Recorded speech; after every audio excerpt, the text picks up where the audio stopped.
symbol of excellence in sports entertainment.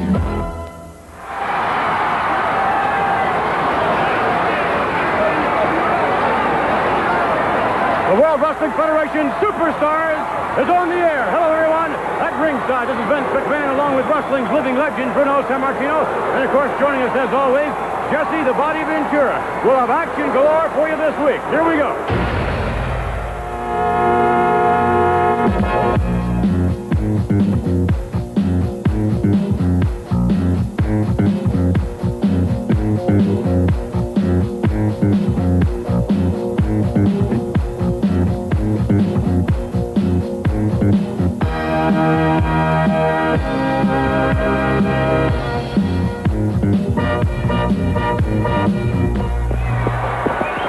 This week on the Superstars of Wrestling, we'll have all kinds of excitement, as we stated earlier on, for you. Indeed, joining us this week will be the World Wrestling Federation champion, Hulk Hogan. Hogan and Andre the Giant in a head-to-head discussion, and, of course, in Piper's Pit. Also, the very first appearance of Outback Jack from Australia. Also to join us will be, yes, this man, one of the strongest men in professional wrestling today, one Hercules Hernandez. And in from there, yes, the tag team title up for grabs, the British Bulldogs squaring off against the Hart Foundation, the Anvil Jim Neidhart, along with his partner, the Hitman Bret Hart. And we are ready to commence. Ladies and gentlemen, the following contest is scheduled for one fall. In the ring from Tampa, Florida, weighing 240 pounds, David Gould. And his opponent, towards the ring by Elizabeth from Sarasota, Florida, weighing 239 pounds, the Intercontinental Heavyweight Champion, Randy Macho Man Savage. I know I say it every time, Jesse, but Elizabeth is gorgeous. Yeah, I know that you probably want to date with her badly, but you just don't have the guts to go up and do it in front of Macho Man, which I can't really blame you for. Well, the Macho Man is a little on the possessive side. You know, look at the ovation the Macho Man's getting. These people here respect talent. Ovation? I hear lots of boos. I do hear cheers, however, for Elizabeth. Elizabeth has a beautiful dress on. Check out the dress. And the Macho Man checking out the crowd here.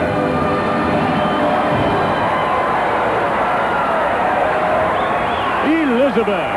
She is something else. One of the sweetest young ladies, I think, in all of pro wrestling, for sure. And one of the brightest as well. Oh, definitely, but let's talk about the Macho Man. Let's talk about the Intercontinental Champion giving young David Gould the chance of his lifetime to step in that ring with a man of Macho's caliber. The Meadowlands Arena in East Rutherford, New Jersey will host the World Wrestling Federation this coming Monday night, February 9th, with great matches like, well, a unique attraction to say the least, the Ugandan headhunter Kamala meeting Jake the Snake Roberts. Billy Jack Haynes faces Hercules with appointed referee Danny Davis. Indeed, from there, Ricky the Dragon Steamboat battles Macho Man Randy Savage for the Intercontinental title, all this Monday night at the Meadowlands Arena. Oh, nice reversal now. Goes to the ropes and off. Clothesline by the Macho Man. Elizabeth, earlier on, we asked Elizabeth whether or not the return of Ricky the Dragon Steamboat has had much of an effect on the Macho Man. Well, ever since Ricky Steamboat returned back to the ring, Randy has really been, he's been irritable and he's been tense, and I'm afraid I'll just be glad when the whole thing is over, but more important, I'll be glad if nobody gets hurt. Nobody gets hurt. Well, you just saw David Gould getting hurt outside a moment ago. Knee down into the chest. And the cover. I think it's over. Oh, come on. Well, Gould managed to get that shoulder up. And the Macho Man's heading to the top. The Macho Man on the top rope. Yes! What arrogance. Well, let me just say this. You call it arrogance, but when you have the talent of Randy Macho Man Savage, you can be arrogant. The Intercontinental Heavyweight Champion, Randy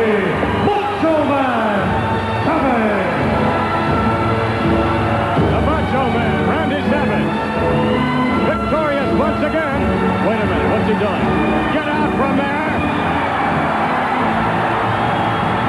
Look at. Some are cheering, some are booing. That Macho Man. I'll tell you, there's some people out here that want devastation. All right, stand by, everyone. We're going to find out the location, the site selection of WrestleMania 3. Let's take you now to Mean Gene Okerlund, and we're going to find out where WrestleMania 3 will be held. Take her, Gene. From the pages of the World Wrestling Federation magazine, here's Update with Gene Okerlund.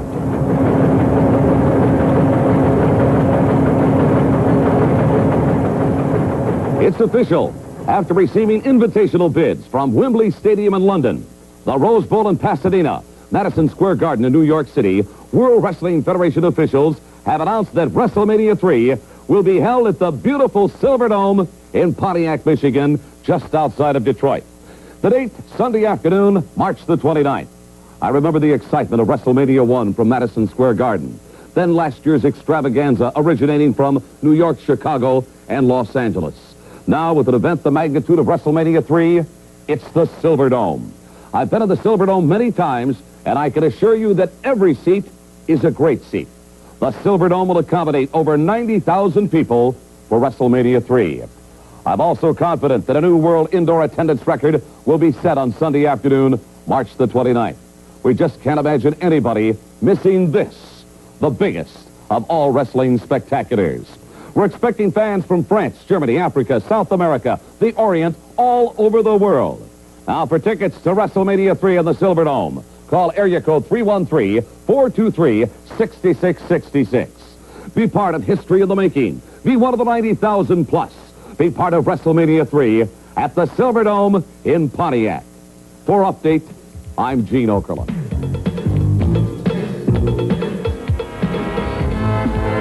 WrestleMania 3! Bigger! Better! Better!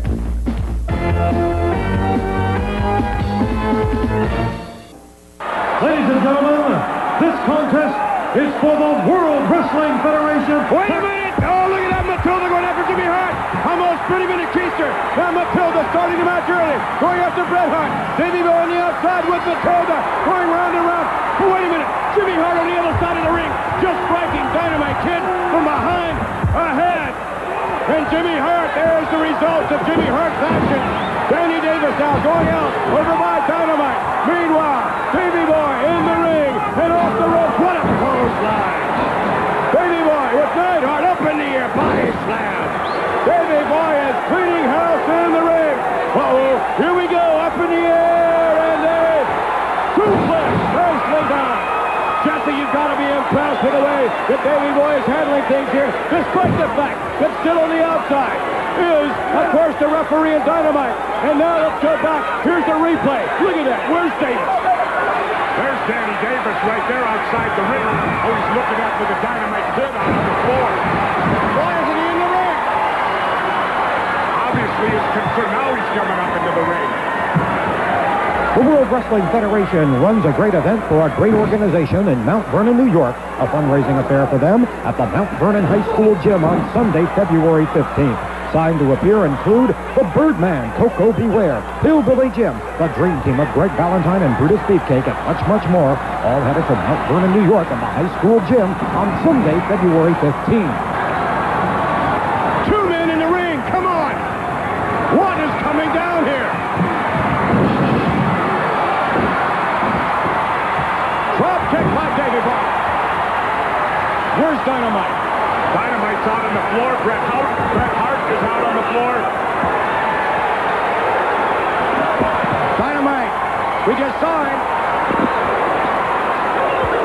2 men out on the floor. 2 men left in the ring. Davey Boy Smith, and he's got the anvil up for a power slam.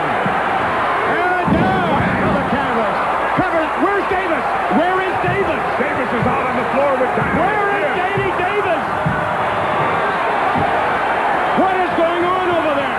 No referee to make a count. There you see Danny Davis on the floor with Dynamite. Oh, Davey Boy's going to bring Davis in the hard way. Oh, no. And the hitman did the damage. Wait, why doesn't Davis come in there and do something? He's going back to Dynamite again. I can't believe this. this? And we're getting some vicious double teaming in the ring, and Jimmy Hart's loving it. Davis still on the outside. Whoa! No. Did you see Davey Boy Smith's body snap over on that double move? Davis wanting Dynamite to get on the apron. He can't. Jimmy Hart hit him with a megaphone earlier on. What is this? Here it is.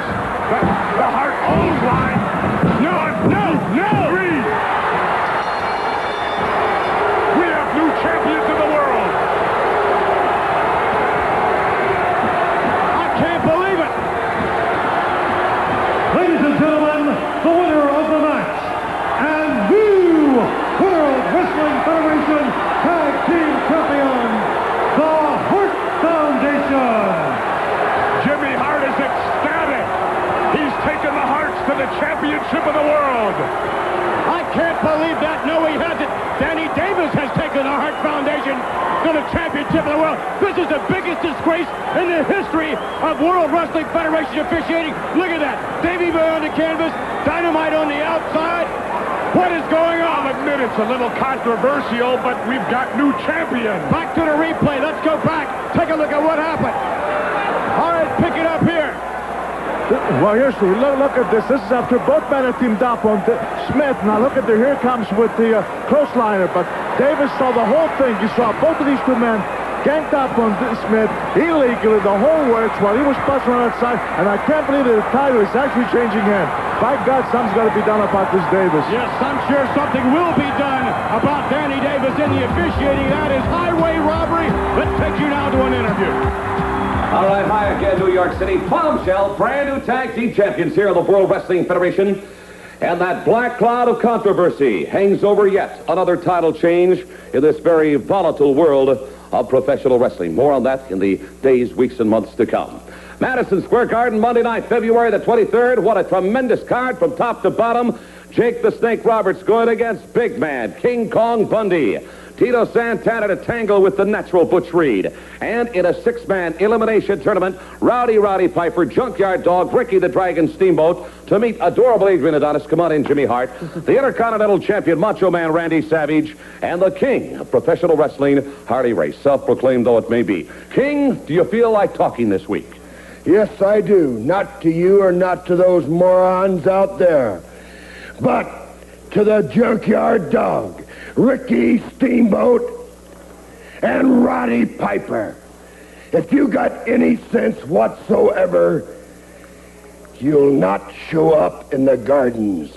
They packed the dog away. Now they'll pack two more.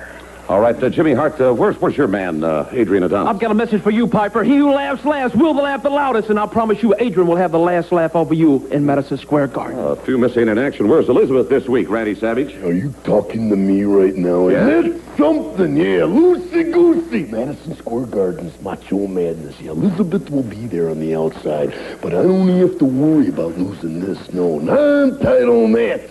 And I can just come to the garden and have a little bit of fun, yeah. Whoop somebody, teach somebody some lessons, yeah, bury the dragon. Remember, once the man is eliminated, he is out of the action. It could be 2-on-3, 1-on-3, who knows. Madison Square Garden, the 23rd, and we're right back.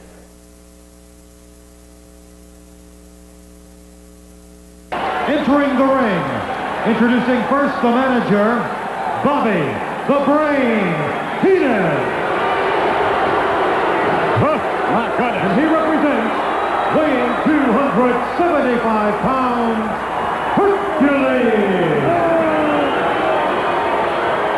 His opponent, from St. Petersburg, Florida, weighing 230 pounds, Buddy Blake.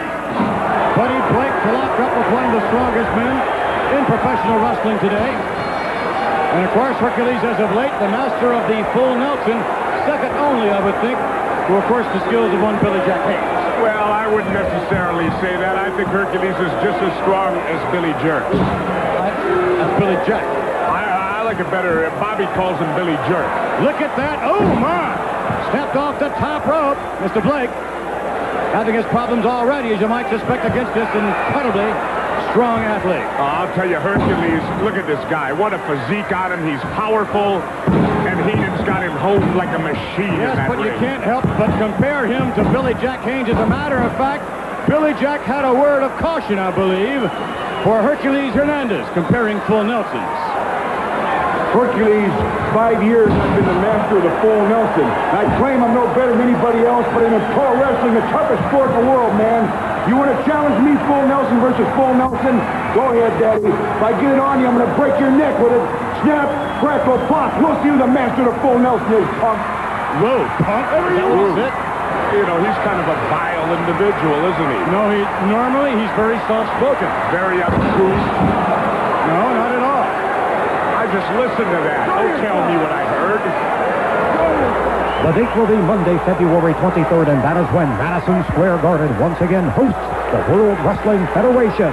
On the bill, Tito Santana indeed is going to take on the natural Butch Reed. From there, the six-man elimination tag team encounter with Macho Man Randy Savage, Adrian Adonis, and the King battling Ricky the Dragon Steamboat, the Junkyard Dog, and Rowdy Roddy Piper. February 23rd, the WWF in Madison Square Garden. Wait a minute. You riding the bus? Look, they're going to be coming by bus. They're going to be coming by plane indeed. This will be the largest gathering of wrestling fans in the entire world, in the entire history of professional wrestling. No doubt about it. No doubt about it. The place holds 8590. I'm excited about it. You know why I'm excited? Detroit loves me. They do, huh? They do. Well, I'll tell you one thing Detroit doesn't love, and that's the results that we saw earlier on with the tag team title matchup. Well, very controversial, but it's standing up. Controversial? The Hart Foundation, new world champions, and Jimmy, I'm sure, is ecstatic. Yes, I'm sure that Danny Davis must be ecstatic. That was, if you'll pardon the expression, the worst. I really can't say it. It was a travesty. I won't pardon the expression. That's all I can say. Davis is an assigned official of the World Wrestling Federation. He made the call. There may be mistakes, but the calls stand. That's the way it is. And crying about it don't do no good. You saw Jimmy Hart sneak up behind and pelt the Dynamite Kid from behind in the back of the head. And it happened before the match started. Well, there's a full Nelson. Whoa, and that was quick. That was quick. That was quick. And you can bet Billy Jack Haynes is taking a look at this man. As well, he better. Here is the winner, Hercules. Hercules Hernandez victorious. Let's go back out to the replay. I'll tell you this, I've never seen this before. Look at Blake. I quickly gave up. This was really devastating. I mean, Hercules is really, really tough with this full Nelson. All right, wrestling fans in New York, New Jersey, Connecticut, this Monday night, the Meadowlands Arena, tremendous World Wrestling Federation action. Billy Jack Haynes will be meeting Hercules' special guest referee.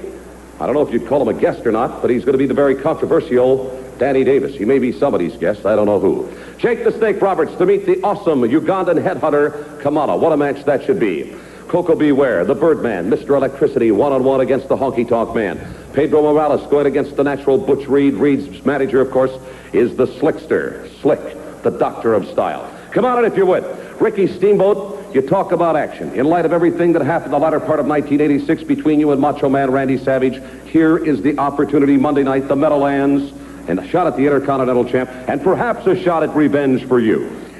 You know something, Gene? You know that song where it says, I can't get no satisfaction. Even though the last time that I was in the Meadowlands and it was in a tag team situation, at the end of the evening on the way home, I kept saying to that myself, I just can't get any satisfaction. The only way that I'm going to get my satisfaction is to meet this man head-on, one-on-one. And he has been avoiding you like the plague. Oh, big time. Big time. Savage, for 8 weeks as I laid up, not being able to wrestle, you kept telling everybody that I was out for good. But I made a surprise on Saturday night's main event. I made a surprise the last time here in the Meadowlands. The biggest surprise ever is going to come February the 9th, Gene. I hope Elizabeth is not part of the melee that I can expect out of this one. If she's there, she's going to witness something very, very bad. February the 9th, Savage, just be there. That just happens to be this coming on Monday night at the Meadowlands Sports Arena. Don't miss it.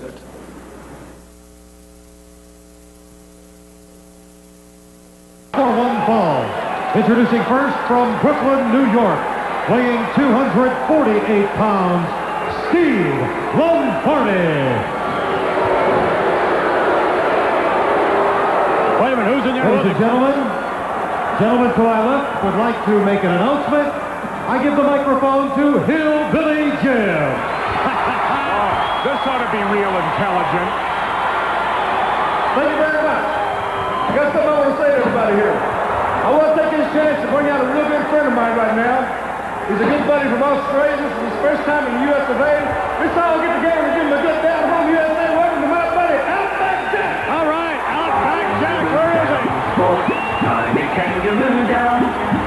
Tiny kangaroo down. Outback Jack finally has made it to the U.S. of A, Jesse. I'm just thrilled. I'm real excited about this. I'm interested to see what this dude can do.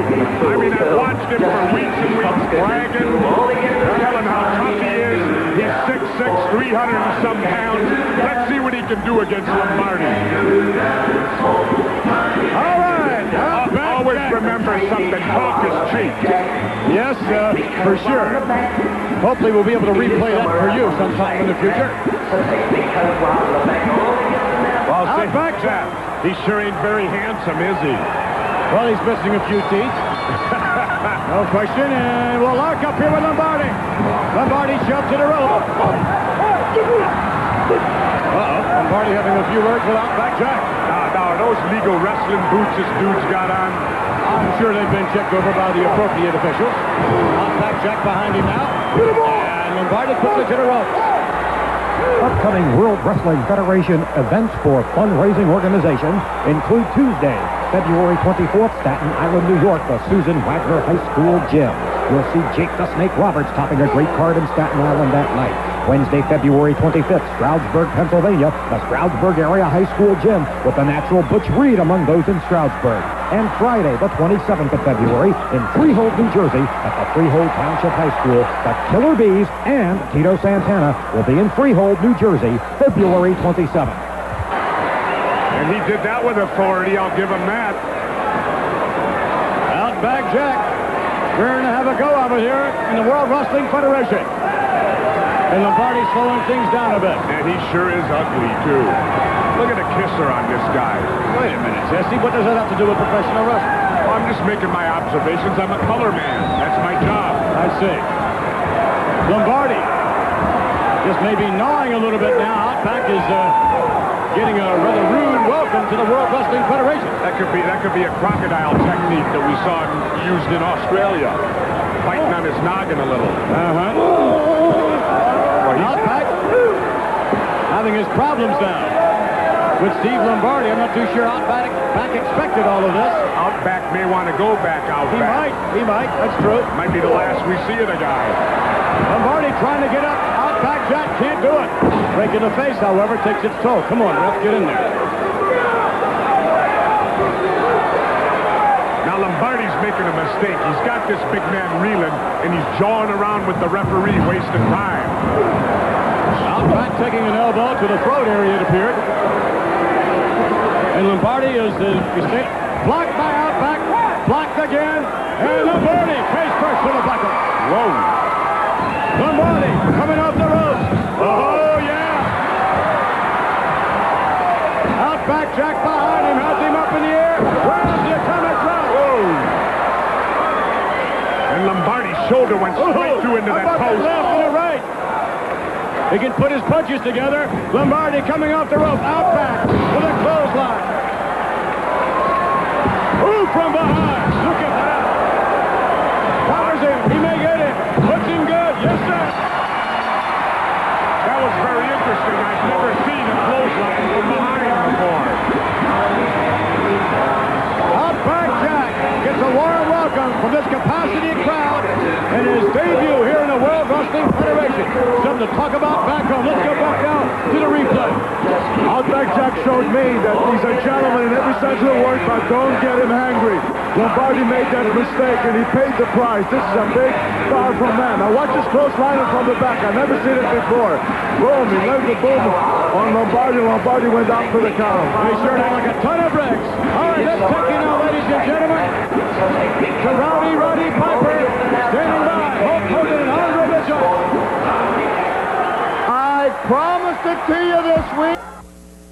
I'll tell you something, McMahon. Heenan coming out there shocked me. I had no idea that Bobby the Brain Heenan was coming out there. I had promised to bring Andre the Giant out. That's all I knew. I can't believe it. I'll tell you this right now, and I'll go on the record. I do not think Hulk Hogan stands a chance. On Monday night, March 2nd, the WWF will return to Uniondale, Long Island, New York, with a great card coming to the Nassau Coliseum. The main event has been signed. It will be Hulk Hogan meeting Hercules. This contest, a non-title match. A non-title match insisted upon by manager Bobby the Brain Heenan. Reasons unknown at this time. In the weeks to come, we'll probably get a good explanation from the Brain why he wants Hercules to meet Hulk Hogan in a non-title matchup on Monday, March 2nd at the Nassau Coliseum. He wants the championship of the world shot, and he wants it at WrestleMania. Whether Hogan responds or not, we're going to have to wait and see. All right, now to the matchup, B. Brian Blair. Underneath the elbow, Buck now scooped up and look out, Navarro's going to get more of a save. I'll tell you, B. Brian there and Brian Mansell, they're looking well. I'll tell you, they seem, it's hard to believe that they could possibly be any quicker, but it seems like when we do see them, it seems like they're better than they were before, if that's possible. Right now, you see Blair in trouble over here in the corner. But I'll tell you, here he is. Even there, I see his strap. He's fighting out. Look at this, fighting out by himself. Well, Blair and Brunzell are fighters. The Killer Bees are something else. They're a perpetual motion. You know, McMahon, getting back to what you asked me, and I'm going to tell it to you like I feel about it, on whether Hogan will accept from Andre. I say no. Hogan is not going to accept the match, and I'll tell you why. He's ducked Andre the Giant for 3 years. 3 years he's been champion of the world. He's never once thought about putting it up against Andre. He's not going to do it. I think Hogan's yellow. You what? I think he's yellow. I think he will not face Andre under any circumstances. So I don't believe the match will take place because Hogan will avoid it. I'm not certain of that. Again, I think there's no question that I've never seen Hogan so emotionally distraught as we saw him at the end of Piper's Pit. I think he's torn up emotionally. Well, Vince, that was a total shock. That's the last thing in the world that Hogan expected. Andre, his friend, guy that he's known so well, has been such a close friend. How do you respond when all of a sudden a challenge comes out of the cold? No, he was just totally shocked, and that's why he reacted as he did, which is only natural. Wait a minute now. Every competitor in the World Wrestling Federation is out for success. And I think Andre personally has been taking backseat to Hogan for 3 years, and Hogan's done it on purpose. He's tried to overshadow Andre, and I think Andre's fed up with it. Coming in now, that's B. Brian Blair. It's easy to tell the B's apart when you don't have the mask on, but once you put the mask on, Blair and Brunzell, I defy you to tell them apart. Oh, yeah, they're like two criminals. They can get away with anything. Two what? Criminals. Only criminals wear masks. Nice takedown, basic one. Elbow, Mr. Blair. I, for one, cannot wait for WrestleMania 3 in the Silverdome, the largest crowd in the history of professional wrestling. I want to be there for that one, Jesse. Well, I'll tell you what, I'm sure all of Michigan is going to want to be there for that one because it's obvious their football team ain't never going to go to the Super Bowl. Fans, literally, I'm sure will make plans from all over the world to attend, to want to be a part of that event. Oh, without a doubt. I'll be there, and Bruno said he's definitely taking the Hound there. The Hound? The bus. Greyhound? Yeah. Hey, bus, train, or plane, whatever, how you better believe it, I will be there. Coming in from behind now, that's Brunzell. Look what's going on here. Vince McMahon, let me ask you and Bruno right now, do you think Hogan is going to accept? Bruno? But I think that he will try to reason with Andre because that challenge, I think, was out of line. And I think that he will try to reason to find out. He'll try to bottom. reason. No, he'll try to get to the bottom of to see why Andre is even wanting to be seen with a guy like Heenan. And I think he'll consider everything and he'll make a decision. I'm sure he'll make the right decision. He'll obviously try to reason with him. Definitely, he's going to try to get out of the boat any way he can.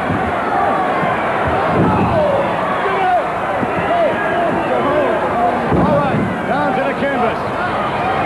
Navarro up off to kill who now? Whoa. Navarro barely on his feet now as he swings, set up, hook to the ropes, and clothesline. With the guard. B. Bryant there with a cover. Jimmy Jack. Well, that was a very alert move on the part of B. Brian Blair. He didn't allow Jimmy Jack to interfere. Shoulder block down the legal tag. Jumping Jim Brunfeld in the ring. Off the rope, drop.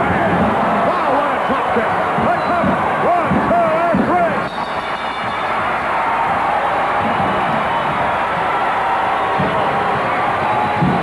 The Killer Bees victorious.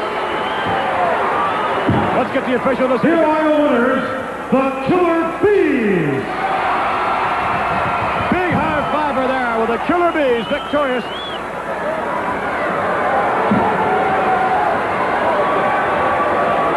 Well, let's go back here to the replay. This is a beautiful move. Watch Bronzella how he gets with this drop kick. It's just unbelievable. Nobody does it better. Watch this. Look at this. Boom, right in his chops. And I'll tell you, that Navarro, I mean, he went crush that mat. And this, there's Jack Funk, Billy Jack Funk playing out of the ring. And spectacular move. All right, let's take you back down to Fred George, and he may have word on Hulk Hogan's condition and maybe something about the accepting of the challenge. Vince, there's a state of confusion here backstage. As you can hear, people are mumbling and buzzing around about what's going to happen. Perhaps Bobby Heenan can tell us. All right, Bobby can't tell us. We're going to try and get an update for you, as we have been trying to do all along. Bobby Heenan, perhaps Mean Gene Okerlund. Mean, Great. could you please tell us the situation? I'll be right there. Hulk Hogan, Andre the Giant, what is the state of mind now for the champion? Hulk Hogan, heavyweight champ, is psychologically totally deflated. It's like he has had a dagger stuck in his heart. I don't know what to make of it. We're going to try to sort it out, and I'll get the information to fans as soon as possible. All right, Gene, have you ever seen? We'll try and get more on the situation. Back to you, Vince. All right, Craig, we thank you for that bit of information. I guess Hogan does feel just about like that. Like a dagger has been stabbed right through his heart. WrestleMania 3. Bigger, better, better. Is scheduled for one fall. About to enter the ring area, the manager, the Doctor of Style, Slick.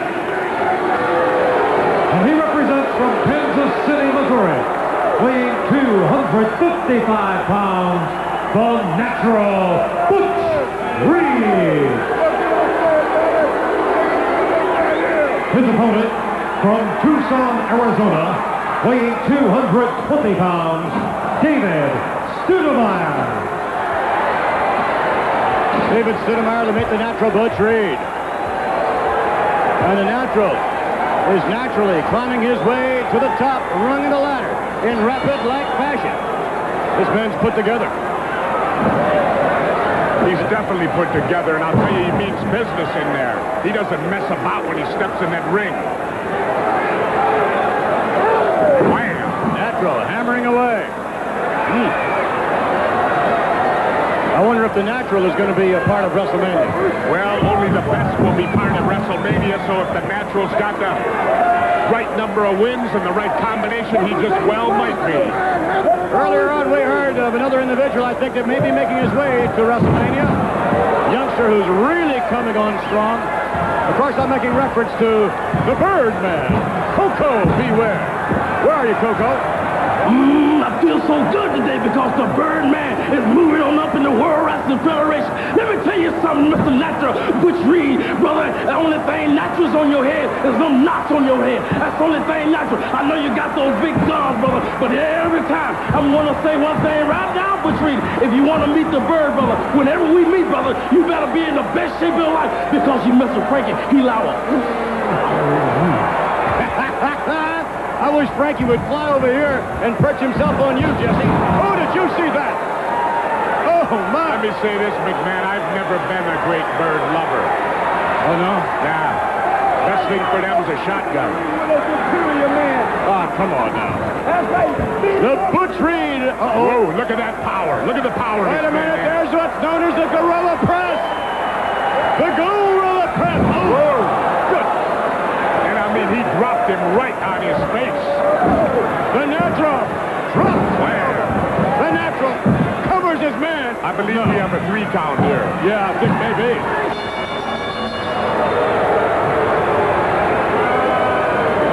The Slickster, very proud of the natural Butch Reed, as well he should be. Here is your winner, the natural Butch Reed. Butch has a great suntan, don't he? Wait a minute, what's this? Hey! Santana! P.O. Santana! Don't you worry, boy. We haven't forgotten about you. The same thing's gonna happen to you, chump. Well, of course, everyone remembers Santana body slamming the Slickster. That was something to see, but so will be this replay, Bruno. I'll tell you, the natural was really impressive. Look at this. Look at this power, the way he pressed his Dave Storm out red like nothing. Did you see the way he dropped him? I believe he hit his head, and he is knocked out. He was absolutely vicious here, Butch Reed, and just dominated this David Stoudemire. Just completely annihilated him. All right, stand by, everybody. We're going to have an interesting interview, after which later on we're going to find out, hopefully, whether or not Hulk is going to accept the challenge of Andre. That and a word about next week's card.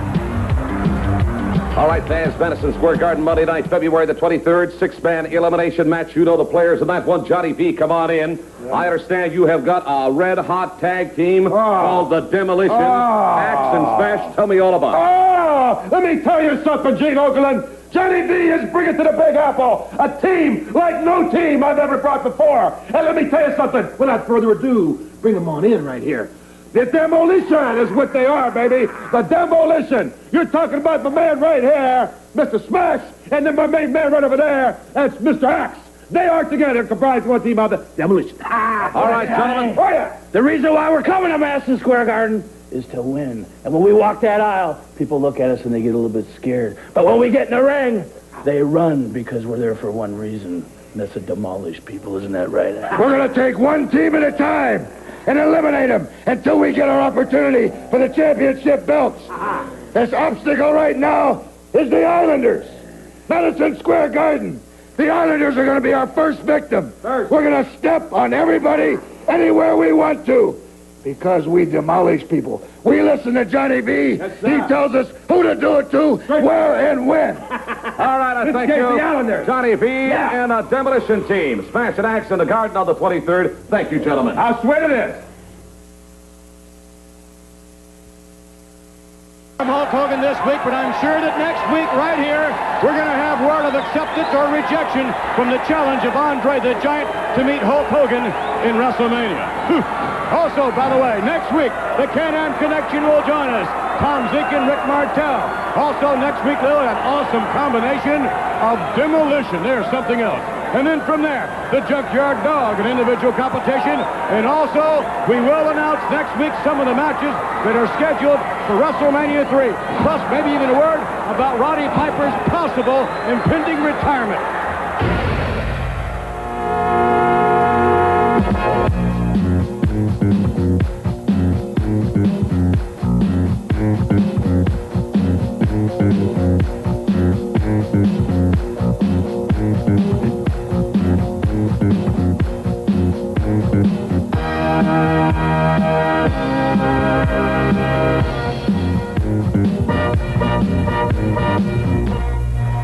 You're bleeding. Andre, come back, man. You don't have to leave like this.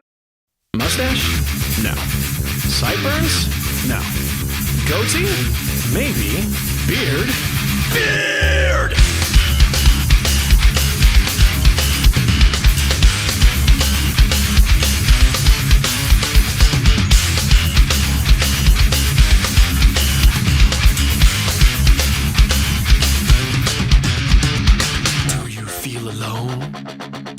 Feel neglected? Not doing too well with the ladies? Well, I've got the solution for you! Low self-esteem? Grow a beard! Afraid to follow your dreams? Grow a beard! Are you lonely and sad? Grow a beard! You wanna look good and plaid? Grow a beard! Are you working out? Grow a beard! Did your car break down? Grow a beard! Ice caps melting? Grow a beard! Are you stuck in the middle of nowhere and you need to make an important phone call but the battery's dead and you can't find an outlet to plug in your charger? Grow a beard! Grow the beard, feed the beard, brush the beard, manscape the beard, stroke the beard, love the beard, fear the beard, obey the beard, obey the beard, obey the beard.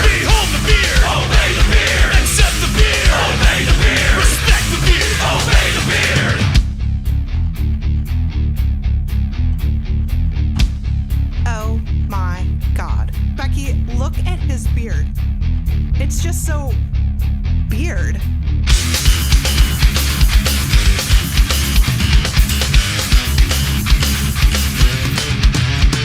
Impress your dates with your beard. Eat a steak with a beard. Chop down trees with a beard. Crush your enemies with a beard. Catch a fish with a beard. Roundhouse kick with a beard. Troll the nets with a beard. Chia pets, beard. Drive a truck with a beard. Try your luck with a beard.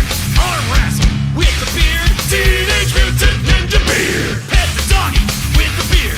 Pledge allegiance to the beard. Can't grow a beard, then buy a beard. Do you have a beard? Then grow more beard. You need to shave this thing. Shut up, Grandma! Grow a beard! Dump in the beard, drink to the beard, 'cause beards are good and scruff!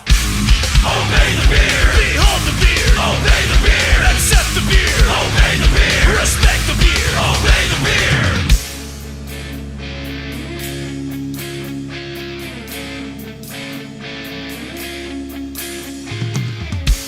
I was so empty and lost inside till I grew you. I put my faith in my facial hair to get me through. Well, I can defy the odds again and again with you on my chin. With every moment you grow closer and closer to my heart. I love you, beard. If you love it so much, why don't you just marry it? Do you take this beard to be your lawfully wedded beard? For bearded or for worse, in scruffiness and in beard, till shave do you part? I beard. Abe Lincoln had a beard. ZZ Top, epic beard. Dimebag Darrell, Nettle beard. Chuck Norris, kick-ass beard. Number one, making beard. Chewbacca is a beard. Santa Claus, Jesus Christ, God has a beard. Obey the beard! Obey the beard! Obey the beard! Obey the beard!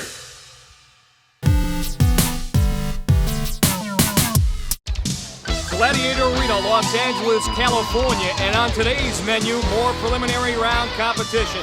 Mike Adamley along with Larry Zonka. Mike, we're opening up with a joust, and that's always exciting. Ready to give the contenders the wake-up call, it'll be Siren. Our women will start things off. First up for our contenders, Dr. Elizabeth Pepe, the oldest contender in the competition, 38 years old, a physician from DeLeon Springs, Florida. The rules here in the joust, very straightforward. Contenders have 30 seconds to knock the gladiator off the platform. If they can pull off that improbable feat, it's worth 10 points. Let's do it. It was Siren getting in the first shot. Again, contenders have 30 seconds to see what they can do, but it was all Siren. 8 seconds, the knockout. Siren with the first and the last. Dr. Pepe obviously looking for a way out, but that just proves the point. You can run, but you can't hide on American Gladiators. The Samuel Goldwyn Company presents the American Gladiators.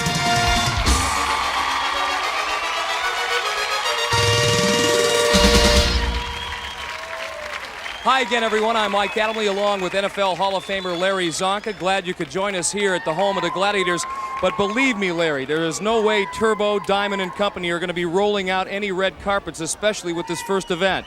Well, Siren's already established who owns the turf around here. But up now is Yvonne Montalvo from the Bronx. She's a karate instructor. And let's see if that martial arts background helps her in the joust.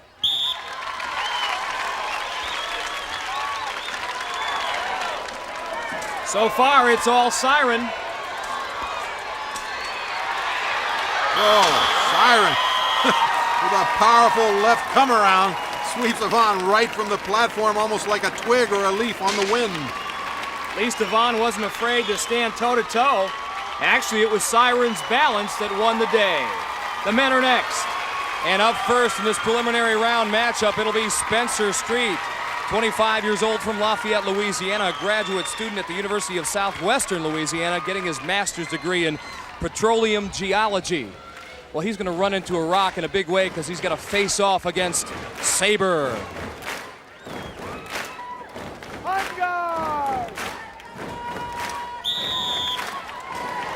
Spencer said he was going to start off aggressively. He managed to deliver that first blow, but Saber's taking over from there. 20 seconds to go. Spencer has adopted a defensive position. Now he's going on the offense. Saber's got him down on his knees, on his back. He's going to try to get up, and get up he does. What a match. Spencer Street, if he goes the distance, he'll get 5 points for a draw against Saber, and he's done it. Woo! Kid can dish it out as well as take it. He had to take a lot at the hands of Saber. One of the reasons Spencer Street tried out for the competition and wanted to be a contender was the David Goliath aspect. That time David didn't slay Goliath, but he hung in there. Hung in there, toe to toe. Our next contender, the first deaf athlete we've ever had here on the American Gladiators. His name is Willie Cooley, 30 years old from Fairfax, Virginia. Works for Federal Express, but an outstanding athlete. Played some semi-pro football. Had a tryout with the world champion Washington Redskins. We're going to see a lot of amazing things that this kid can do before this show is over. Right now, he's got a tall task in front of him, actually a big wide-body task. His name is Saber. On guard!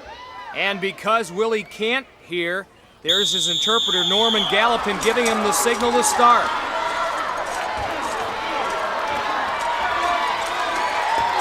And he is clearly on the defensive from the opening whistle, and Saber makes short work of Willie Cooley.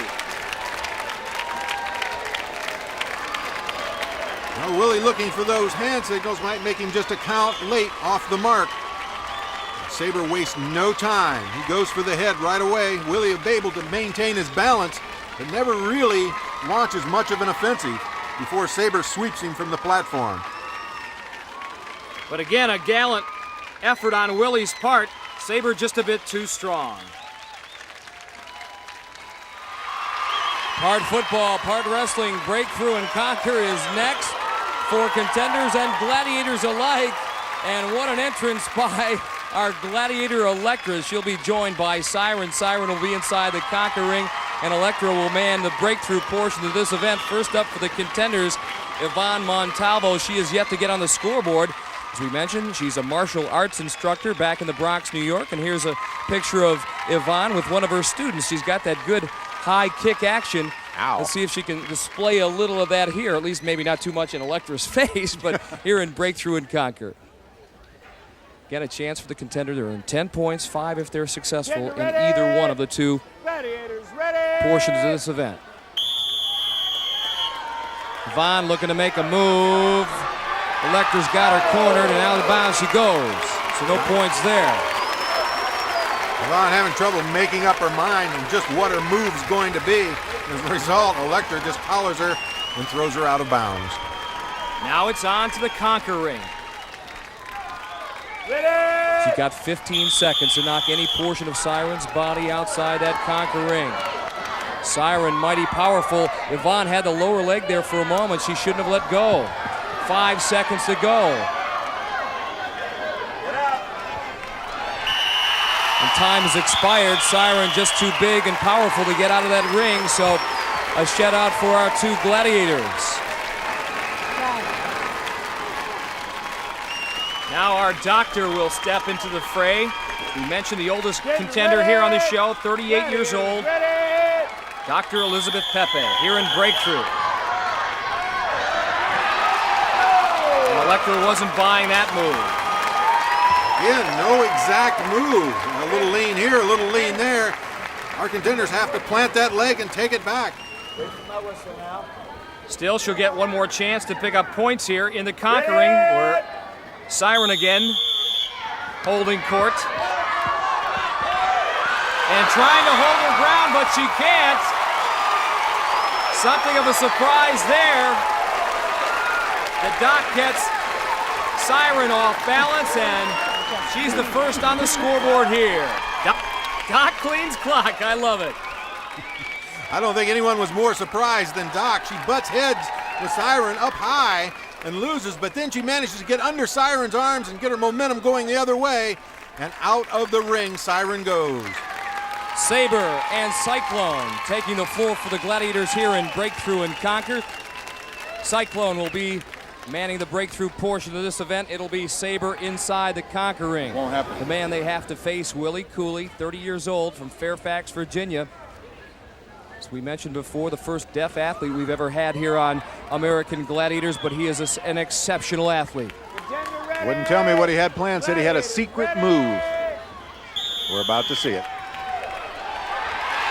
Oh, he was able to tightrope his way down that sideline. Cyclo had the angle, but Willie had that extra burst of speed to propel him across that goal line. 5 points there. That's his secret move, that extra burst of speed. Now Sabre in the Conquer ring. Willie's got 15 seconds to get the job done. Sabre trying not to be tied up and doing a good job of it.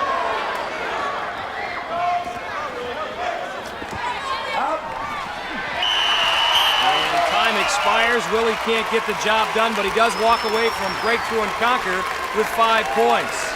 And despite giving up 50 pounds in body weight, Willie undaunted in that ring. He didn't back down. Sabre doing a fine job, almost like a judo instructor. He meets every action with a counter action or a reversal, and as a result, denies Willie the big win. Now it's Spencer Street's turn, sporting a little mouse under his left eye, but this guy's been hit before. He was co-captain of his Trinity University football team back in Texas. Oh, one move too many. Cyclone's got him wrapped up. He gives him, that one okey-doke, and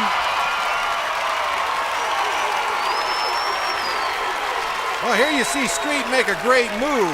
Right there, he plants his left foot, but Cyclone stays right with him. Great defense, matching him step for step.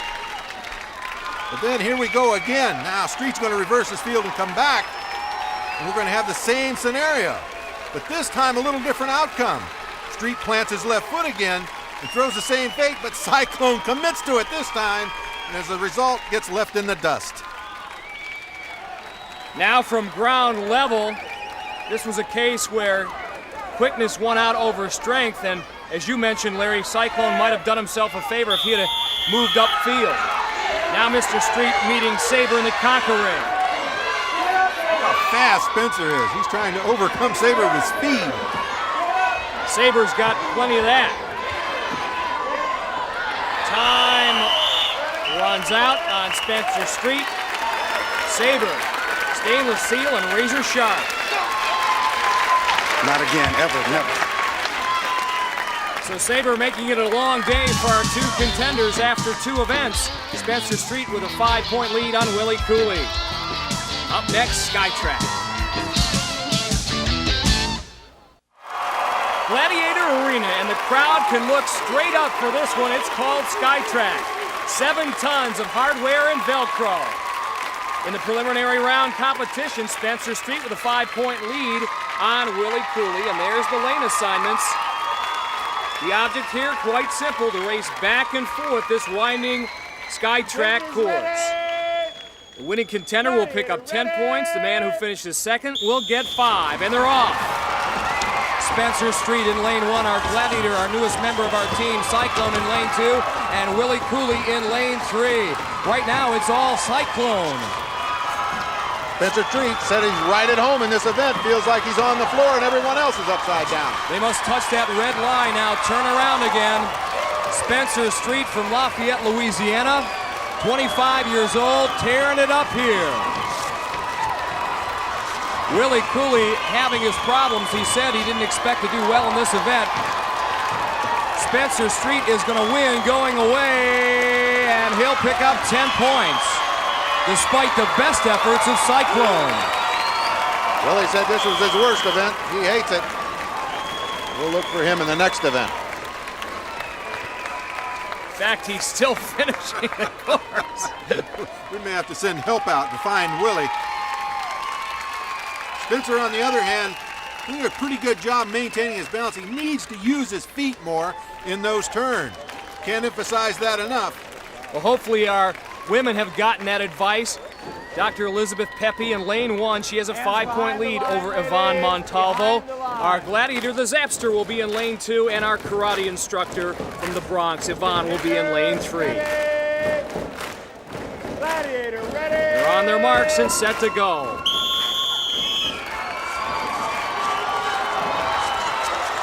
One of the problems of blowing out fast in that straightaway is that once you reach the first bend in this course, you can overdo it and throw yourself into a spin. Right now, Zap having her way. She will be the first to touch that red line. Elizabeth is there as well, and now she has the lead. Dr. Pepe says she finds this a little disorienting. With that pilot's background, obviously she's adapted well.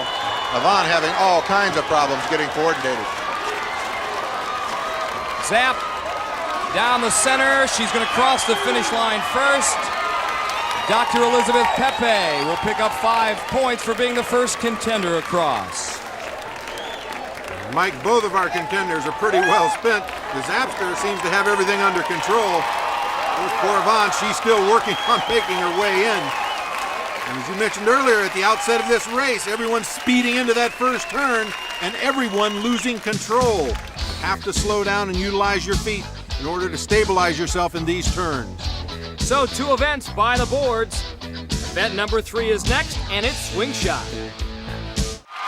Event number 4 in this preliminary round competition, swing shot. Our women are standing atop the platforms. They'll go first. 2 gladiators versus 2 contenders. Dr. Elizabeth Pepe with a 10-point lead on Yvonne Montalvo. For the gladiators, it'll be Zap holding 4th. Her partner will be Electra. Once again, this is the game where the contenders have 60 seconds to spring from their platforms, reach to the sky, and try to grab one of those red, blue, or yellow balls. Everybody launches at once. A simultaneous meeting at that center post. Yvonne having a little trouble getting back to her platform. Doc Pepe making a great jump, picks up a ball in the process. Puts it in her mouth and then puts it into the scoring pod. See our gladiators time their jumps to arrive at the pendulum the same time as the contenders. Great job there by Electra keeping the doctor away. Yvonne's got one now. Oh, can she get it in? Whoa, she loses the platform and takes a headshot from Doc Pepe. Our spotters are allowed to assist them back to the platform. Time running down. Can she get it in? Doc's got another one. Can she get it in? Could be close. Right down to the wire. It has to be in the container. It's there. Not a bad match, Larry. Not bad at all. High-flying maneuvers. And guess what? Yvonne's finally on the scoreboard. Doc Pepe has her moments. Here she goes up, snags a yellow ball. Let's take a look at it through her helmet cam. You see her strip the ball off. She puts it in her mouth, much like a chipmunk going back to the tree with a walnut. That's what it looks like. But I'll tell you what, it wasn't pretty, but it worked. Effective with a capital E. And now our male gladiators are set to defend that center post from our 2 contenders. It'll be Turbo and Viper. And Viper happens to be the subject of our Ask a Gladiator segment. Jeff Parrish from Arizona writes, "Dear Viper Man, what kind of music do you enjoy?" You know, it doesn't really matter as far as the music. It depends on the mood and what I want to get done. If I'm going out to compete, it's going to be some Beastie Boys or some hard rock. If I want to chill out, it's going to be something very mellow. Viper hardly looks mellow now. His task to keep our 2 contenders away from that scoring post. Spencer Street with the 15-point lead on Willie Cooley. Both men harnessed in and set to go. Gladiators ready! Here come the gladiators, Turbo and Viper. Willie up, gets high, he's got a yellow.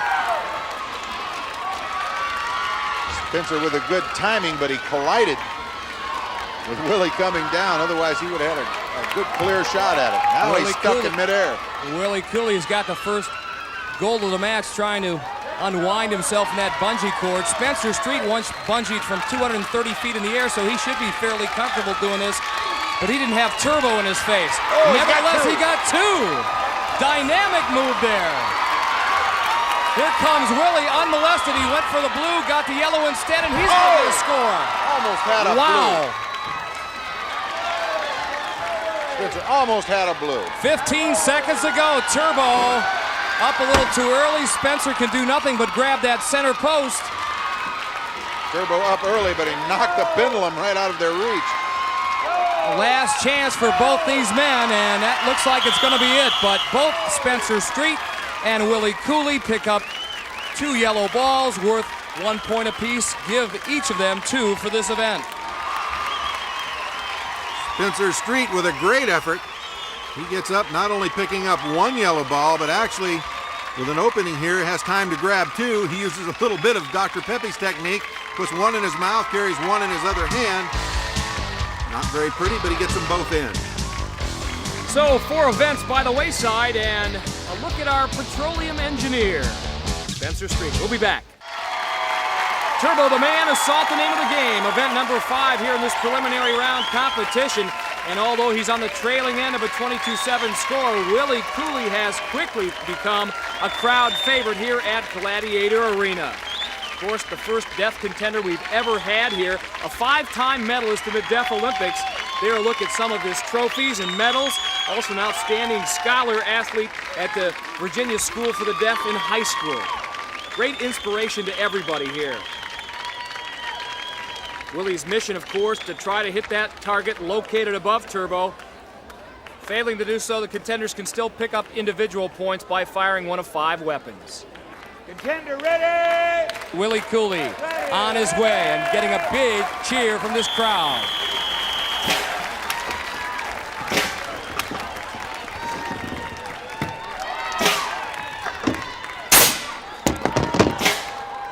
I don't know where that one landed, high into the rafters here at Gladiator Arena.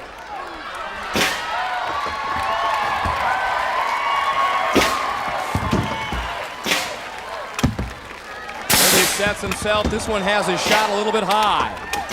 Now it's station number 3, 30 seconds left on the clock.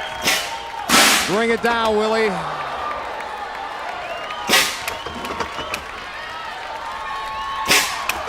"20 seconds. Station number 4. That one, oh man, right altitude, wrong direction. Now he's got 2 chances to hit that target if he can find out what kind of throw he has. He tries to lob one in there, that doesn't get it. 5 seconds. If he gets up and run, he might have a chance, but I think time is going to expire right there. But an excellent work by Willie Cooley. He's going to finish it out anyway. 5 points. And so now the stage set for Spencer Street. Spencer should do very well in assault. He has a background of being something of a shooter. We have some film clips of him right here shooting some skeet. Check this out. Binga binga. He's got a good straight aim. We'll see how he does when he has to aim at the likes of Turbo. Yeah, that is a big difference, isn't it, Larry? Skeet don't shoot back. That's right. He's got a duck here. You ready for me, Bob? Contender ready! So Turbo will try to polish off Spencer Street. The kid's got some amazing quicks, though. Spencer taking his time at station number 1. Turbo's gun jamming momentarily. We've got 40 seconds. Uh-oh, that put a little dent in that platform that Turbo is standing on. That one just whizzes underneath the target. 25 seconds now. Don't make him angry, Spencer.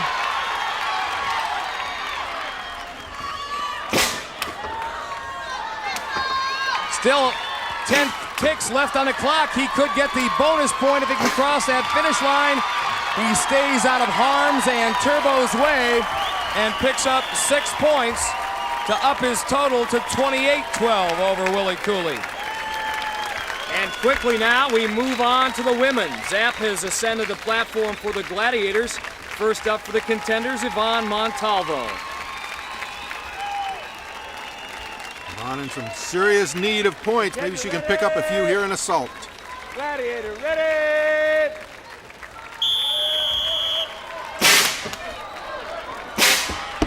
Oh, right on top of the head. Zap zaps her. Well, she's always been one of the more deadly of the Gladiators when it comes to this event. She just showed us all why. Take a bow. You earned it, girl. Ron kind of shakes it off. Watch right here. She slides into position 1. Thinks she's safe now from the cannon. Zaps her, but boink right on top of the head's exactly right, Mike. He catches it right here. You have a great shot of it, bird's eye view. Now she'll have to shake the cobwebs out. You know, that space is only about 8 inches wide. Needless to say, Zap very accurate. So the doc is up next, and Elizabeth Pepe has an interesting story to tell. In the small central Florida town of De Leon Springs, Dr. Pepe is the quintessential country doctor. I feel like a cross between Marcus Welby and Doc Hollywood. Whether it's a snakebite wound or just a case of the measles, Elizabeth is there. And in the often hard times of small town life, she allows patients to pay her whatever they can afford. Crate of tomatoes, baked goodies, you know, a duck. Her training came from a stint as a flight surgeon in the Army, but she's also a competitive bodybuilder and a champion powerlifter.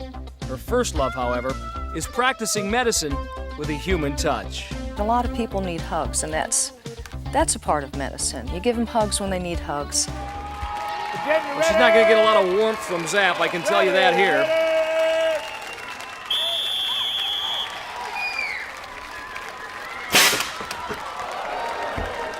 Seeing her life pass before her eyes. I guarantee I would not want to be out there against Zap.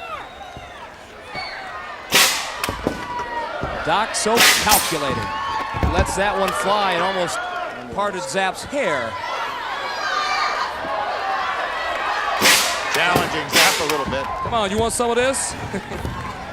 I don't want any of it. This is station number 2. Point the rocket right at us here. Gonna give us more gray hairs than we want. Whoa!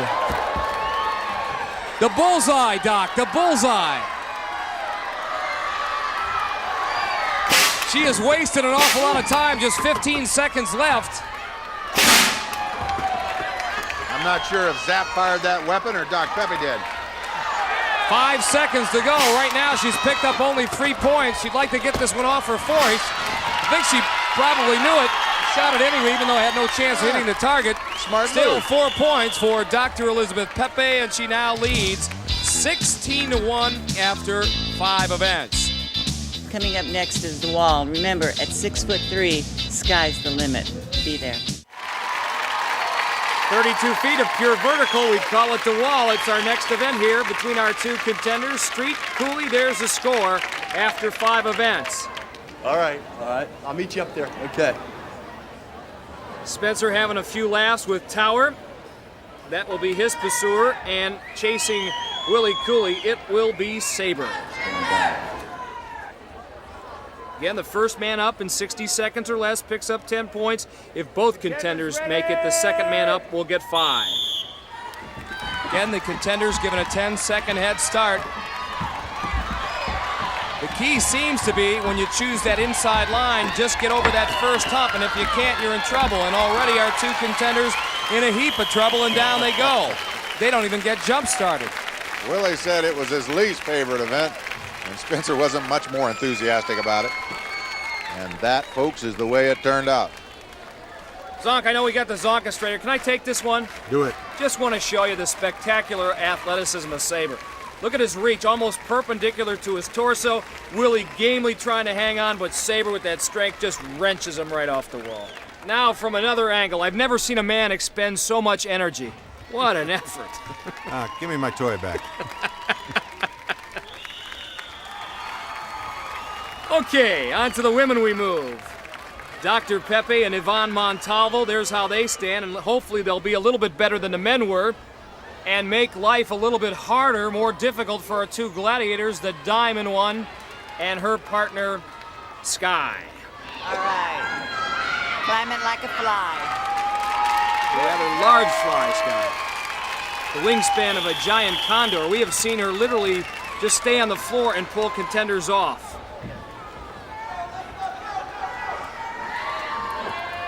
Doctor said her goal was to get out of the reach of the gladiator within 5 seconds, and she's pretty close to doing that. Remember, Sky's got that extra long reach, being 6'3" tall. And there it is. She's got a toe hold on the doctor, now a ankle hold, and down she goes. Doc grabs her shoulder a little bit as she's jerked from the wall. And despite their best intentions, our female contenders don't fare much better than their male counterparts. Both Iván and Elizabeth come up empty. Doc Pepe with a good lead on the wall. Sky just doing her thing. Closing in, gets a hold of the Doc's foot. Doc comes off reluctantly, sprained that shoulder a little bit. Well, one thing's for sure, Larry, this is her first season on the American Gladiators. Sky has been impressive. If you've seen Sky, you can guess how she got her name. It's a perfect name for me, with my height and my stature, you know, touching the sky. But most of all, sky's the limit.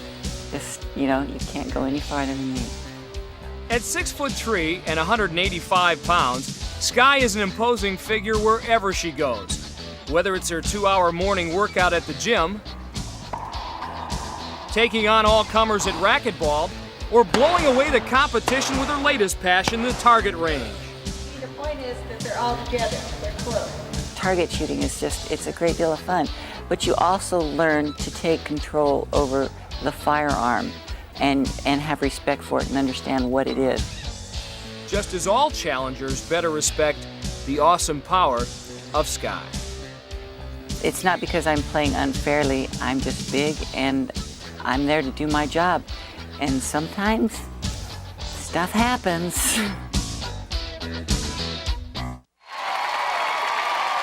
Welcome back to Gladiator Arena. Time now for event number 7, where we put the accent on the physical. That means it's crunch time. Our crunch time event, Powerball. And you are looking at Tower, Viper, and Turbo, our 3 gladiators who will do battle against Spencer Street and Willie Cooley. Spencer has a 28-12 lead coming into this event. But Willie, Powerball is his strength with his football background. Spencer has a football background as well, co-captain of his Trinity University football team.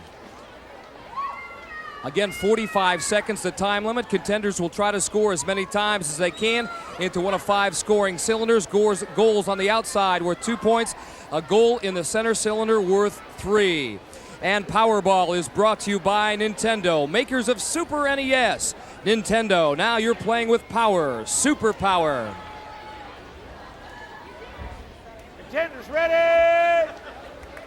Gladiators ready! Willie Cooley gets away from Turbo and hits that center cylinder.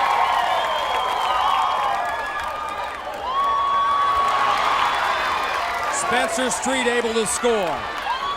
30 seconds on the clock, and Spencer scores again in that outer cone. Again, outer cone's worth 2, middle cone worth 3.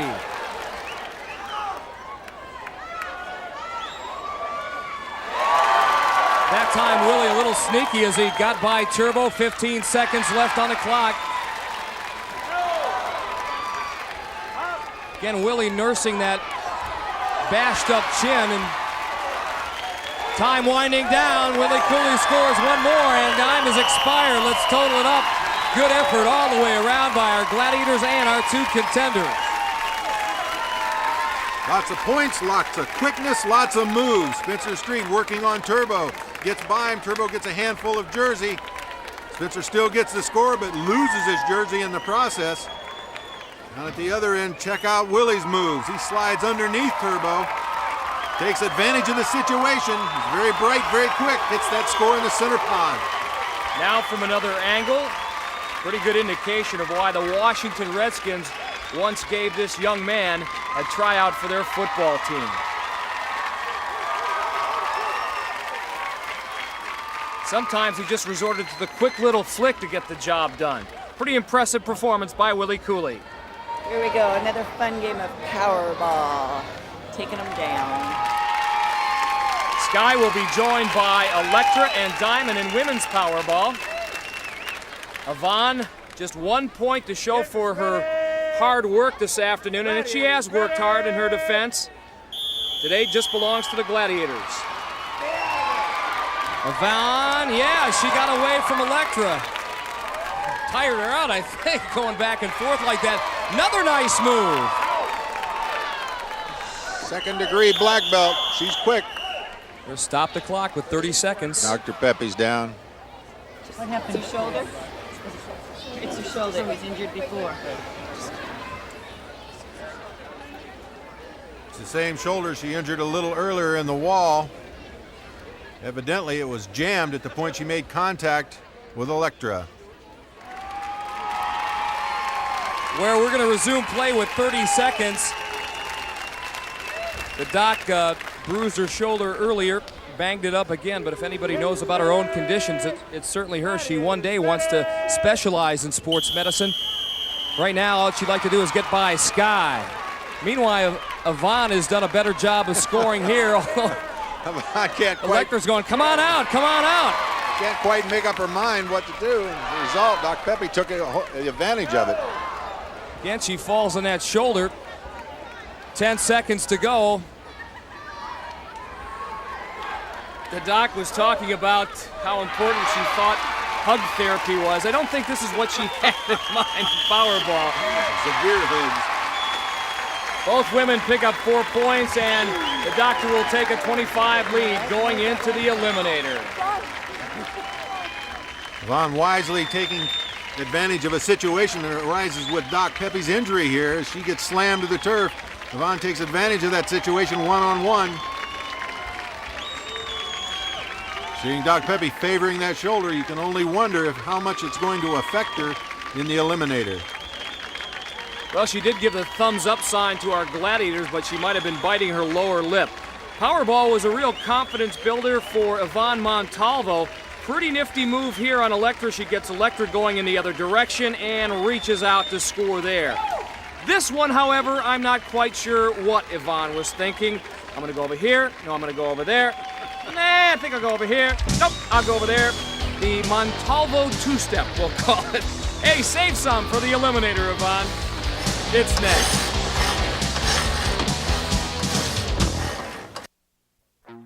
It's the part of a engine in a car, and it's usually placed on a very high-performance car, which gives the car even that much more performance.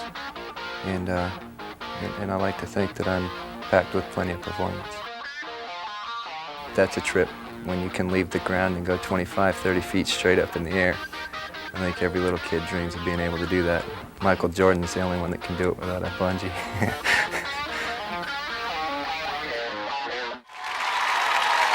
Welcome back to the Gladiator Arena, and the time has come. The eliminator will decide all. At the moment, Dr. Elizabeth Pepe has a 15-point lead, good for a 7.5-second head start on Yvonne Montalvo.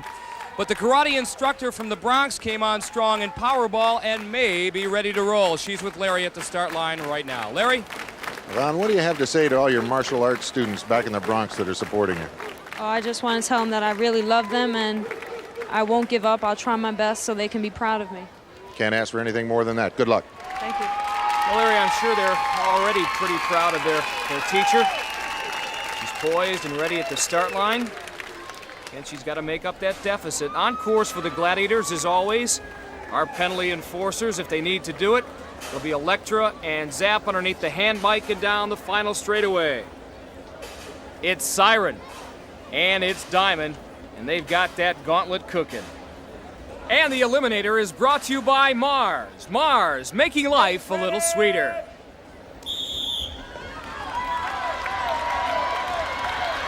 The oldest contender in the women's competition, Dr. Elizabeth Pepe, trying to hang on the hand bike, and down she goes. She is nursing a 10-year shoulder. She'll have to incur a 10-second penalty. That could be enough for Yvonne if she can get up that treadmill. She gets another chance. Doctor rolling along on that spinning cylinder. Now the cargo net.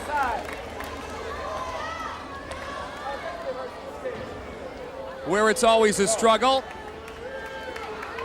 Yvonne now on the hand bike, and she's got to really pump those legs. It's almost like riding a bicycle.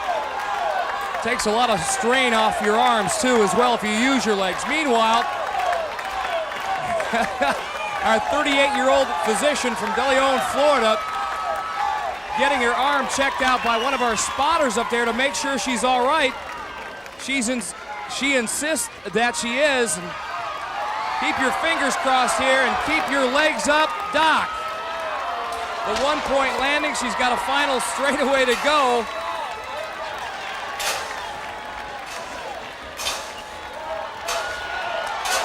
She's not going to set any land speed records here, but she has been persistent. She has been determined. And folks, she has done it. Our physician, karate instructor, just about everything, has moved on to the second round. Doc, I know you're in a lot of pain. Number one, you're tired right now, but you're also in a little pain from that shoulder. Been an uphill battle all day with that. How's it doing? It hurts. It hurts.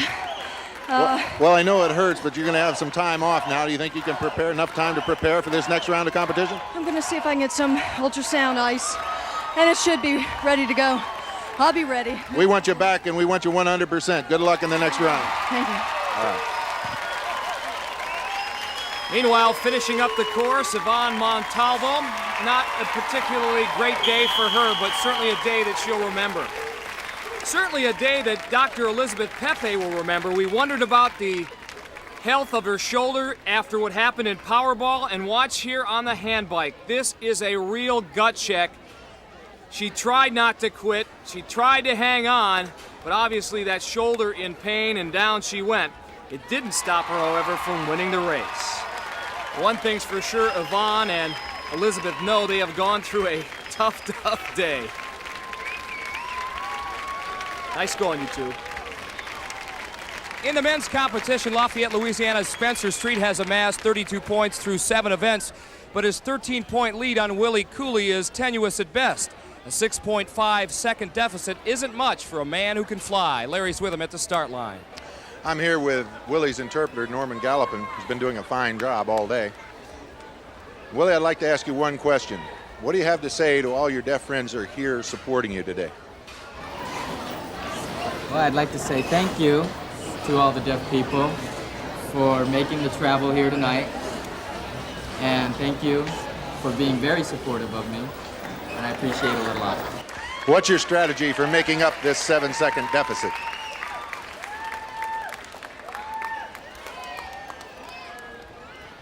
Well, I'm going to run as properly as I can. No messing up. Okay, good luck.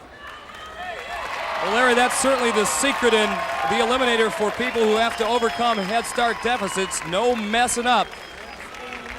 And Willie left nothing to chance back home in Virginia. He practiced for this event by running up hills backwards. Underneath the hand bike, ready to impose a 7-second penalty on the men, should they need to. Our Gladiators, Cyclone and Turbo, and pumping up that gauntlet. It'll be Sabre and Tower. Willie won 3 medals, 2 golds in 1985 at the Deaf Olympics. Ready!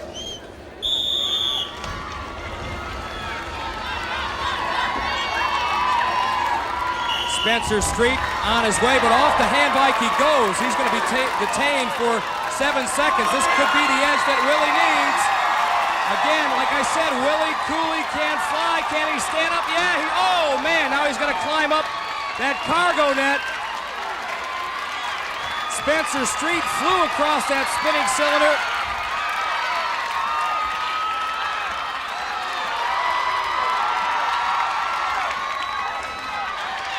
Spencer Street, the first man on the zip line.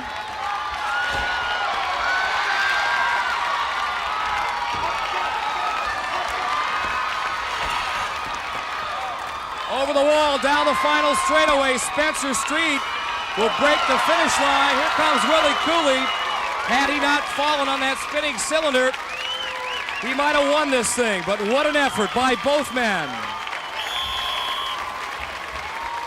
Spencer, great job. You've certainly taken your lumps, as that eye can attest to. Take a look at that, ladies and gentlemen. You've been in the thick of it all day. You have to be happy right now. Very happy indeed. Real excited. Competition out here is great. Just a world of fun.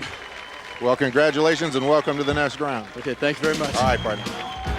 Just 5'8", 170 pounds, Spencer Street packs a lot of punch. He's going to be a man to be reckoned with, as he gets congratulations from his mom, Carol, and his dad, Spencer. Coming up next week, more exciting preliminary round action. Until then, for Larry Zonka, I'm Mike Adamley. So long from Gladiator Arena.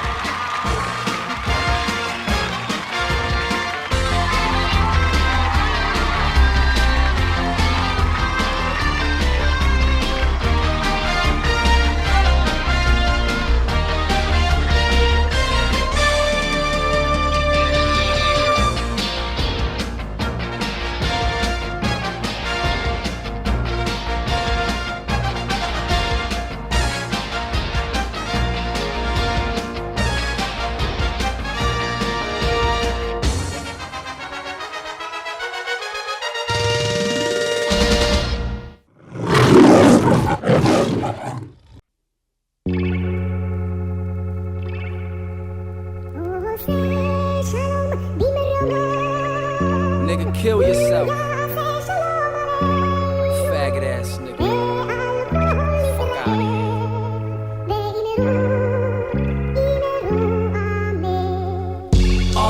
This that Brownsville bully rap, hoodie rap. Take a nigga chain, smoke the goodie track. Surrounded by the wolves in the wilderness. Lick a pin, slit your wrist so niggas won't get pistol whipped. Or niggas won't get pistol whipped. If I was you, then I'd probably have to slit my wrist. Sean Price, the villain beating any villainess. Slit your wrist so niggas won't get pistol whipped. You cowards are bogus. Split head like Red Sea, power of Moses. Due to my weight gain, I had to double the dosage of drugs that I do. A niggas they toasted P.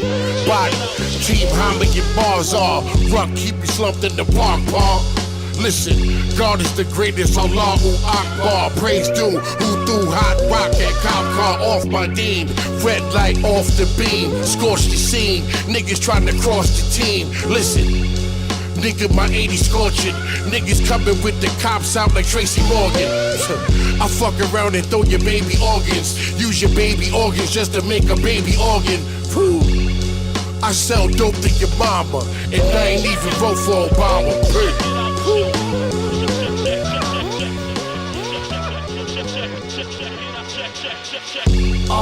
This that Brownsville bully rap, hoodie rap. Take a nigga chain, smoke the goodie track. Surrounded by the wolves in the wilderness. Lick a pin, slit your wrist so niggas won't get pistol whipped. Or niggas won't get pistol whipped. If I was you, then I'd probably have to slit my wrist. Sean Price, the villain beating any villainess. Slit your wrist so niggas won't get pistol whipped. I get paid to make music burst through walls like Kool-Aid came through. Niggas came through with their tunes and their goons childish. Gunny moon, them niggas bang zoom to the moon, Alice. Keep it clean, sneaker fiend, what it do, Dallas? Decept the death, I strike a nigga till hand callous. Nigga, you know how the fam go. Big beard, big niggas, soon as Sam Crow. Grew through shit like Loonies was in there. Blow 2/5, I'm loony up in here. Fuck around and I punch hats off niggas' heads, then replace that with dunce hats. Everybody in they sun rap. Bang! Everybody in they sun clap. Whew. I make money from the dope I push. To make it funny, I ain't vote for Bush. Motherfucker.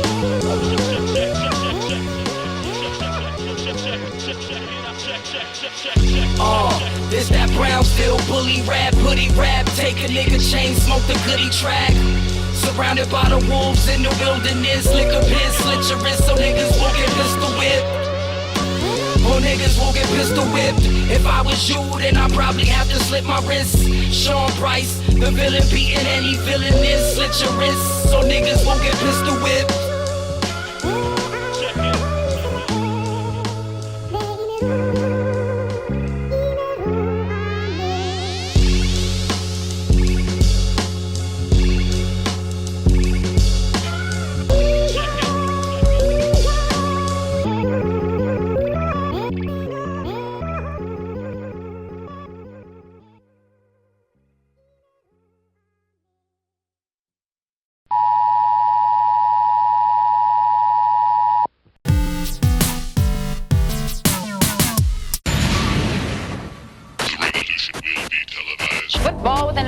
football like you've never seen it before.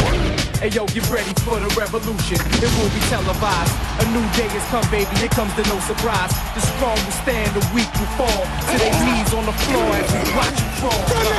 This is the XFL! And now, the XFL hits New York. The New York Hitmen, a team hungry for a win. This is their battleground, their backyard, and their head coach, Rusty Tillman.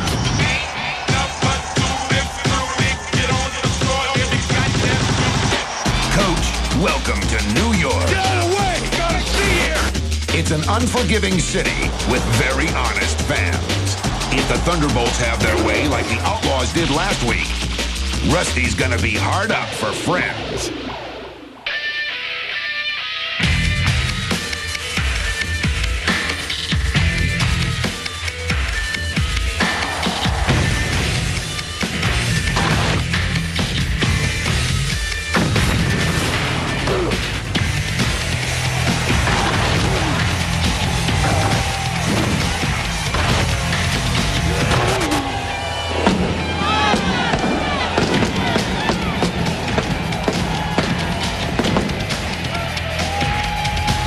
It is opening day for the XFL in the Big Apple. There's nothing quite like a New York fan. In these parts, you have to earn it. The rewards are always greater on Broadway, but so are the expectations. And today here at Giant Stadium, the Hitmen know they need to make a huge first impression at home after a sluggish opener in Vegas. It's the Birmingham Bolts and the Hitmen next on TNN. And now, for the first time ever at the Meadowlands, your New York, New Jersey Hitmen.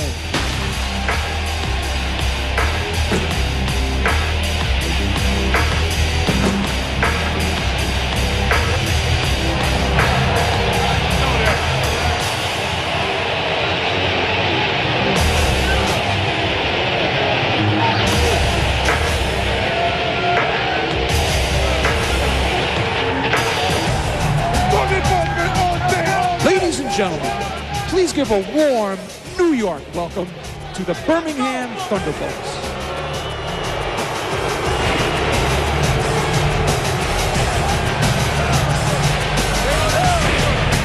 I'm in the ass all day. I'm in the ass all day. All day in the ass.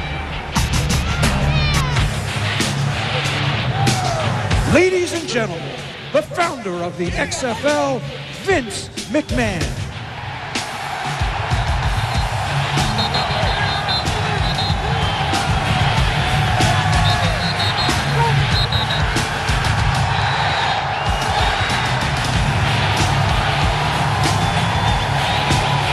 It's a great day for some football. I'd like to thank everyone here in Giant Stadium for coming out and braving the elements, XFL style. As you know, here in the XFL, we have our version of the coin toss. It's called a scramble. And in a moment, two men representing each team will scramble for the ball. The man who gains complete control of that ball will have his team and the option of his team to determine whether or not they want to kick off or receive at the very beginning of the game as well as in overtime, should there be any. Best of luck to both teams. Let's play some football.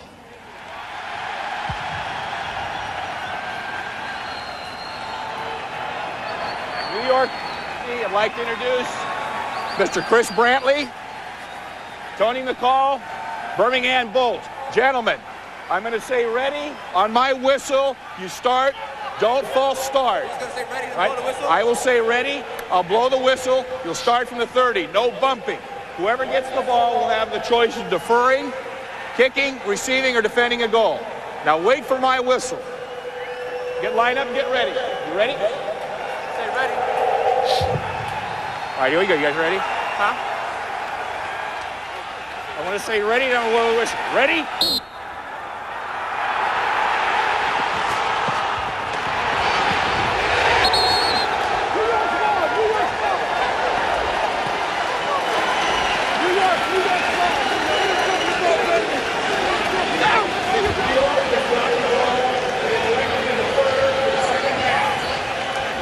So Chris Brantley of the Hitmen has gained the ball, and New York will have the option to kick off or receive to start it off. Hello, everybody. Welcome to the XFL on TNN. Craig Benevini, the big Bob Golick, and we are excited for this one. Certainly the Hitmen know, hey, they stunk in week number 1, but they also know, Bob, they were undefeated in preseason, and they expect to regain that form in front of the home crowd here today. Yeah, way to beat around the bush, huh? You know, first impressions were so important last week when the league started. Great job, but I'll tell you what, we saw some great football last night. The Hitmen, they got to come here and make the good first impressions with these New York, New Jersey fans. We all know what they're like. We all know how tough they can be. I'll tell you what, they got to get on it early or that Birmingham team will take it to them. Rusty Tillman is the head coach of the New York Hitmen, a longtime NFL assistant, 16 years with Seattle. Said he cried last week after the game because he cares so much for his club and he felt bad for them. They laid an egg. He expects a much better effort today. 48-year-old Brooklyn native Jerry Donato is the head coach of Birmingham, well known in the college circles, most recently with LSU. Hey, he may feel more comfortable here than Rusty does. Got a brother in and some Goombas from back home in Brooklyn for the game. Leo Aragus will kick off. New York deciding to kick the ball off. Again, if it goes to overtime like last night in the big game in LA, they would have the option also in overtime of receiving or kicking. And of course, they will get the ball to start the second half as well. Well, we're definitely talking about some good football weather. This kind of weather only crazy football fans like, and some players that are running around. A little brisk, a little chilly. We'll be okay, though. Capacity crowd of New York fans. Set for this one. Leo Aragus.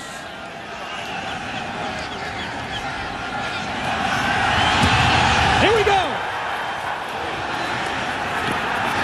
Gordine takes it at the 20 for Birmingham. And he's crunched down at the 27-yard line. Michael Blair made the hit after the 10-yard return.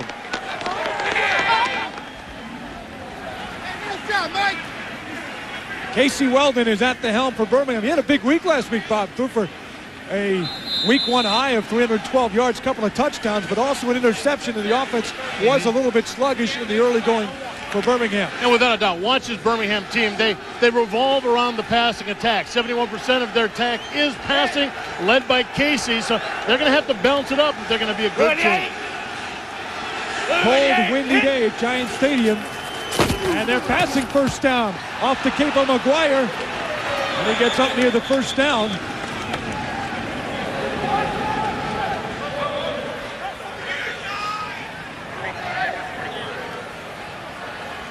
Eleven-yard gain is a first down for Birmingham. Straight left. Straight left. 35 or 25 on one. With if I tell you, you come. The cold conditions, you expect the teams to run the ball a little more today? Yeah, you think they were trying to keep it on the ground. And not only the cold, but the breeze, too. There's a little breeze blowing out there, which can affect them. 35. Hit. James Bostic is in the backfield for maybe a couple. And the Hitman D is pumped up. You know, Bob, last week, the Hitmen were, as Christian Mamalonga told me, the defensive lineman, he felt his team was caught in the lights of the hype of the first game. The defense is a good way to start a game where you can use that hype to your advantage. Hey, you know, we've seen it all over the place. Defense can set the tempo in a game. They've given up that first down, but if they can keep this team off this Birmingham Bolt offense off the field, they got a shot at it. All right, good job, good job. And especially, Craig, early in the season, defense is much easier than offense. Timeout number 1. Defense is instinctual. Defense, you go after, you make the hits. There you got Rusty, who loves running that defense, getting his guys together. They went ace, okay? That's all right. They're still ace right now, Tony. What do we got, 2nd and 8? Still an 8. All right. Let's go 2nd and 8. Let's go. They like to run outside here, to counter. 2 runs outside. Let's go under zone. Here we go. All right, let's go. Rusty Tillman saying they went ace. Not sure exactly what he was referring to. The I got to get that personnel. Now tell them to be alert up there. Yeah, tough situation. Got ace. Tell Dietzle, you know, who comes in, who comes out. A lot of these guys, they have personnel. You hear terms like ace. A lot of those are personnel packages, depending on how many linemen, how many linebackers.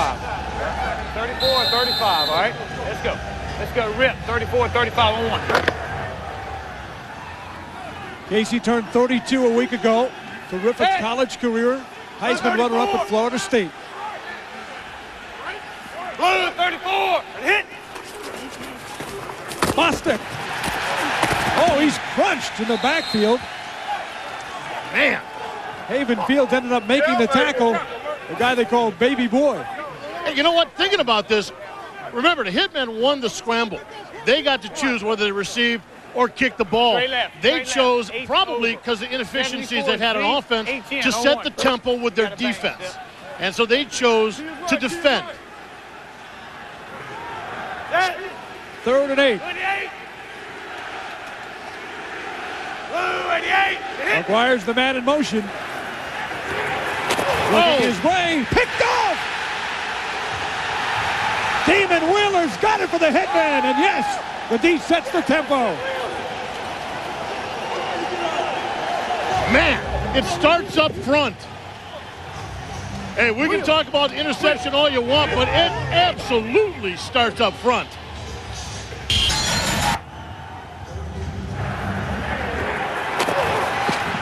Nice, beautiful timing on that, stepping in front of the receiver. I'll tell you what, if you heard the shot that Casey Weldon took as he let that ball go, you know what caused that interception.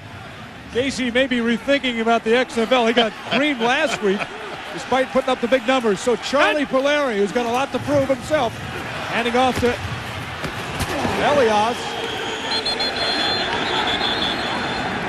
Let's go down to Kip Lewis. Hey, Damon, great way to start out for your defense here. What's up? It ain't over. Gang fans, we need y'all today, baby. We need y'all today, huh?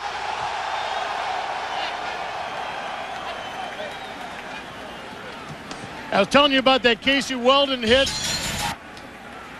Take a listen to this. So you want to play quarterback, do you? Dwayne Sabb, the right end, a local guy out of Jersey City, made the big hit. He was out for 3 years not playing football until the XFL.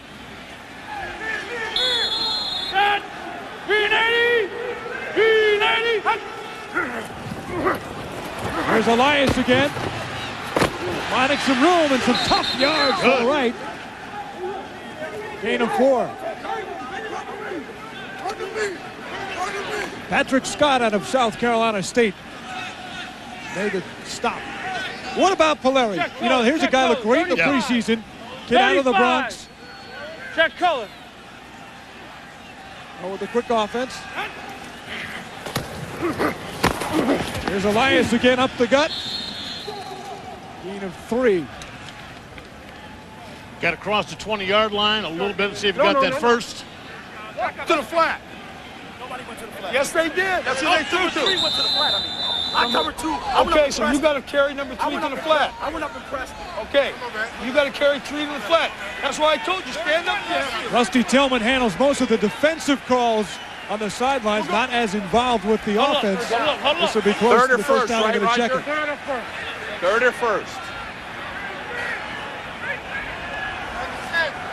It's close. Couple inches.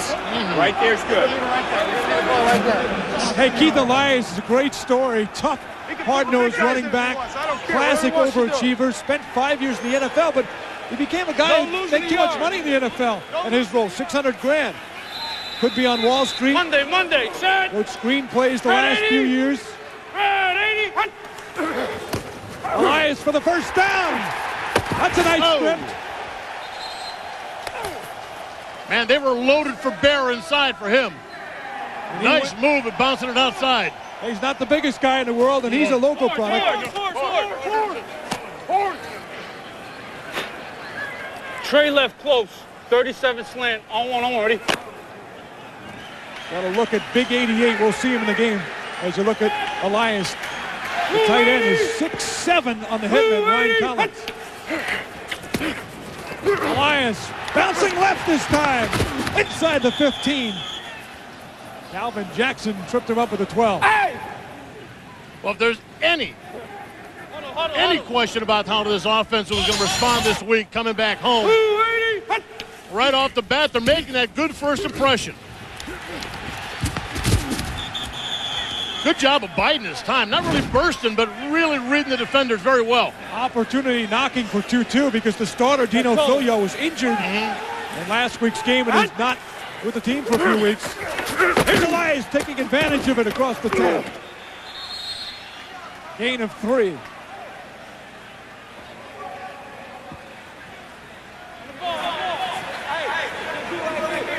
know, the guy who made that stop, Bob, is James Willis. Now here's a guy who's been around with 12 tackles last week. Got the big heart and an insurance business in Huntsville just in case.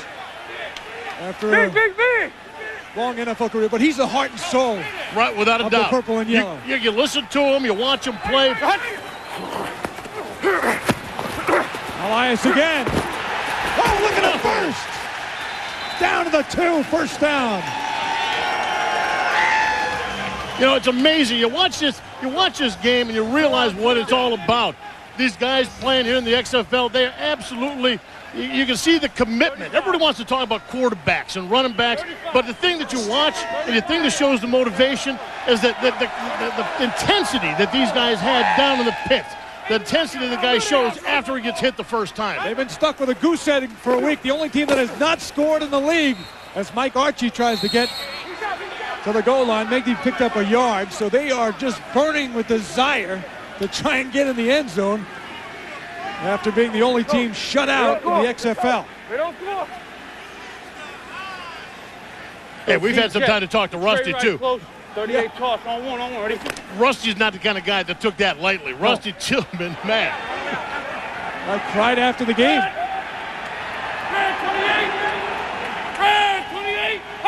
Collins in motion. Here's Archie. He may have been. Touchdown!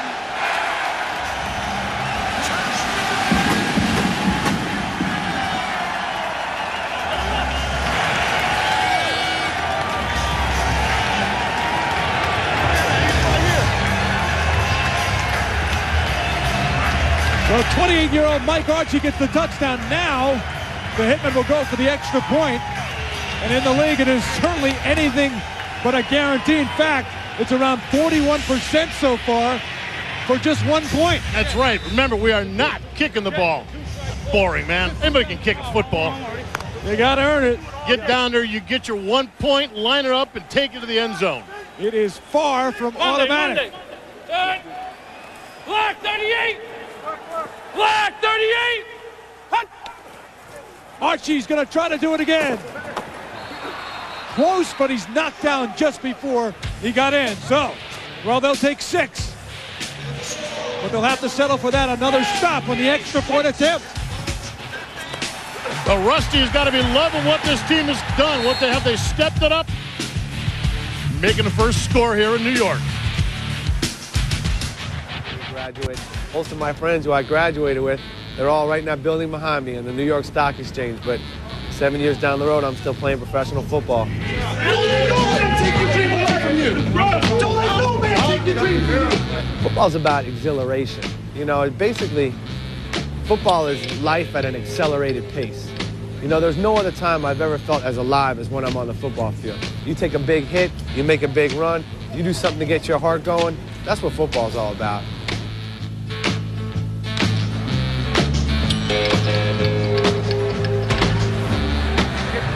You wouldn't know he's a football player if you walked by him on the street. 5'10", about 200 pounds, the star of that drive, workhorse, all heart, 25 yards. He knows he could be making the big bucks on Wall Street, too. You say you wouldn't know him. I'll tell you what, he's got something in his eye. There's something in his eyes that tell me that guy wants to hit somebody. And his nose, too. I think it's been hit a couple of times. Bourdain bringing it back across the 25. Tell you what, man, I love hearing this hitting. Look, everybody's pads are frozen. These guys are just beating the tar out of each other. Great crunching going on, and the hits from the Hitmen, as expected. Now for the Bolts, though, hey, here's a team that would trail 19-zip last week, got off to the horrible start, and today not what they had in mind either. Weldon did a nice job at bringing that team back, and at least to be competitive last week. Weldon to Jackson. Quincy Jackson for a gain of 7. You know, they talking to Jerry Donato, the head coach, before the game about running with the weather. They may get to a situation if they get behind here, they're going to have to throw the ball. They've got a good passer. Well, it doesn't look like they came in expecting to run the ball at all. They, once again, seem like they're sticking to their normal game plan, which is set it back, give it to Weldon, and hopefully he can complete enough passes before somebody knocks him out of the game the way he's taking these hits. Blue 25, hit. Bostic will get a chance. Crunched at the line by Israel Raybon. Hell no. Hey, why does he have Raybon on the back of that jersey? Israel Raybon, defensive tackle. And just like Rambo, I go in the war in the trenches. And that's why they call me Raybon. Talking to Israel, his dad heard about the XFL, says, you're not giving up football yet. Blue 27. And he has the freedom of expression here on the field to come back, put that name on the back of the jersey, but he said his dad was really the one, his boss that gets a couple who pushed him. And he was hoping that his dad didn't see the XFL commercials. Yeah. He said, are you going to give it up? Are you going to give it up? And Raybon was is back, and he's happy to be doing it. Hey, how about us? You see right there, baby boy. How about us, man? When do we get our names? We put our names in the back of our jackets? You have a wide enough piece of tape for you, Mr. Gold. Thanks, man. First down for Birmingham. Blue 88. Blue 88. Hit. Weldon. And Jackson makes the catch across the 40. And remember the rules here, they're different than you've seen before. One of the rules being the fact that you can have forward motion. One player can be moving towards the line of scrimmage when the ball is snapped. And you're going to see that quite a bit. Guys going in lateral motion and then in forward motion, getting a little jump in the ball. How does that affect bump and run with a guy coming with speed at the line of scrimmage? I'll tell you what, if you don't get the guy, you don't hit him when he's taking off from the line of scrimmage, he has got a flat-out good lead on you. You're not going to catch up as a cornerback. You better hope you got some safety. Boston trying to pick a nice spot. Ooh. Boston crunched on the play. Tawambi settles. Man, what a hit. Talk about a safety coming up and making a hit. Let's go, nickel. That's Rusty's kind of play. 22. And he's got a little more confidence and a little smirk back in his face after last week's disaster in Vegas. We're in good shape. Ron Merkerson also helping on that stop. The Merk.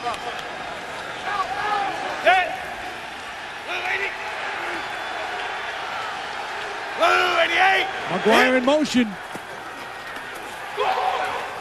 No. Off the hands and incomplete. Good coverage by Mike Barber. So here we go Job, D.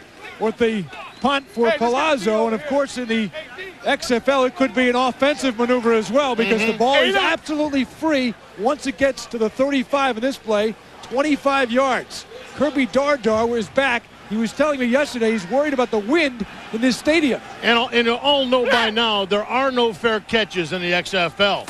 He's got a 5-yard danger zone around. The ball is blocked. The ball is blocked. It's now off the hands. It's a free ball. But it looks like the Hitmen have recovered the ball. And that's an interesting one. If the ball hits the hand of the blocker, well, then they've already touched the ball. Hitmen look to add another. They lead 6-0. Couldn't see the game as well. Couldn't smell the hot dogs and the kibasi cooking behind us. Just couldn't enjoy it the same way. Well, why does it always come down to food, you know? It just smells good around here. By the way, Bob did have to put the hot warmers in his pocket just in case. I don't think he's that tough, folks. Larry's pass, batted down, nearly picked off, was it? It looks it is. It's picked off. Johnny Mitchell was the man who batted it, and yes, I think he has it.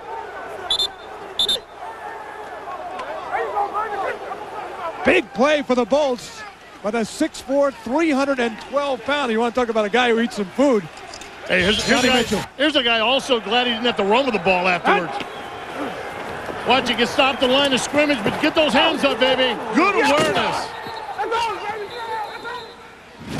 Wow, Johnny Mitchell was the lowest draft pick on this club. You know, when they made it here. That's right. He's doing a heck of a job. You know, they tell you, if you don't get a pass rush, at least get your hands up, and he did a good job of keeping an eye on the ball. Hands like that, maybe they'll go on the other side of the ball as the tight end. Pass by Weldon. Incomplete. Wheeler on the coverage. Hey, it was Wheeler who made the big interception to key the Hitman drive, and the Bolts are hoping for the same thing their way this time after the Mitchell play. Well, I'll tell you what, you're taking a look at Casey Weldon right now. He is one of the toughest quarterbacks I have ever seen play football. He took so many hits last week, big hits that would have put normal people down. But I'll tell you, last week, XFL game, that guy said, nope, I'm all right. I'm going back in. Took heat from the home crowd, too. McGuire, that might be a lateral.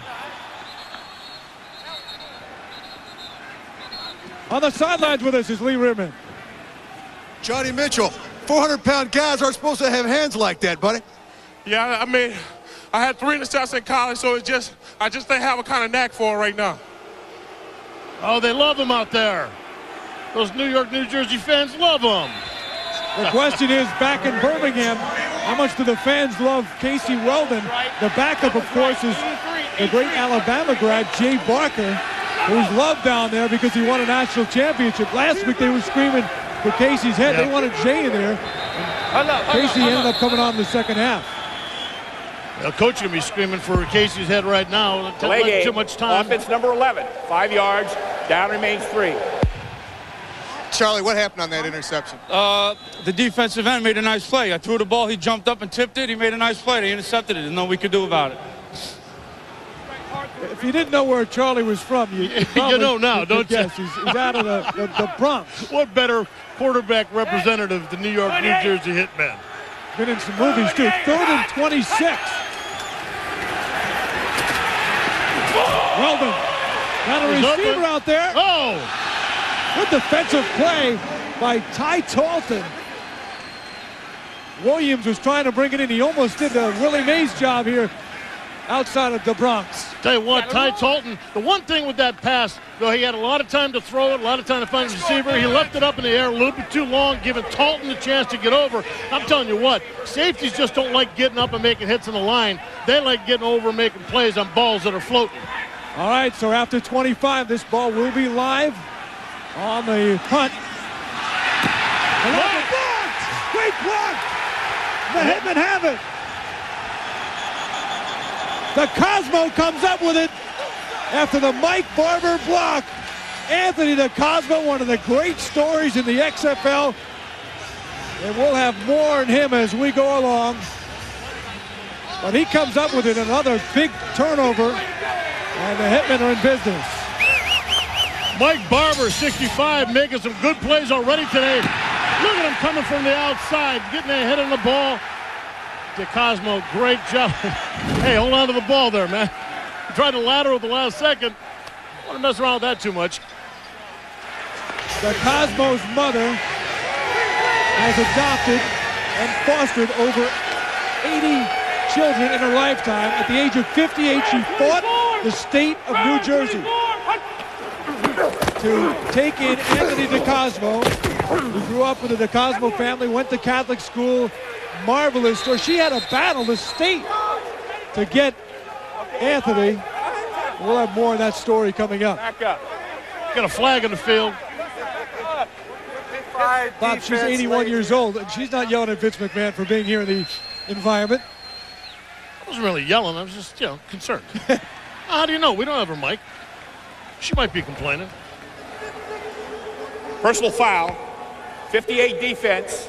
Penalties half the distance to the goal. Automatic first down.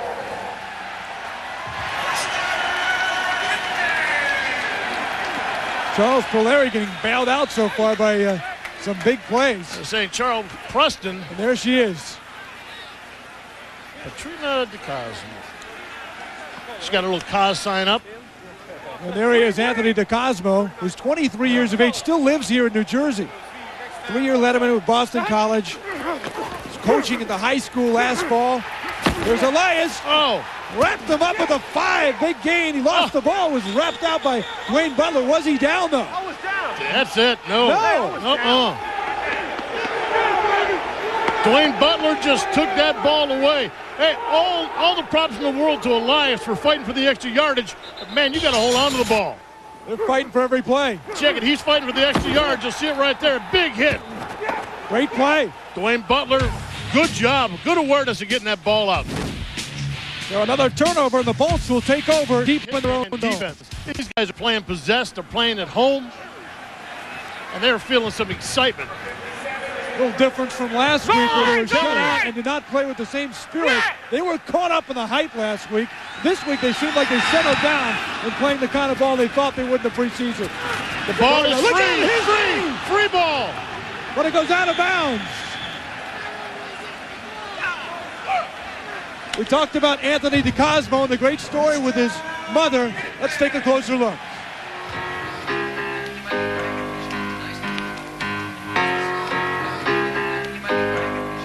They called me the day before. They said, "We have a baby for you. Are you ready?" I said, "The bassinet's all clean and ready." There's no question about me being adopted. You know what I mean? It's always been like that from day one. "Oh, I have a cute little boy for you. Look at him." I said, "Oh, isn't he beautiful? Look at his eyes." And, you know, he was blinking, you know, like, "Oh, I'm happy to be here." That's the way I saw it. Yeah, mother sees it.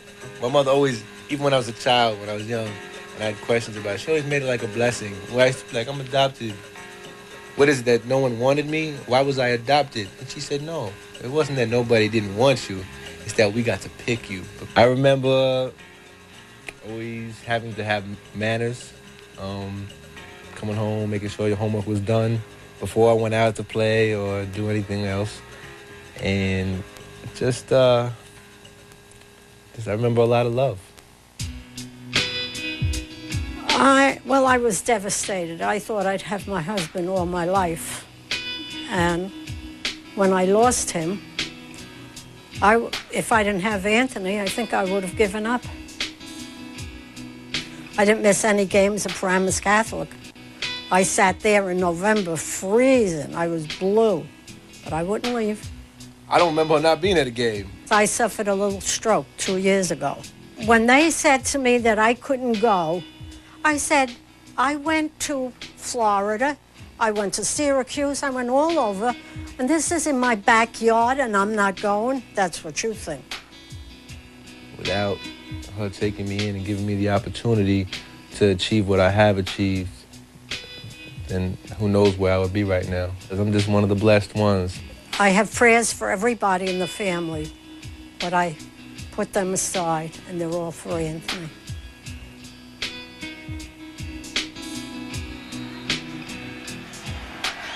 There she is. I'll tell you what, hats off to that woman for what she's done for all those kids over the years, and more importantly, what she's doing here out in the cold, checking out her son. She's a hero, Bob. Polari throws right to DeCosmo on cue, and Anthony makes the catch for Mom and the family. Now, I wonder if they changed the game plan. Of course, they could see it because in the stadium here, the experience is not just what your eyes see on the field, but around the field, and of course the big Tron board. They saw the whole feature here, the players as well on the field. I noticed the Bolt players look up and they're showing the baby pictures going, yeah, he is so cute.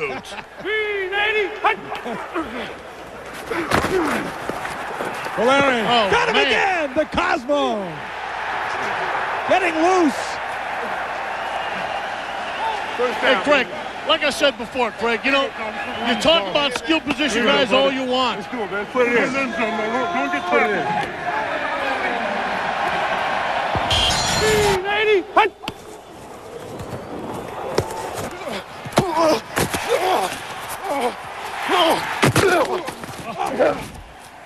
Oh, don't want Mom to hear that hit.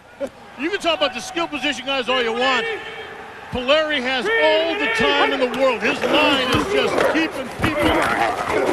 Elias for a couple.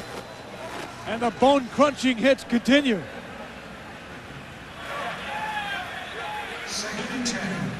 Well, we've had a chance to talk to Elias, and he's not the kind of guy that's taking that lightly when he had that ball taken away from him. He has had something to prove. Check, counter, First swap. quarter running down. The play clock has a few more seconds on it, so if they want to snap it, they can. They're going to have to do it in 5 seconds. Red 59! Red 59! And they didn't get it off. Get it off. So the Hitmen, though, are warming up. Wild first quarter here for the Hitmen debut in New York. There's no doubt this is a different Hitman team than we saw last week. They're playing their hearts out in front of the New York crowd. We're done with one. If I had an extra $2,500, I would pay my 1998 taxes. I'll go back to Jamaica.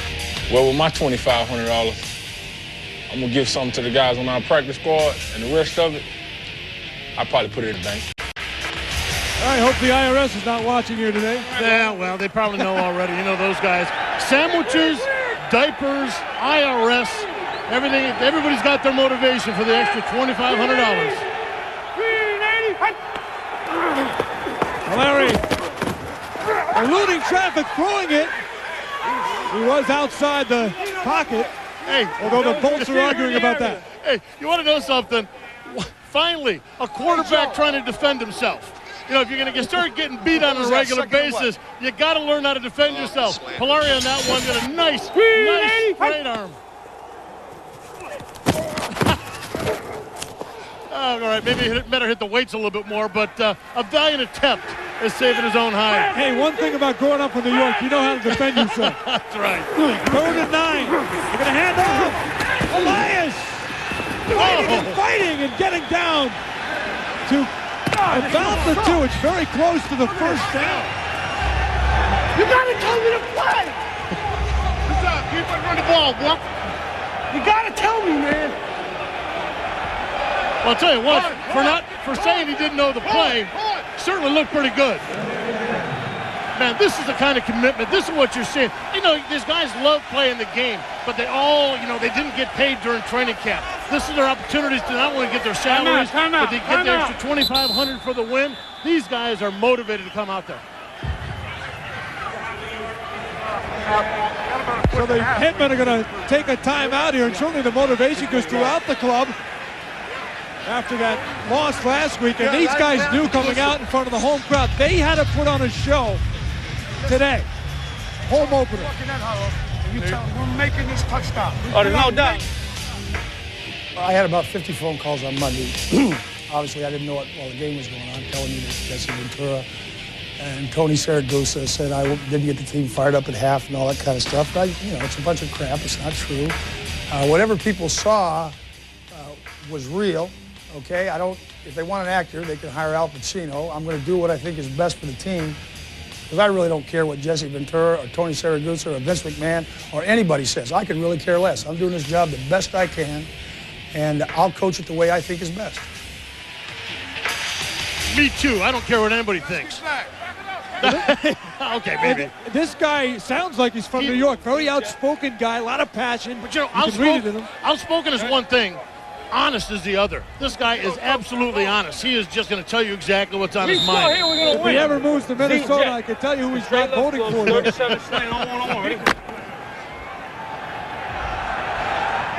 Jesse didn't like the way he coached the game last week, especially at halftime with the emotion. 4th and 1. Elias trying to pick a spot. He was crunched down. The Bolts feel they stopped him. He was hoping that he slowed it down. He was hoping something would open up on the backside. Bolt defense played it well, staying at home, and man, he just had nowhere to go. Big stop for the Bolts, especially with the troubles they're having in offense, to not give up a touchdown there.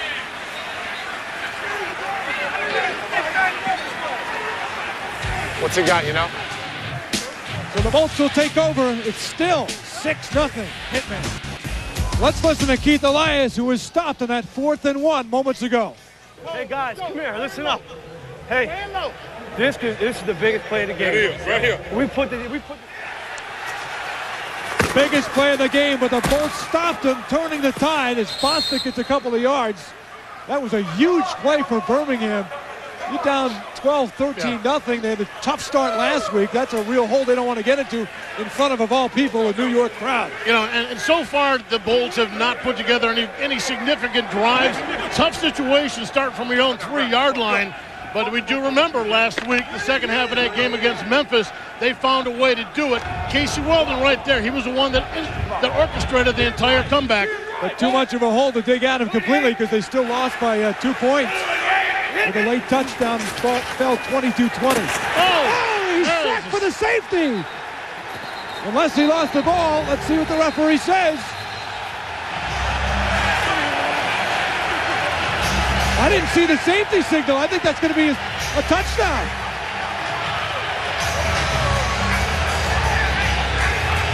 Well, the Hitmen are certainly doing their part at selling the idea. Forward progress is ruled on the field of play. 3rd down. Oh, man.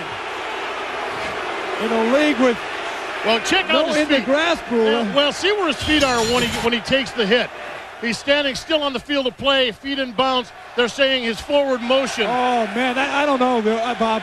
Yeah. He was hit and the ball was jarred free, and he was not giving himself up. There's no in the grass to it.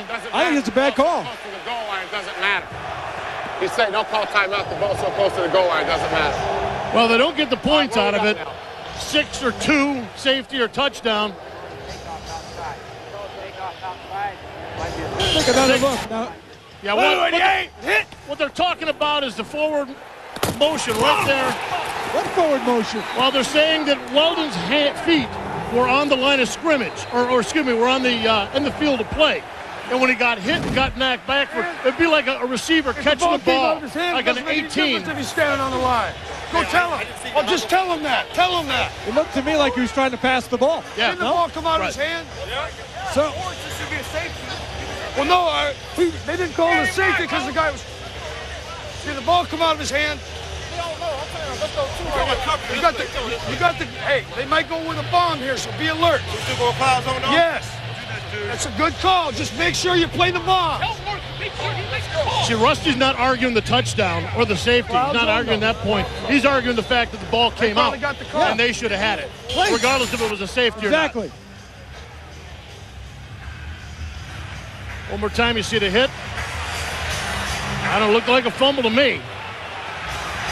I mean, the referee obviously saw it a lot faster, but to me it looked like Weldon was about to throw a pass. He certainly didn't rule it incomplete. Yeah. The hit seemed to cause the ball to jar loose.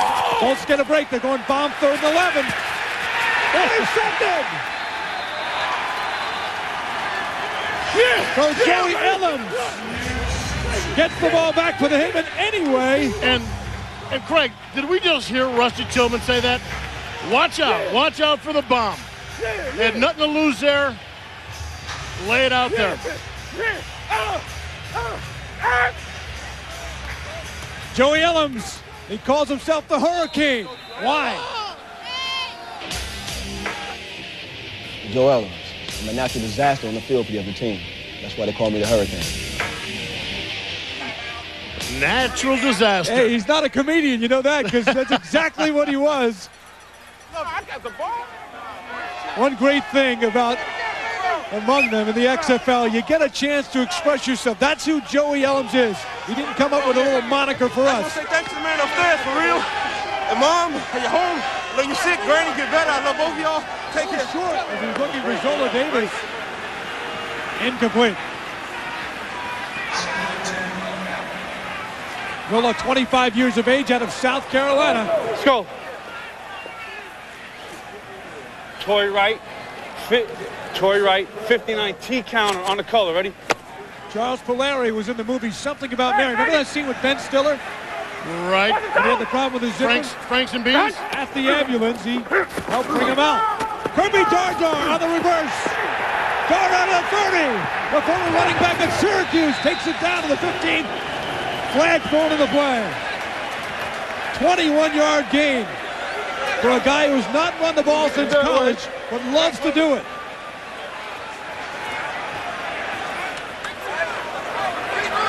Well, Kirby told us yesterday that When he started off as a running back, then moving to wide receiver. He said he told us he was going to get a shot at it. Now, I believe we're going to see the holding here at the end.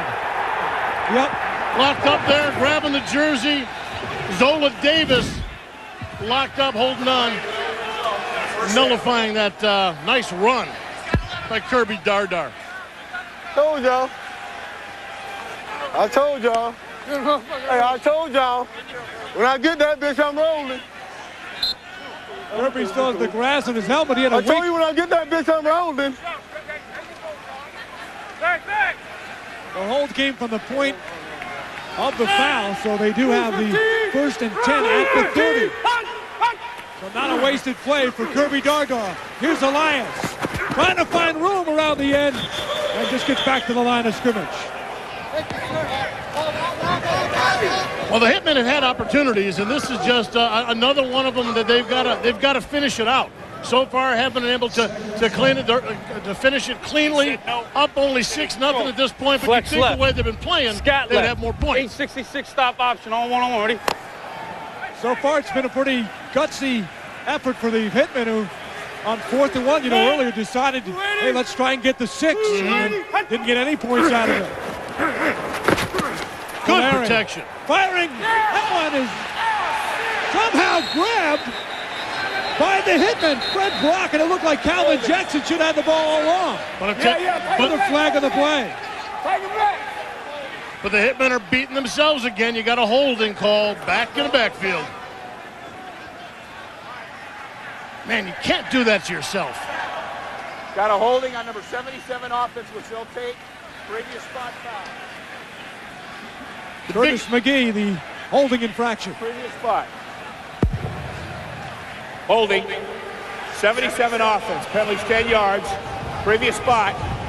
Repeat second down. Look at the size of that guy. Why would he have to hold anybody?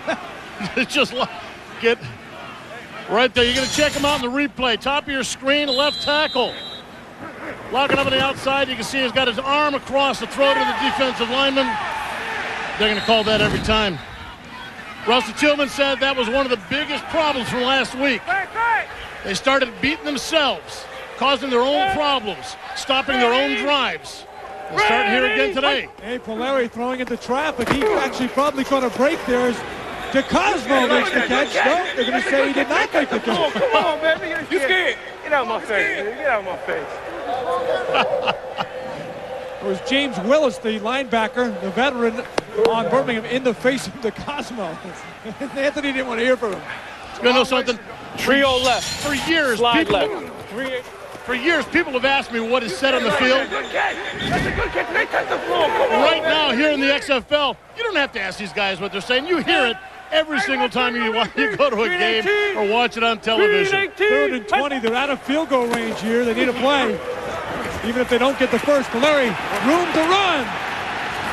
Not the quickest guy there. He's way short. Only picked up about 4. That would mean about a 53-yard field goal attempt if they decide to go that route. And it looks like, well, you don't know really with the kicker and the punter. It's all right. You can also have a fake play. You guys have a room to play with. Field. Don't let it bother you. Come on, Charlie. Tell them to get it up over there. We're going to be all right. Let's go. They can get fancy here because the ball only has to get to about the 12. That's the 25-yard mark on the punt.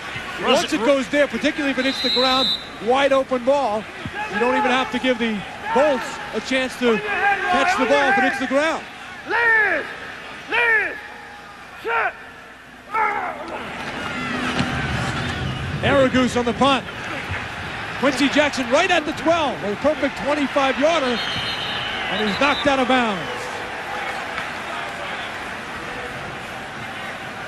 Let's take this opportunity to show you some of the punt return rules, courtesy of Bud Light. As you can see, we've told you no fair catches. The kicking team has to give the receiver a little bit of a danger zone, 5 yards around the receiver to catch the ball. And also, as we've said so many times, 25 yards. The kicking team can recover the ball after it has traveled 25 yards. Free ball. Anybody can get after it. Makes this punt return very, very interesting. Weldon handing off.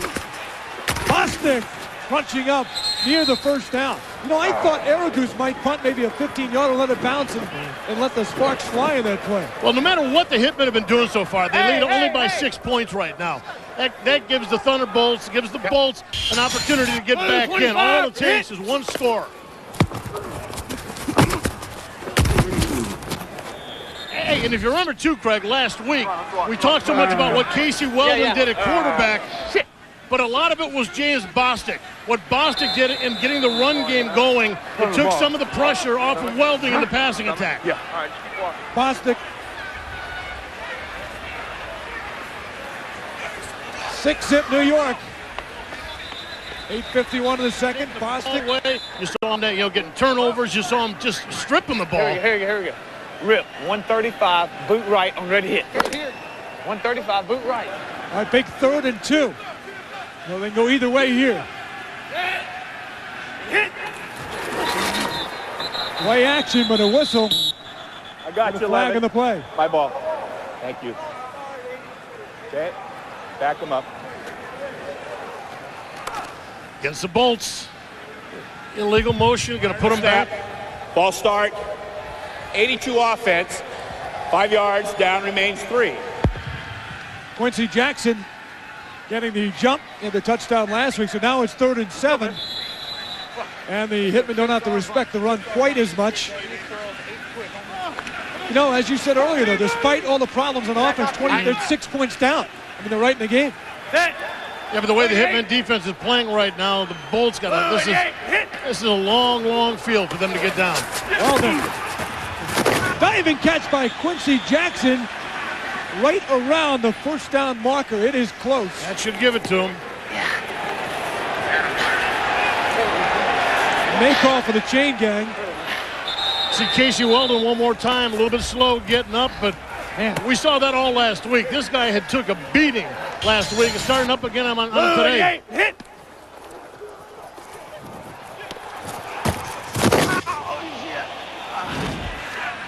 It's not for the $5,000, that's for sure. Tell you what, he went down, you see his hand went right to the ribs. End of the game last week, same thing. You saw him go to the ribs. In fact, let's take a look at what happened last week. This is against the Memphis Maniacs. He just got crunched throughout the game and still hung in there. Somehow kept the chin strap on for the most part and led his team back.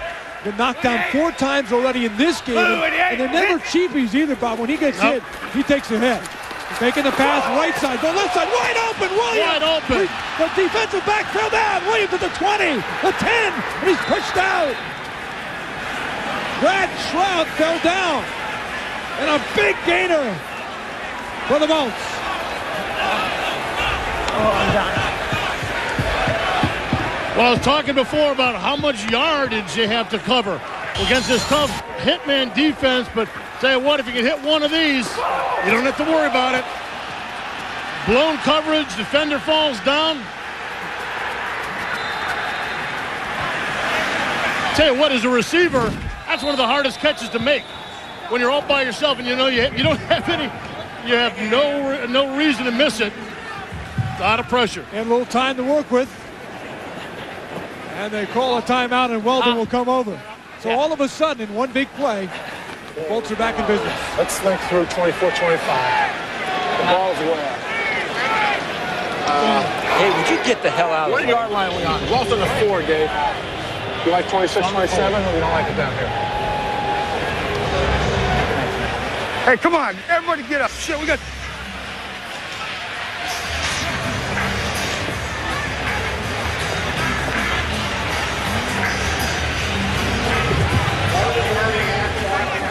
Save 28 for the, we can set 28 up if we don't get on first down. I don't know that I like 24-25, but what I like that 28-29. Reggie? Huh? We got one left, right? Wing right hot, 28-29. Wing play choice now. Wing right hot, 28. Okay. Let's just come off the ball and go get it. Okay. Casey Weldon's got the play after that 70-yard gain. And that's what killed the Hitmen last week. The big, couple of big plays, couple of missed assignments, coverage breakdown. You know, you can see the concern on one. When both of these coaches' faces, they know that this is not going to be one of those high-scoring affairs. Every point that gets on the board is going to count. It's going to count big time on who wins this. Big East Division battle. Both teams looking for their first win. First and goal, Boston.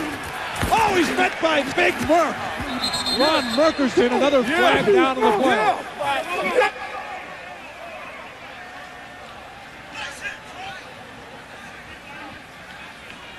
Okay, back to me. No, not today.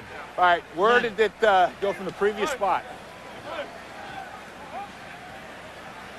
Big Merck came in. 63 offense, penalties 10 yards. Previous spot, repeat first down. Well, the Hitmen shot themselves in the foot on the last series with 2 big holding penalties. That time Antonio Fleming out of Georgia. You guys hold them out as a touchdown. Hold them out. Bill was right. 76 special on one. Coach calls him affectionately overweight. Talking about him. Weldon again rush, delivers to the flat, it's Boston. He's knocked down by Wheeler after a gain of 7. Good poise by Weldon though, under pressure, he was able to dump off to the outlet in Boston. I'll tell you what, I know he's not enjoying the hits, but he's certainly got a lot of poise. I'm giving it to Weldon. I don't care what they got going on back there in Birmingham between Weldon and Jay Barker. Let's go rip 80, you flat. On ready hit. If I'm a player on that team and seeing what Casey Weldon is going through, I've got all the respect in the world for this guy. Second and goal. Weldon, lots of time, fires wide open, touchdown, Quincy Jackson. And the Bolts have tied up the game. I love it. Well, Quincy Jackson took it to the end zone and pulled up short, just across the end zone. Number 26, Joey Elams just did not recover. Watch Elams here, did not recover in time to make the play. It's a big 8. I don't know what Elams was looking at. Wing right hop, 60 on one. Well, here's the big extra point again. No, nothing automatic, not even close. It's not even 50% the teams are making this. About 40% in the lead. This for the lead. Weldon rolling. Going right side, he's short. And they do not get it. Reggie Johnson made the catch, but it remains a tie game. There you see Quincy Jackson scored the touchdown. Nice route, short one, pulled it up just north of the end zone. But once again, Casey Weldon proving that he can take a hit. And he can take the hit and still get the pass to where it's supposed to go. Fortunately, problem with Weldon is he's not getting a chance to see how the end of his passes are, ended up. Bob, the temperature here in a February game in New York, 31 degrees with a wind chill, 6 degrees. Maybe a little warmer tonight in Memphis. For the other game tonight, the Las Vegas Outlaws so impressive in week 1. We'll head to Memphis to take on the Outlaws in a battle of undefeated and supremacy in the Western Division. Vegas at Memphis. Chris Marlowe, Brian Bosworth, and the gang will have it for you. Rashaan Salam had a huge week for the Maniacs last week. 154 yards, couple of touchdowns, leading the Axe to their 2-point win over the Bolts. How are the cheerleaders staying warm? Somehow. Tell you what, I can't complain. You see them what they're dancing around in. Hey, no way I can complain anymore. I'm just glad you're not dancing around in that, Bob. For all of us here. Well, you're not watching me, are you? 6-6. How's that ball feel against a frozen foot? Dardar at the 12. He can fly through the 30s. Punched down at the 34-yard line after the 21-yard return. Patrick Scott, nice tackle. But pretty much grabbed Dardar by the neck. Just yanked them down. Beautiful.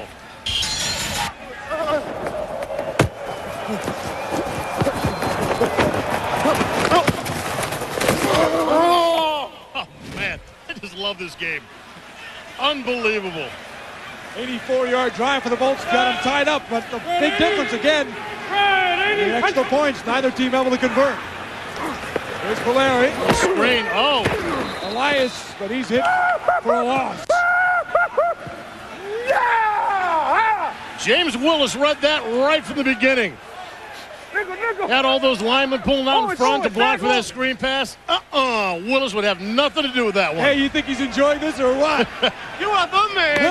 Let's go for a second. Willis told me he doesn't want to be a beeper guy because he said his mother told him that you have to speak politely. So he's trying to curb his language if he can out of the field, but he's enjoying it. You can hear his enthusiasm.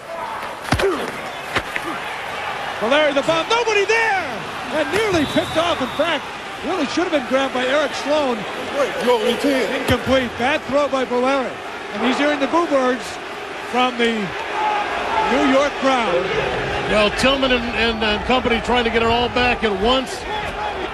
Since neither one of these teams have really sustained a long drive, trying to take a page out of the book of the Bolts and just throwing it and getting a big chunk right off the bat. But Sloan there to make the play.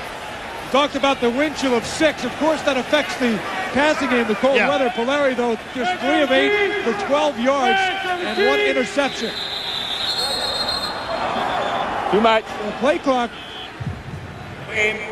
Number 7 offense, 5 yards. Down remains 3. And the Boo Birds continue. You know, the play clock again, only 35 seconds. You got to be a little crisper, a little sharper.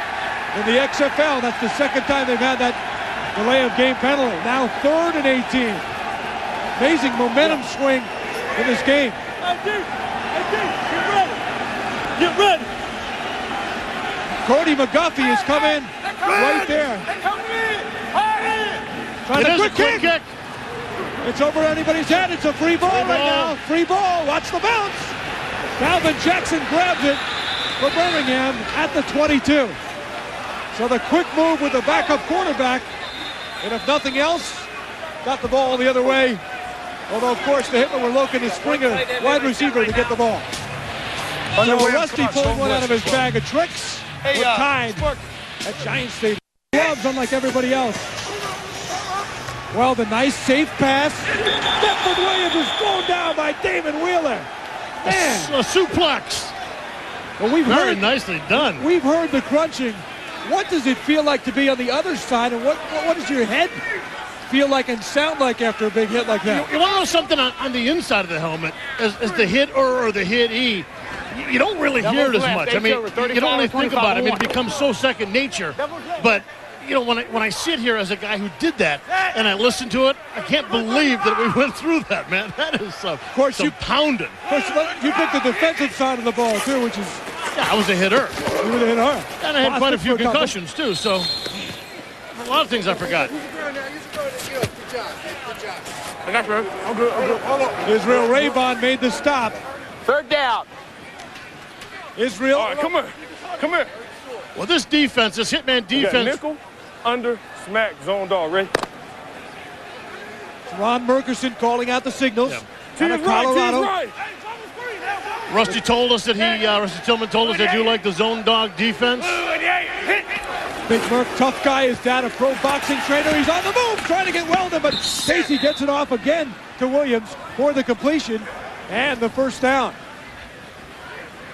Stepford Williams. Well, Rusty's got to be a little frustrated because the part of his team that really set the tempo early on is having a little problem right now. Come on, talking about the defense. Out here. Get out of the way. Are we a nickel? We're a nickel. You got 3. That is That means an extra defensive back, 5 defensive backs when you hear Tillman say nickel. Weldon, play action, a good one. Naked boot. Rolling right, wants the receiver to move. Now he's going to run. yeah. Thank you, man. Good gain by Casey Weldon, showing some scrambling ability. A gain of 8. Oh, that's the tails up there. Was that Joey Elam's he faked out? Casey Weldon comes around with that naked boot, and as he got out there in the flat, defender came up, gave him a little pump fake, and just locked the defender up. Get him an extra couple, 3-4 yards. Trey left, 35 on 1. Check him out as he comes here, naked boot. Watch him. Yeah, here goes Elam. Front up. Faked him right out of his jock. You better go check with the equipment guy. Get a new one. Time out of the field with a 2-minute warning. 6 6 on a frigid day in New York. Go, go, go. Look at 8. Look at 8. Hit. Weldon and the keeper on a 2nd and 2. They just wanted to get the first down. Got somebody hurt? Got somebody hurt. First down. Oh, the block of the center, Ryan Thomasy, 290-pounder, number 65. You all right? Trey left. Trey left. HI, 73 special on 1. Need time. Got to go, Step. Casey's throwing for 121 yards. Set. Look at 8. Go rip, rip. Look at 8. Hit. In motion and stuttering is McGuire across the middle. Bostic. Oh, he's crunched down by Mike Barber. Mike Barber with a hellacious hit on Bostic. Well, they're going, looks like they're going no huddle, taking it right to the line of scrimmage. 71, regular 71. And good. No timeouts. You don't get the stoppage unless you get the first down for the placement. So they got to move quickly. Weldon comfortably thrown. Williams again, and Adams is playing off the receiver. He's pushing off, man. You know, Bob, you heard Ellum say he's pushing off. I thought I saw that in the touchdown as well. You cannot do that. Little nudge at Ellum. You know, you're going to have a little nudging. I mean, it's going to happen. It all comes down to the referee, what he wants to call. Someone call. I mean, we've seen it in games all, you know, for a long time. It all comes down to, you know, what, how close, how loose or tight the referees are calling it. We're talking about pushing off. You got number 3. First down, and Weldon looks comfortable now at QB. Black 41. Black 41. Hit. Bostic. He drops the ball. Still loose. Weldon may have jumped on the ball. Get the ball. White's got it. White's got it. The ref saying the White's got it. White had it first. Hey, I got him. I got him. Easy. Hey, let me just tell you this. Bob, what's it like to be in the middle of a scrub like that where you're just fighting for the ball? All you do is you go and you try and get a hold of the ball. You pull it. I don't care if the play's over and you steal it. You can. Everybody's got their excuses. No, I had it the whole time, man. Did you tell him? Be alert to the run. Coming up at the half, it's the XFL All Access brought to you by Burger King. We'll take you to both locker rooms for an inside look as the players and coaches break down the first half. The Burger King XFL All Access at halftime. 42 seconds and counting. You weren't insinuating that I would bite somebody down the bottom, did you? I wouldn't hold it against you. That time, good coverage on Williams by Ellums. Clock ticking. 29. Clock running down, 24 seconds. They better hurry up here. Right now, they got a 49-yard field goal attempt. Although they do have a very good kicker in Brad Palazzo. They may only have time for one play, and it might have to be out of bounds toward the sideline. Weldon over the middle, got a receiver. Clock running, and that's going to do it.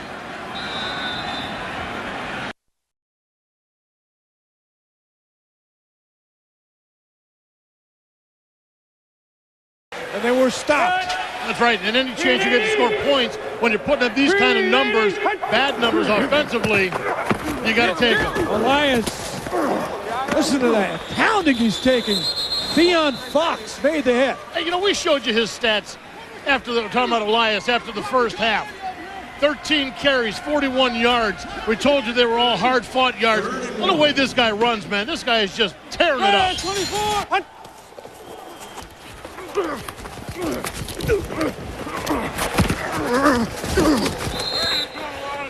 Hey, you! Charlie! Tell me to play! You know, there's been a couple of times he's come out of it saying, hey, tell me to play. I wonder what kind of communication they got going out there. Elias again crunched by Chris Schelling. What heart from that running back who's 5'10", but his heart's just about the entire size. Hey, let's give it to Elias, but I'll tell you what, Schelling, as a defender, ain't nothing you like better than when a guy carrying the ball has left his feet. Line up. Not the kind of series the Hitmen wanted to come out with. Live ball here after 25 yards. When it gets to the 35 here, it's live. On your head. Both return men are creeping up toward that marker. Aragoose with a big mover. Dropped there by Williams. Free ball. And the Bolts appear to have recovered it. It looked to me, though, like Donnie Caldwell had a great chance to get that ball, and he sort of dove over number 21 for the Hitmen. Just play it. And again, the little plays here, Bob. But watch 21 Caldwell.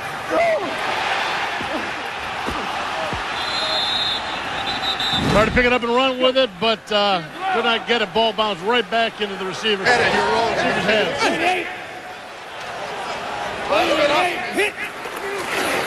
Weldon.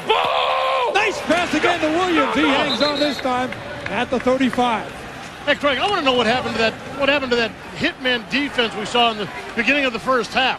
They were aggressive. They were getting pressure on Casey Weldon. They were getting they were knocking the receivers around. Now these receivers are finding a lot of open spots to find and complete the passes. Casey Weldon is one of those reasons, Bob. Father of 4, one of the greatest passes in Florida State history. Still with the urge to play. Blue 35, hit. Boston. There's that hitman D. Raybon again with the stop. Big Mamu coming in. Man, he just stoned him. The backside. It's the backside. Backside free? No, it's got to be this way then. Or unless they might be slaying to it now. Chris Mamalonga had a nice hit on Bostic on that one. He just walks away like a gunslinger after a big battle. 90. Black 90. Hit. They're coming for him. On the blitz. Quick pass. They were ready for it. And Williams in the flat makes the catch. And is knocked down by Wheeler and company by the Hitman. But another big gain. First down for Birmingham. Stafford Williams, a third-round pick for the Dallas Cowboys. Had some big years there. His dad, an assistant coach, Stafford says he's going to become a high school coach when his playing days are over, but he's not ready to leave the gridiron yet. 7 catches, 129 yards for Williams, the favorite receiver for number 11. 38. Hit. And in motion is Quincy Jackson. Ellen's that time on the receiver, incomplete. The Hurricane, and his wind was felt. Well, you know, Rusty Tillman knows who's causing the problems. It's Casey Weldon. When he has time to throw the ball, he's going to find a receiver. He's taking a chance. He's saying, listen, I'm coming for you. I'm bringing a blitz, and I'm going to knock you down, and I'm daring you to go one-on-one with my corners on the outside. Well, so far they fared pretty well. So far, so good. Or so. Adams was beaten on the touchdown. Bostic. Grunting and a big hit. Oh, man. Brad Trout. And that fish was swimming upstream, and he ran into Trout. Whoa, what a hit. 34. Hit.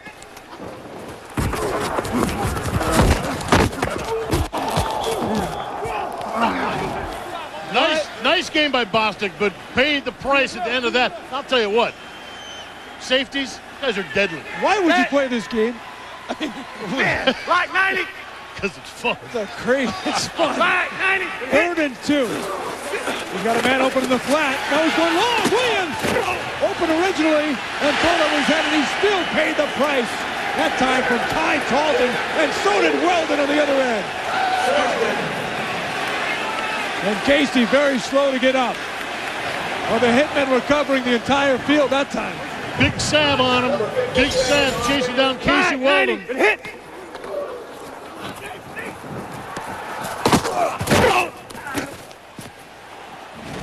Dwayne Sab has been in Casey Weldon's face and introducing him to the Giant Stadium turf throughout this game.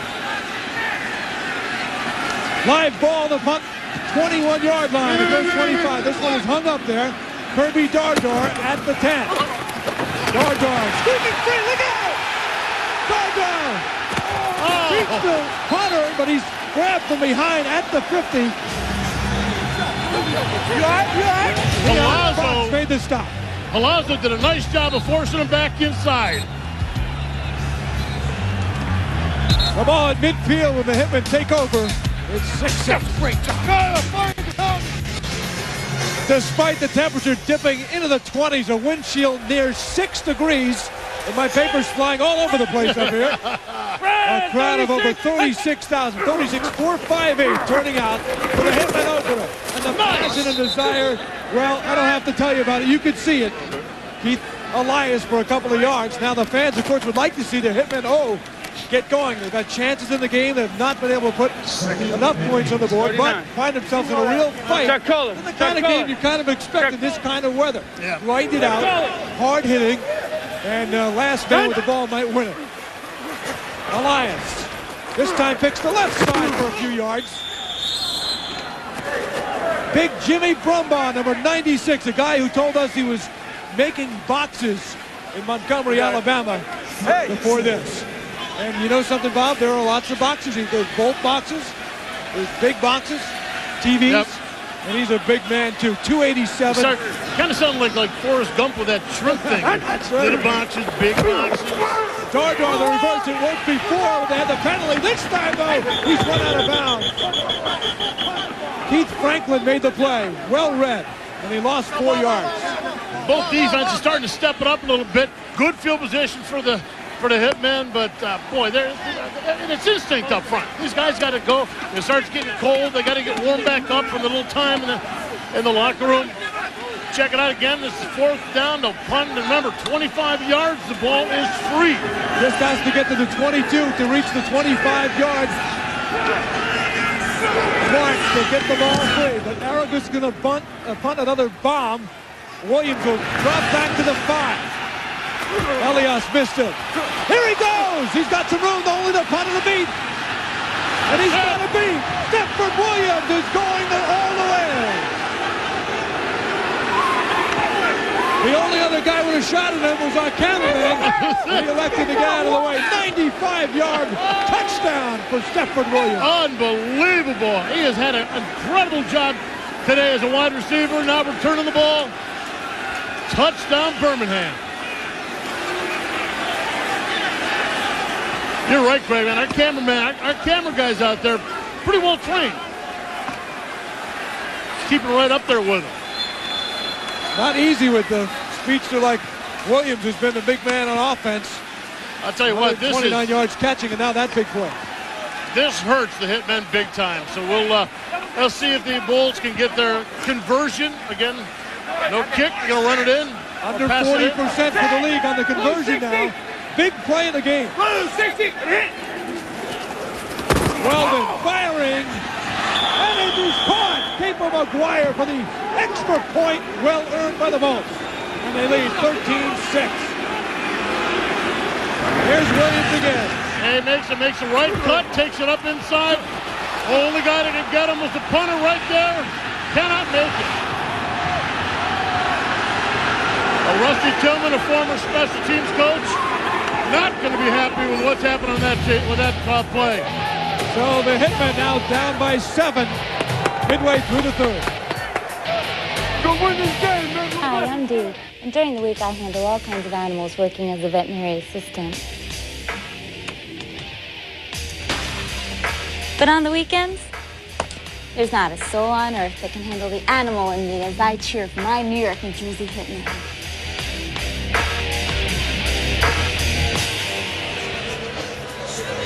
Well, it says in the media guide that Dee has a tattoo, black cat in location unknown. I haven't heard about parts unknown since the World Wrestling Federation. That's where you hear that. Good from kitty. Parts unknown. Good kitty.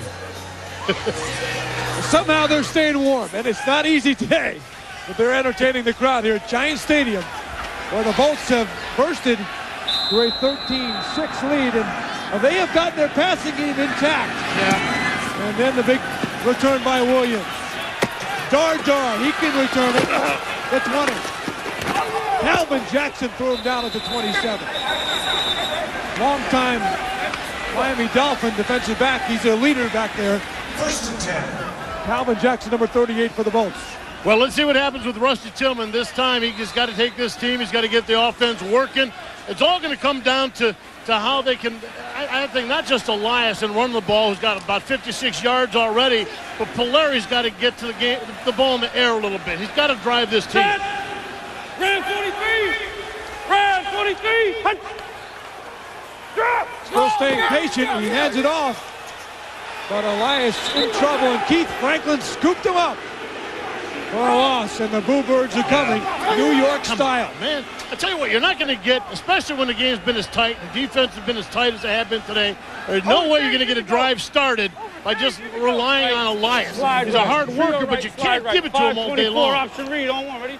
You wonder about the confidence he has in Polari, confidence that was at an incredible high in the preseason when he was really throwing the ball. If I'm a defender, all I'm looking for right now is Elias, and that's the guy I'm going to hit. Passing down Polari. Firing. Receiver pretty well covered. Zola Davis had Dwayne Butler all over him. Incomplete. You know, Lon Meyer, the coach of Chicago, told us, he said he thinks Polari's arm, you can ride to the championship. Nobody around here would think that watching the first 2 weeks. But again, today, not conducive to the passing. The New Yorkers don't want to hear about excuses. That's for sure. We told you about it coming in. This is a tough crowd to please. And they're letting the team know right now that they keep it up this way. It ain't going to be an easy ride for them. Big third down. They're just 1 for 5 on third down today. 3rd and 14. Polari batted at the line of scrimmage. And another 3 and out for the Hitmen. Johnny Mitchell got a piece. Mitchell out of LSU. So now again the punt. Hang on to your hats here. 50-yard line, and it's a free ball. Gallagher's been a busy bee. Free ball right now. Williams picks it up, and this time elects to go out of bounds with the coverage on him. So the Bolts will take over at the 44. Williams accounting for over 200 yards now for the Bolts. Oh, Williams did a smart move there. All he's got to do is get out of bounds. It's so hard to score points today, and all it's up to the Bolts right now. They just got to have to keep the chains moving, keep the clock moving, and just every time it comes down to it, it goes on this guy's shoulders, and so far he has not responded. Rusty Tillman told us he expected Polari to have a good game today, although probably relying more on the run than the pass. Bostic in the backfield. He's crunched hard. Tim Beauchamp made the play. Charlie, what's happening to the offense? Right now, you guys can't move the ball at all. Right now, the foot is not there for the running game, so we're going to try to pass the ball. And the last play, the guy was open, and then the D lineman tipped the ball. So we'll come back next drive and score. It's all right. That made it sound easy. Well, the patience may be okay with Charles Polari, but I don't think this guy who came out to watch the game today with the fans here have quite as much patience, but that's life. Weldon still got it off. What a great catch by Cable McGuire. How did Weldon get that ball off? I mean, he had Brad Trout right in his face, knocked him down, 14-yard pickup, and that has been the difference. The poise by Casey Weldon. You know, Brad Trout coming, you see him right there. Weldon saw him. Weldon knew the guy was coming, and he still threw that ball on target. Beautifully thrown ball. But there was it was an ineligible receiver downfield. 2 yards, previous spot, repeat second down. Oh, that's a tough one because that had nothing to do with the offensive play for Well, I'll tell you what. The Bolts. And Mike Edwards downfield.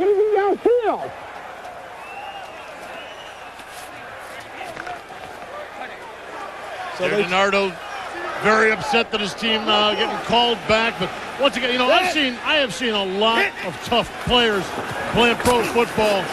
Casey Weldon's one of the toughest guys I've remember in a long, long time. Oh, he was buying time. What happened to Quincy Jackson, who ran out of bounds as Weldon was trying to buy time? So now, because of the loss of down on the penalty as well, it's 3rd and 16. Stay in bounds!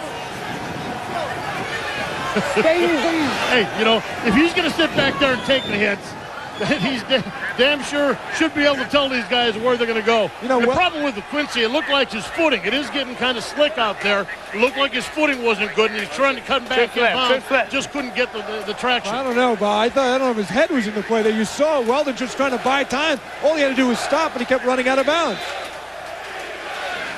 And he's been taking, the play clock looks like it ran out here. Some of that due to Casey Weldon arguing with his wide receiver that you just heard. So now instead of 3rd and 16, make it 3rd and 21. Trips left, Z high. 86, Z take off, wide tag on 1. Read left, read left. Receivers all out to the right. Set. And 1 on the near side. In motion is Gordine. Weldon's going to run. Stunner stop, but he didn't slide. He tried to still even 10 yards shy of the first down. Man, Casey Weldon is a tough customer. Hey. Not necessarily smart on that play, but you got to admire the guy's courage. You know, 32 years old. He's still out there. He loves playing this game. We've seen him playing it for years, but he thought he had a shot here. He could have slid, took the easy way out, but he thought he could make a move. I don't know, next time you think you can make a move on a safety, I think maybe you should just go down. Dardar will move up to the 16 to grab the punt. Oh, nice shot by Caldwell on the block as Dardar got past the 25 to the 26. But Donnie Caldwell, 21 with a huge hit on the return. Can the Bolts do anything at home? We'll find out when we come back. This is Jessica Corner here, and I'm here with Haven Field's biggest #1 fan. How do you think he's playing today? Yeah, Haven's the man. He's a good ball player and a good guy. The Hitmen are lucky to have him here tonight. How's the baby boy doing your head? The baby boy's doing great today. Stop wide on the color. Haven Fields credits his mother back home in Miami for so much of his upbringing, but also the two people you were just introduced to, Lois and Robert Taylor, his adopted parents from Alabama, here at the game. Larry throwing to Michael Blair, the crowd with the sarcastic cheer as he finally made a completion, just the 10th of his XFL career after he was in hard in 30 attempts. Well, you know, let's tell Charles Polari that if you pass the ball, well, Casey Weldon actually can tell him, when you pass it, sometimes you take the hit. Patrick Scott on the crunch. Somehow I don't remember it sounding right. 24. Man, these guys must be hitting hard or something. There's Elias. He's met. Well, not much there. Schelling and Deion Fox made the stop. Well, Deion's an interesting story. Guy's got a record label going, but loves his football and jumped at the opportunity to play in the XFL. 57, Deion Fox. Mike left, slide right, 284 corner crab on 1, ready? Like I said before, they all know it's on Elias. He's the only one having success in that offense. But the footing's bad. You saw in that last play, he couldn't even make a cut. It's got to come down to Polari, and if he can't throw it, they can't win. At what point do they think about going to the backup? There's a good throw, but the tight end did not look back. Marcus Hinton and the Hitmen were not on the same page. They had that play open right there if they were on the same page. You know, the part of being a great receiver is not just going out and running a route and being able to catch a ball. Part of being a great receiver is knowing when to find an open spot and laying there for it. He had the seam. He took it up in there. He should have looked around for the ball. Stay in the block. 68. Strong option on 1. Ready? Hurry up. Charles Polari has got to find some confidence somehow and somewhere, and he may need a play to get that going. Deion Fox looking to blitz. Polari, he fires, complete to Cosmo at midfield. Keeps going to the 40-yard line. Anthony DeCosmo, and Petrina must have loved that one. Gain of 16. Well, you saw Polari take the shot before. Flex right. Check. What? What's that? Yeah. At the 40 now, the Hitmen trying to get something going. Look at Polari wearing some of that Giant Stadium turf. Little memory of 2 plays ago. Not a good sign for a quarterback, that's for sure. Polari complete. He's got Fred Brock. I mean, you like your helmet if it starts out black and blue to stay that way and keep your body from becoming that. But the green is not one of the team colors. Last time we checked. Well, last week he had problems with the short game. He had problems with the intermediate game. He could not find those passes. Slide left, 284 corner crab. On one, ready? Could not get the touch right on that. We saw even early in the game, he seemed to be really just off a little bit. Now the last couple plays, he's finding it. Some people said he couldn't take a hit. It appears that hit may have jarred him right back into the game. Yeah, he's got a long way to go on taking hits. Polari, that one, look out, it's popped up and nearly again grabbed by Johnny Mitchell, went after the deflection. That's about the third or fourth deflection at the line by Polari, which begs the question, is he throwing the ball too low near the line of scrimmage or not? Or are these guys just too big? Well, part of the problem is that when these guys get down to the sidelines, everybody right here. When these guys are pass rushing to get locked up in the line of scrimmage, a lot of times all they can do is get the hands up. 96. And a bit of a quarterback controversy last week in Birmingham. Same story perhaps here as Cordy McGuffey on the sidelines getting some of the interest of the fans here at Giant Stadium, even if they don't know who he is right now. He's the backup. There's a catch, tight end. And it's the Cosmo actually on the grab, but that's good enough, it appears, for the first down. And the Cosmo has been a favorite receiver. Well, no sense in going for the long game right now. Run out. Like I said, they're...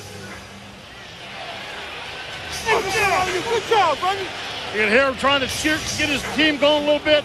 Couple of successful passes going into the fourth quarter. He's hoping they can keep that up, keep the drive alive. Hitmen want to capitalize on the move. They trail by 7. Good one. As we go to the 4. My work as an aerialist demands timing, focus, and hours of grueling practice. Hi, my name is Ma'am. And you know, a lot of people thought I was taking a risk cheering for the Hitmen. Believe me, I know all about taking risks.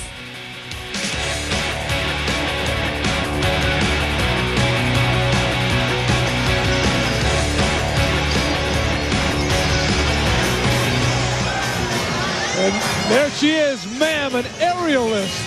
She working one of those every day. She working a circus or what? Also actually a contortionist. Where do you find an aerialist? A circus? It's one of the places.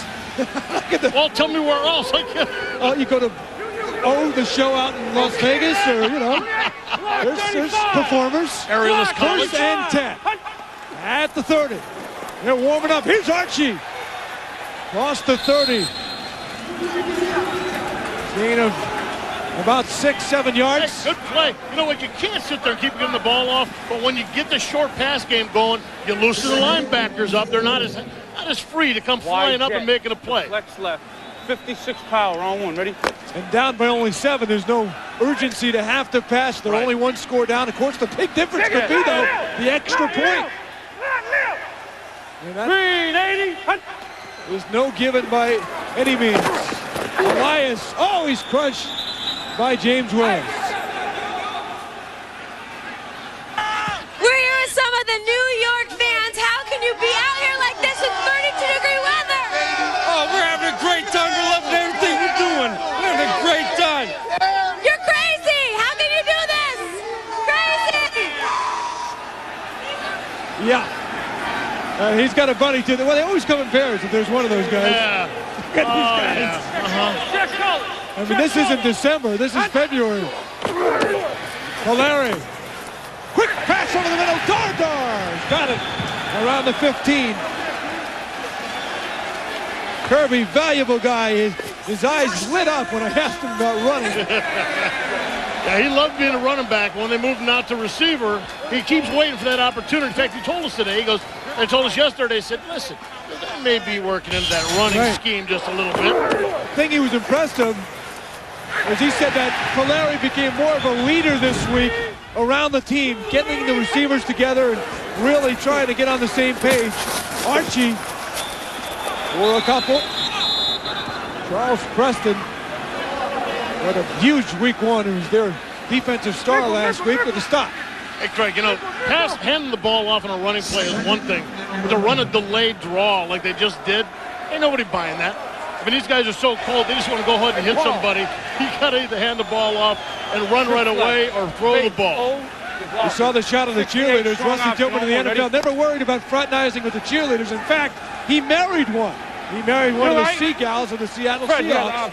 Hey, they were cute. So he doesn't mind his players perhaps fraternizing here in the XFL. Spikes the ball. Did he make?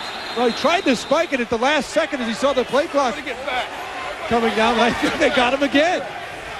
And this is just happening over and over today. I mean, come on, the play clock is right in front of these guys, right at the end of the stadium. It ain't that hard. Joe, you guys get time. Tell Joe. Valeri's been a victim of the play clock. So 2nd and 16. The yards are too precious in a game like this to be able to give up 5 here and 10 there. 068 strong option on 1. Ready? Gun. Hey, the number of hits that Casey Wilson's taken, I can see him missing 1 or 2. Red 80. Red 80. Valeri with a blistering wind, firing. He's got it in! Right around the goal line, maybe at the 1. Fred Brock made the catch, 1st and goal. 20-yard gain. What a catch. New York fans don't have great memories, that's for sure. You see a good rush coming around the Valeri, staying in there tough.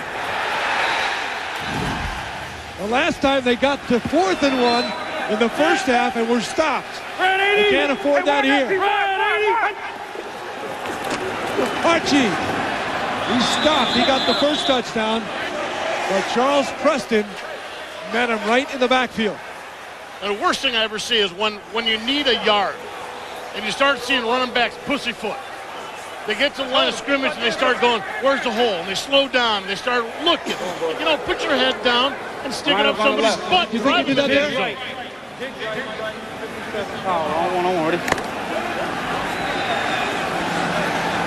He's used Archie, although Elias has gained some of the tough ground. He's gone to Archie in close. Archie again, got a hole that time, and bangs in for the touchdown.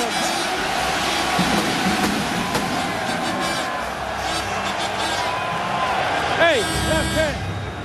Bolts 13, Hitman, they got 12. Here comes the extra point, and I'll tell you what, Greg, you were talking before about the percentage of successful extra points as they run them or pass them in. It is not good. Yeah, well, actually, yesterday was the best. 8 for 17 yesterday, but only about 40% in the league.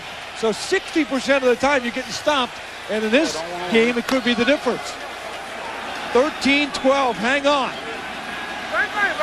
Have to run it or pass it, you only get 1 point. And he calls it, that's another thing, he calls a timeout trying to get that all-important point. And you won't see that when you're kicking for it. Hey, you know, timeout before you kick for an extra point. Hey, coach, we got to talk. They got my voice on the loudspeaker. They can hear me. Call the play. I don't care. Run the play.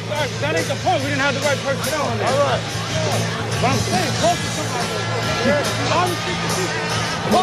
Hey, Charlie, that's the brakes when you got an all-access pass. Everybody hears you, not just you at home. The fans here, experiencing the game, also hear what you are hearing. Look back at the touchdown, Bob. Yeah, nice cutback. Not too much messing around. He found the hole, drove up through it. Good job of staying on his feet. Now, I don't know what Valeri's complaining about, talking about his voice carrying on the loudspeakers. Everybody that needs to hear him on the field is standing right there. As he's calling, if he's calling any of the audibles, they hear him at the line of scrimmage. All important extra point for the Hitman. Get the trip right, float on the color. Ready? And the 2 touchdowns have been basically straight up the gut runs by Archie. As tough as stingy as these defenses are, they got to get this. The Cosmo in motion flag. And boy, if they have to go back 5, this makes it a lot tougher.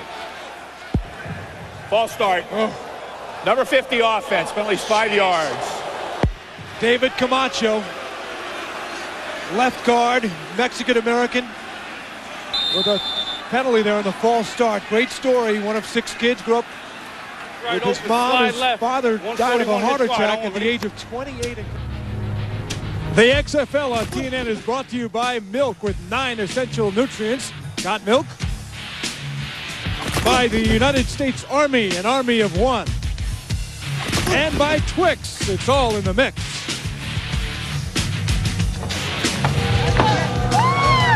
The Hitmen cheerleaders entertaining the crowd. I'm impressed with men because most of the girls have their leather jacket all buttoned up, but not men. The aerialist. Yes. She's a tough one. Even the players are all bundled up. Bodine and Alexander.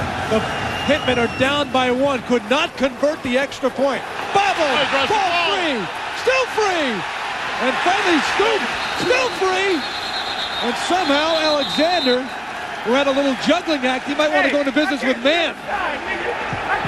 But he was able to pounce on it at the last moment. Wow.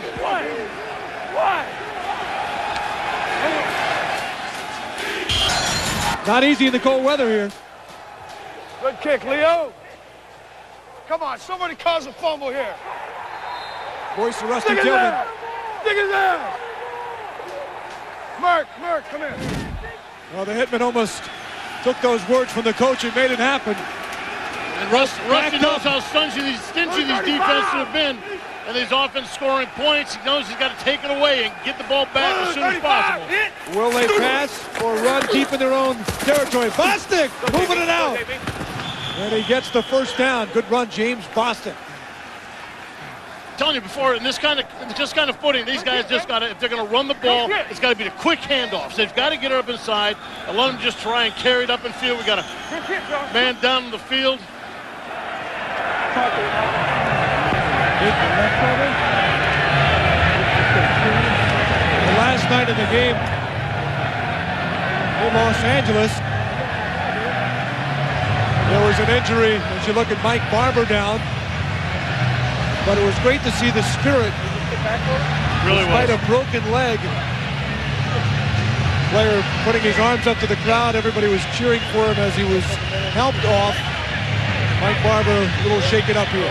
Both bones, tibia and fibia, both broken. And you saw him as they carted him off. The attitude, I mean, that's right here. I mean, this is, you know, barring everything else, this is the one thing that's just unbelievable about the XFL. These guys just love doing what they do. Mike Barber appears to be okay. Out of Clemson. And you know what, Craig? It is tough here because of the 38-man roster. You got 7 guys on the practice squad. This roster, though, you can't afford these injuries. Last night when they lost 2 linemen, they were down to no backups at their offensive line. Well, you've got to be resourceful, especially with the rosters at 38. And 24, linebacker, only a couple extra backups. There's Bostic again, finding some room. Look out! He's at the 30.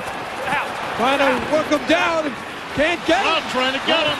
Settles, pushes him out. Finally at the 25, Wheeler got a piece of him. As he got by shot. Big pickup for James Bostic. 60 yards. Stanford. Just a simple counter out of the backfield, but he found the angle he needed in every one of the defenders. Just didn't have an angle to make the play. And you see 36, Brad Trout going to make a play. Can't go for the head, you got to tackle him. Wrap it up. Wheeler finally pushed him out, but too big of a game. Now Alexander's in the backfield. He's grabbed from behind after a gain as the clock ticks and the flag is thrown. See, the problem is, Rusty Tillman told these guys, go out there and get the ball loose, get a turnover. The thing is, when you start swatting for the ball, when you start focusing on the ball too much, you forget about tackling the guy. And then you start getting the big gains. You might as well say, forget about it, winning.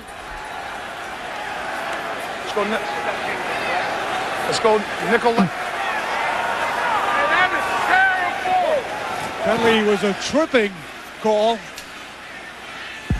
Personal foul, illegal leg whip, 77 offense. Penalties 15 yards, previous spot, repeat first down. Mike Edwards, the penalty on him. Well, the big game coming up. XFL fans will be in Memphis tonight on UPN. The Las Vegas Outlaws and the Memphis Maniacs, both teams are undefeated. The winner will take the lead in the West Division in Memphis. Coming up on UPN at 7. The Vegas team was so good last week. Memphis we saw last week. This is going to be a heck of a matchup tonight. Ryan Clement had a big week for the Outlaws. Maniacs like to run a little more. Williams with the catch. And you talked about some of those hits. Malmalonga hit him. Did he steal the ball? He picked it up. Flag is down. Referees appear to say that player was down before Christian grabbed the ball. Malmalonga picked up the ball and figured, I'm going to run with it. Capo McGuire was just standing there. Malmalonga ran into him. All right, dead ball, personal foul. Back it up 15. Ball 15. The late flag. 15. Hey, us big guys don't get the ball that often. When you get it, you try to do what you can. Go until they tell you to stop.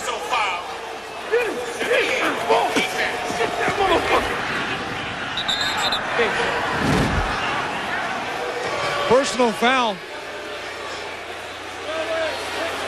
against the Hitman. Big Mamu.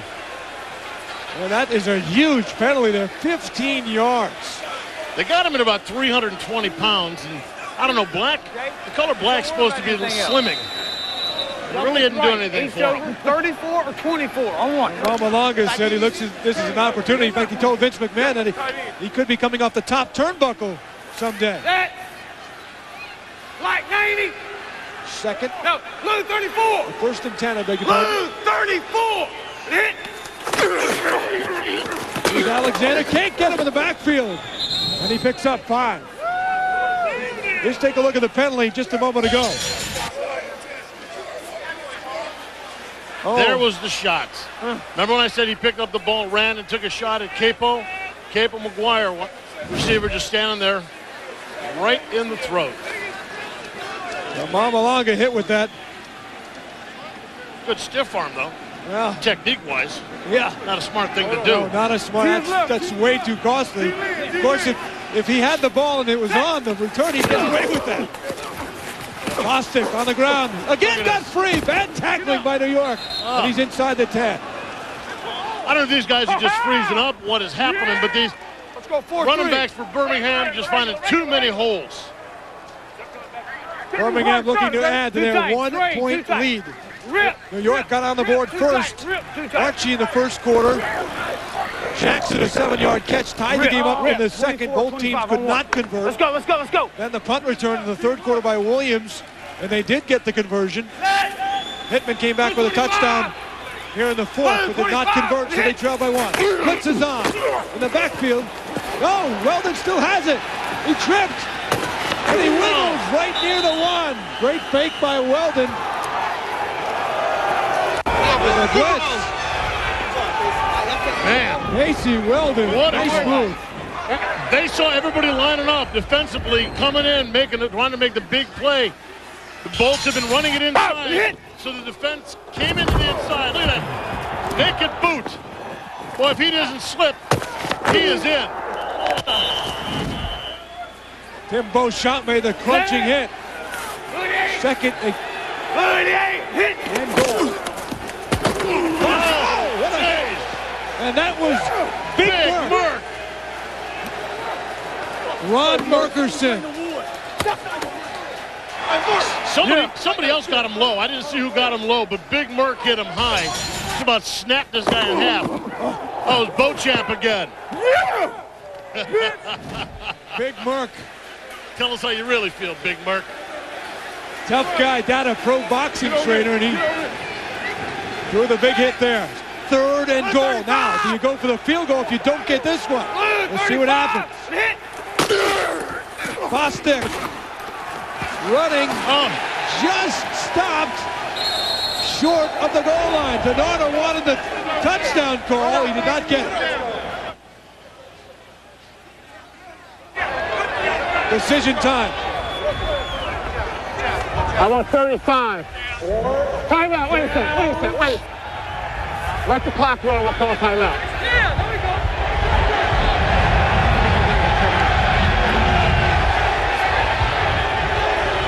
Fourth and 1. They're going to talk about it. Obviously, they're going to discuss whether they should go for it or not. The key play perhaps in this game was a 4th and 1 at the same spot on the field in the first half. That's right. When Elias was stopped on 4th and 1. Going into the end zone, he was stopped. And at that time, it could have given New York a 12 or 13-0 lead. 6-inch line. Teach the best formation for that. They say 2 feet up there now, Casey. I'm telling you, I'm in. They say 2 feet. Huh? They say it's 2 feet from up top.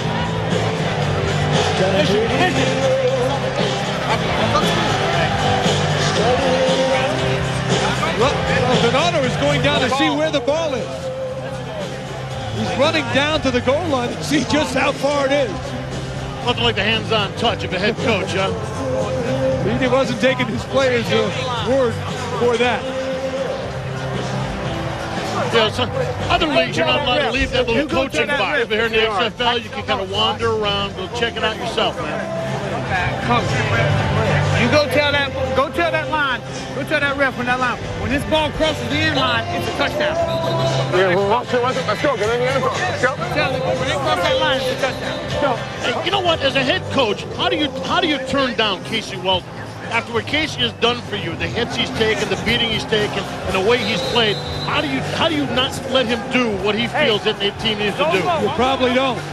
As for his advice to the referee, the ball crosses that goal line. They may have picked that up in the officials' course. But he wants to remind them because an inch here there. 4th and goal. This could be for the ball game. They're going for it. Big decision. Weldon, he's going to keep it. And they didn't get it. That's why Weldon wanted the ref to know, because it was just throwing the ball out. And Big Murph and the hitman stopped him. Well, maybe next time you don't listen to the quarterback, but I'll tell you what, when you got a defense playing, when Big Murph is playing like that.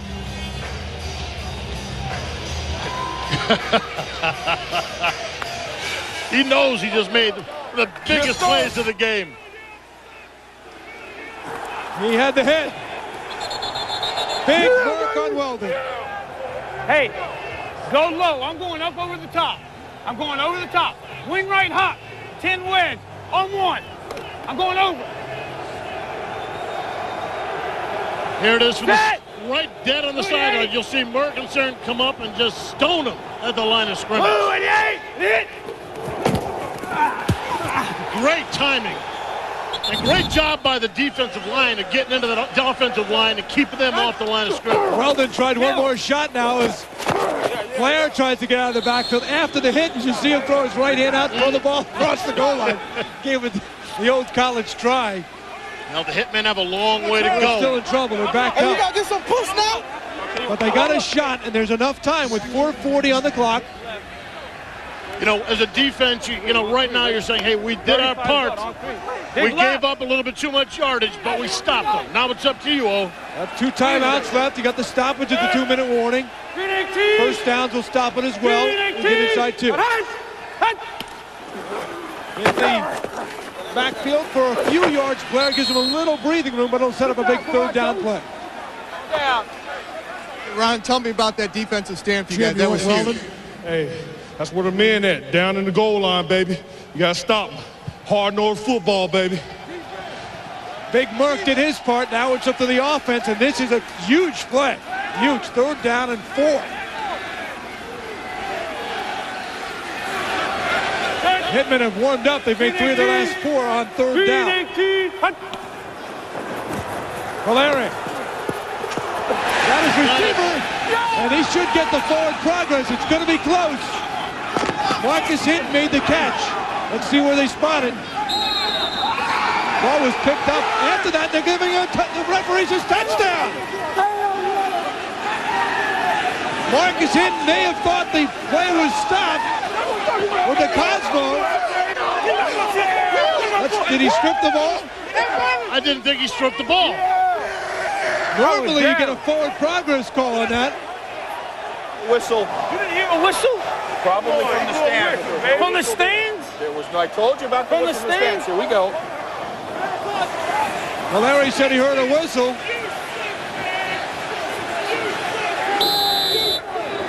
Man.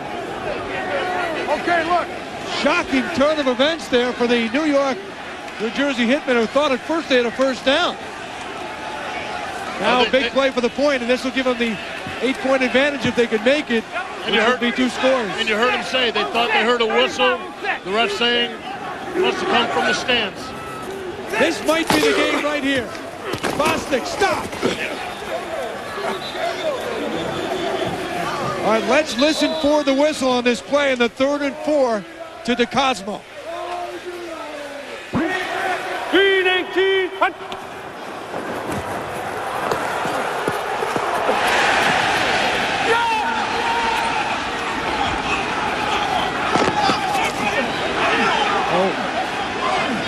We didn't hear a whistle at all on that play. All right, listen up. So the break goes against the Hitmen, and now the Bolts are up by 7, 3:04 to go. Back at Giant Stadium, the Hitmen with a big stop on that extra point attempt. So they stay with a shot here, needing a touchdown and the conversion to tie up the game. 3:04 to go, and a strange touchdown by the Bolts. Oh, coach ball's free! The Hitmen trying to recover the ball right near midfield.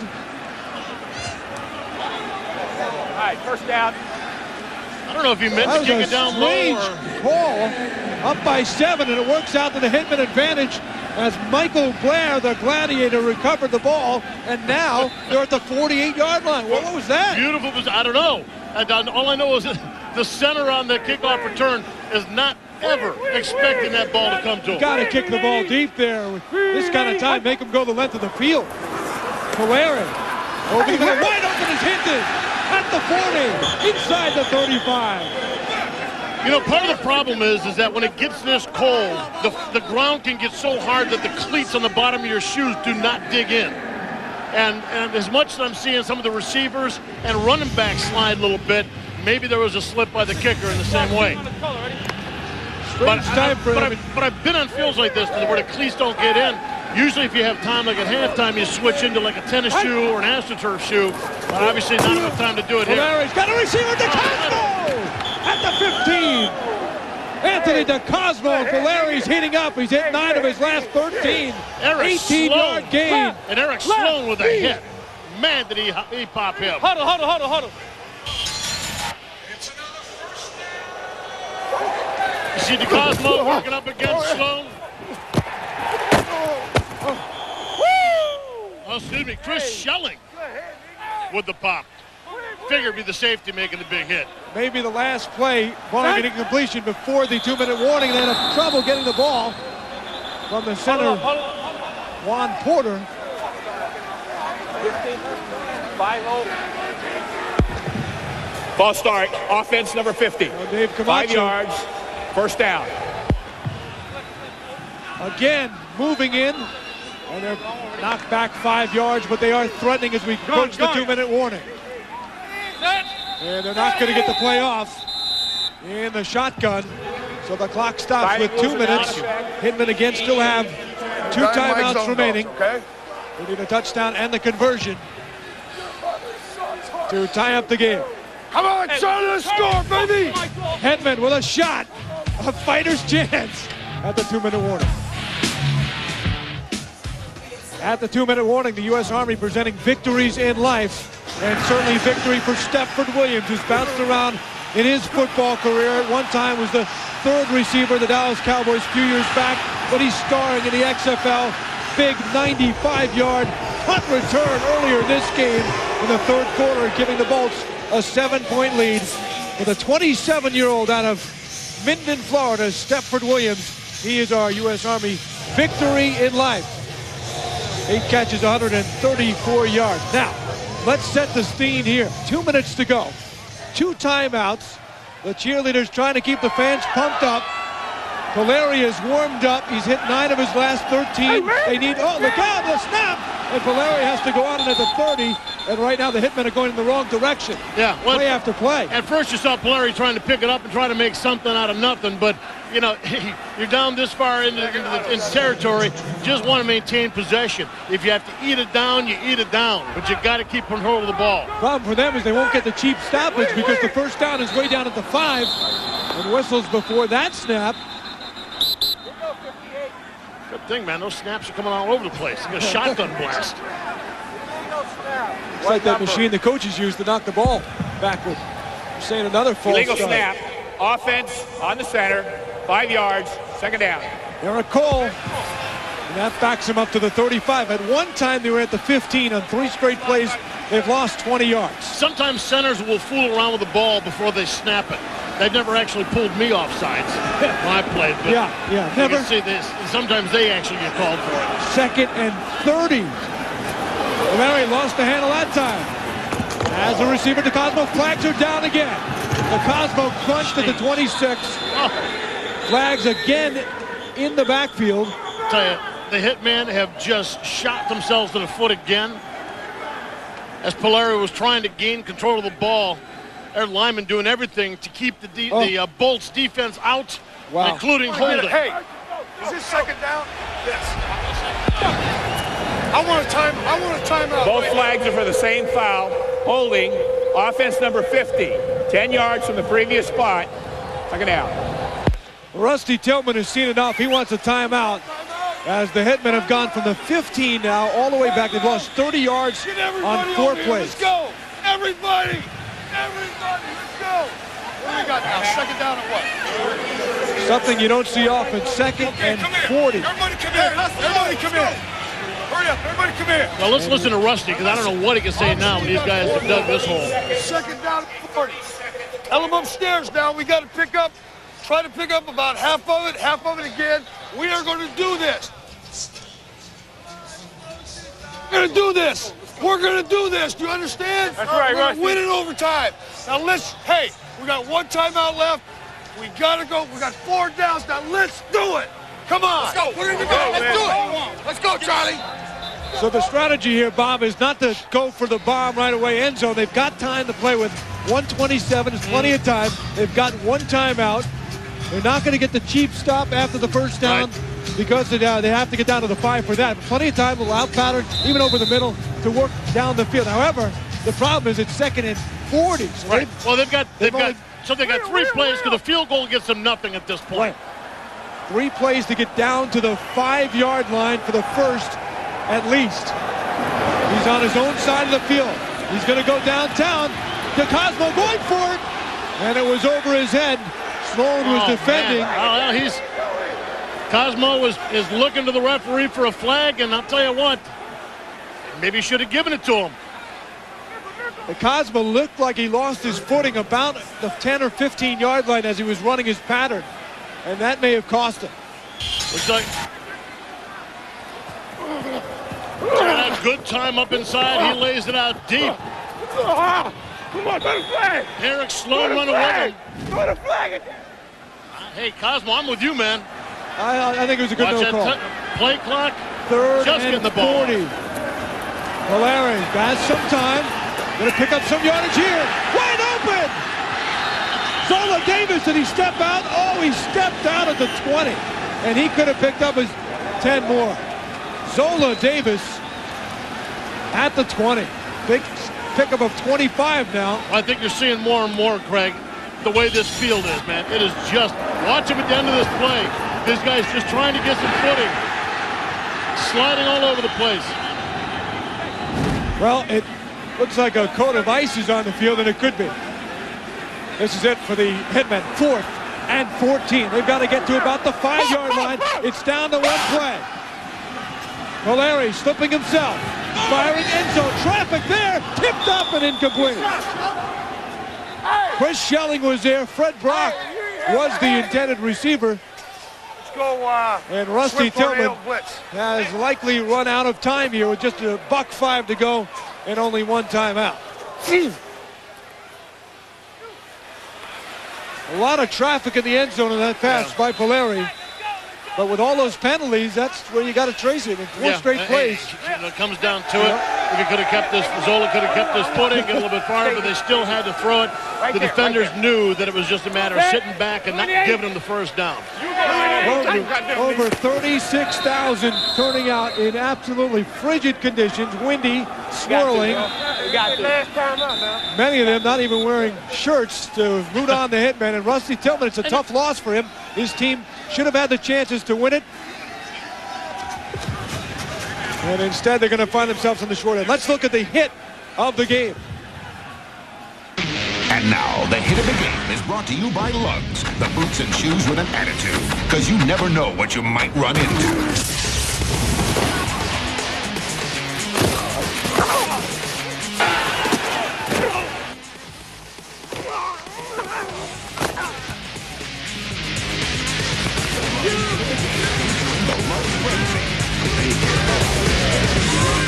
Kind of hard to pick out one hit of the game in this one. A lot of bone-jarring contact and grunts and the sound of yeah.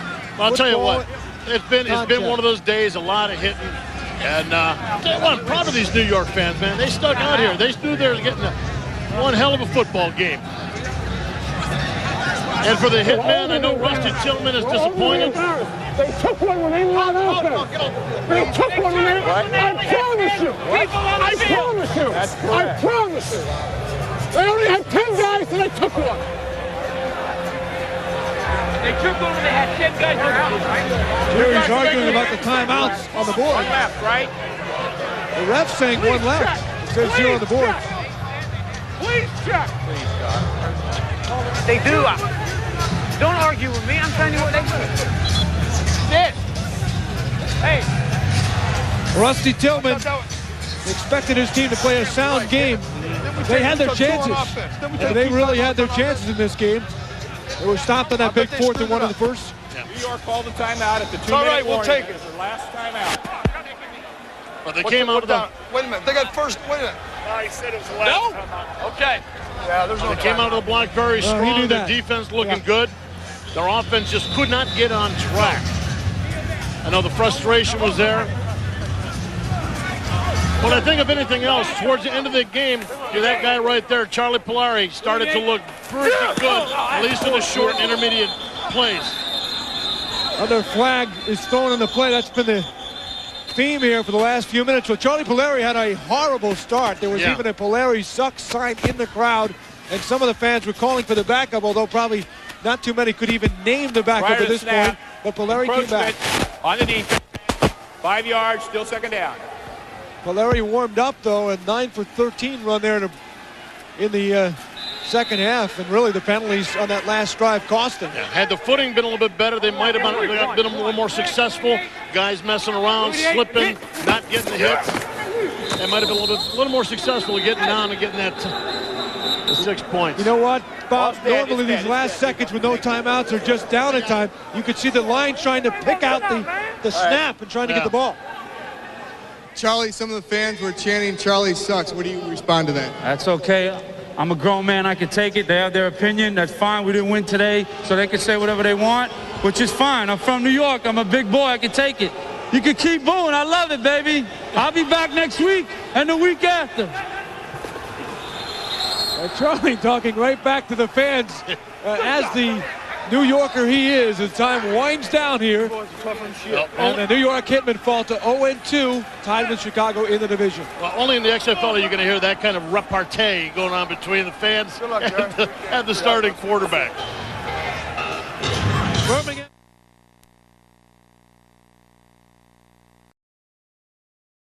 This is the XFL!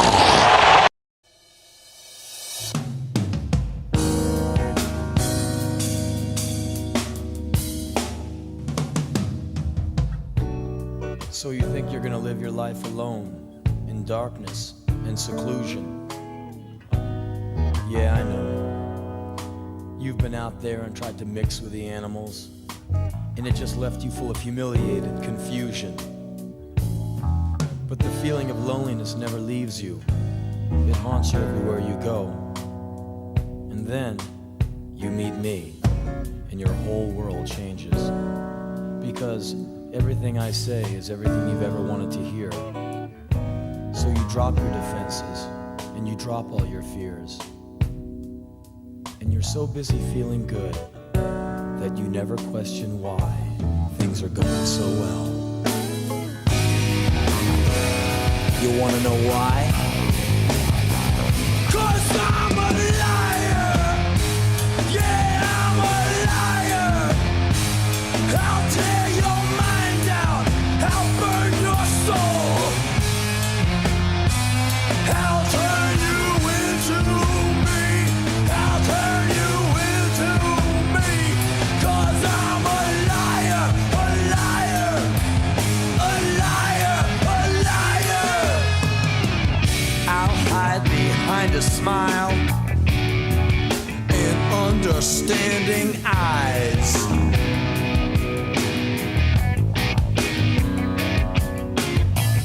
And I'll tell you things that you already know, so you can say, I really identify with you so much.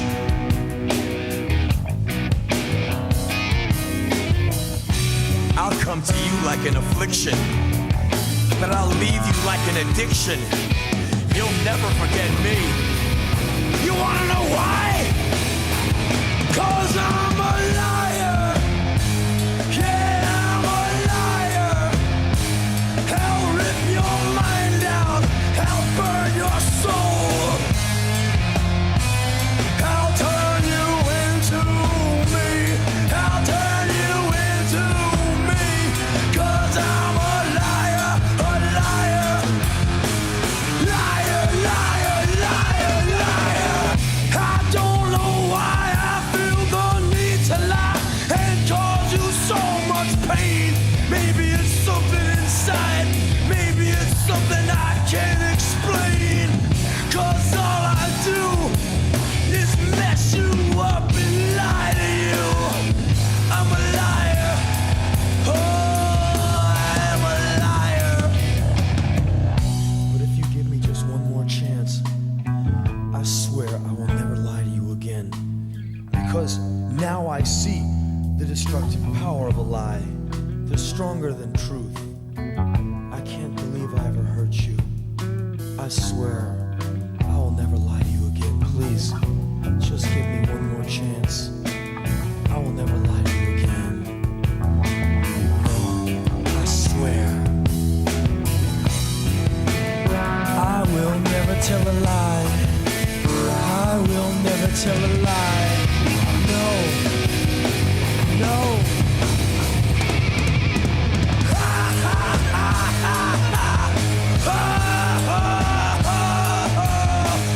Sucker, sucker, oh, sucker. I am a liar. Yeah, I am a liar. Yeah, I like it. I feel good. Oh, I am a liar. Yeah. I lie. I lie. I lie. Oh, I lie.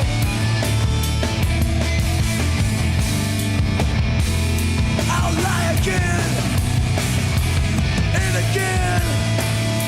I'll lie again and again, and I'll keep lying. I promise.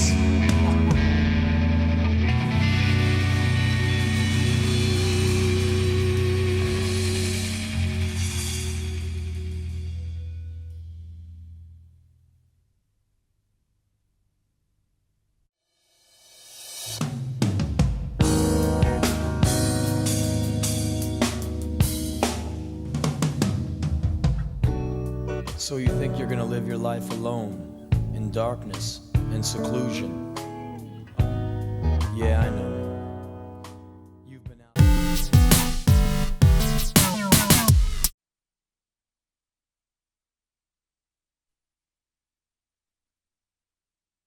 Casting and viewers like you. And by Delta Airlines, because learning about our world is important for kids everywhere. Delta Airlines, you'll love the way we fly.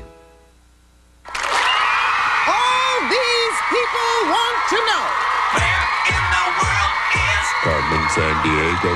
And one of these gumshoes could find her. She's traveled to Jamaica and likes to play chess and swim. Meet Ayanna Maitland. He loves playing sports and took a trip to South Carolina. Meet David Tame. She once lived in Guyana and enjoys learning about animals. Meet Rahana Rasul.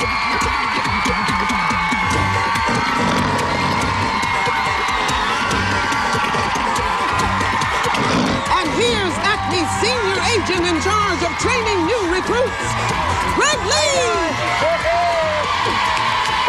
How you guys doing? Nice to see you guys. How are you? Is it Rihanna? Good to see you, Rihanna. Hey, Dave, how you doing, man? And Ayanna, is that what I say? Good enough. Hey, thanks a lot, you guys. Hey, listen, they're with me every day. Rockapella. Oh, yeah. Listen, quick reminder for you guys, the one of you that catches Carmen Sandiego today is going to get that trip to anywhere in North America, and that is not bad, ladies and gentlemen. So, Chief, who are we after? This is Wonder Rat. Wonder Rat. Polyester fur and a nylon tail, likes to claim that he went to Yale. His last known whereabouts? Ouagadougou, Burkina Faso. For pure showbiz glamour, France's Cannes Film Festival is tough to top. But to see the best in African films, Ouagadougou's the place to go. Every 2 years, the city hosts the Pan-African Film and Television Festival, best known by its French abbreviation, FESPACO.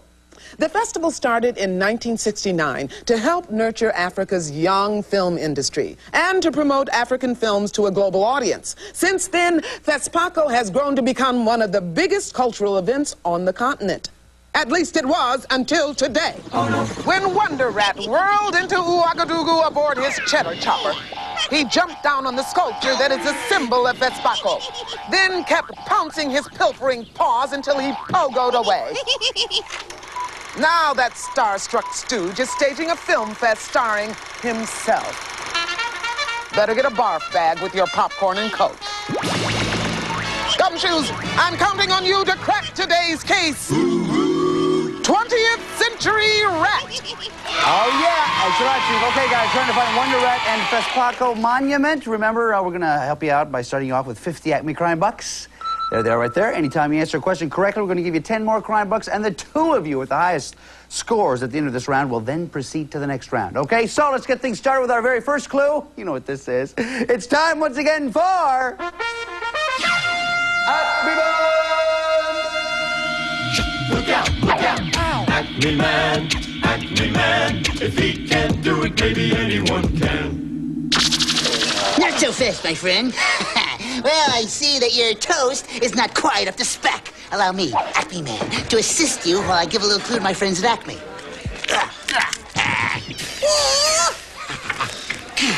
Head for an island group that's also a Spanish province. The great beaches and weather there attract tourists from all over, and some of them hit a crazy disco where the dance floor is flooded with soap suds for getting down and getting clean. There you are, my friend. Thanks to my superpowers, your toast shall be a feast for your taste buds. Yeah. Are you not impressed? Of course you are. Am I not the greatest superhero of all time? Of course I am. For I am Acme Man, and I am going away. Acme Man! All right, thanks a lot, Acme Man. Guys, name the islands where Wonder Rat has taken the monument. Is it Madeira, Ionian, or Balearic? Remember the clues that we heard. Spanish province and popular tourist spot and sudsy disco. Are you ready, Ayanna? You are? Yes, you are. Hold it up there nice and high. Okay. Rahana, what do you say? I said Balearic. Balearic. What do you think, David? Ionian. Ionian. What do you think, Ayanna? I said Madeira. Madeira. The answer we're looking for is Balearic. Nice job, Brianna. All right, everybody, for our next clue, we go to our good old friends for a foot-stomping time. Rockapella. Rockapella. Something must have gone wrong in the alley. Let me be right back. Hey, guys. Woohoo! Little rockapella time. Little song with the boys, huh? All right. Yes. We need a song, guys. This is a song. Come on, really. We need a song. Actually, it's a musical work, to be more precise. But I don't hear anything. You don't hear anything? Okay, I hear things, but I don't hear any music. Well, you're listening to a work by John Cage, a composer from our nation's most populous state. It's called 4 minutes and 33 seconds. It's first performed by a pianist sitting at the piano and not playing anything. You see, Cage had radical ideas about music. Like in this piece, he wanted to draw the listener's attention to everyday sounds around them. Yes. Oh, yeah. We got to get back to work now, Greg. Yeah, okay, great. Cool. You know, I wonder where I can get a dance mix of that song. You know, kind of get down. Okay, Gumshoes, name the state where Wonderette has gone. Is it California, Montana, or Texas? Remember the clues that we heard? Nation's most populous state and home state of composer John Cage. Come up with an answer as quick as you can, guys. Trying to find a monument in Wonderette, and hold up this like this so I know you're ready. Yes, you are. Rahana, what do you say? I said California. California. David, what do you think? California. Same thing. Ayana? Texas. Texas. The answer we're looking for is California. Nice job, guys. Now it is time for one of my most favorite parts of the show, the lightning round. Oh, look out!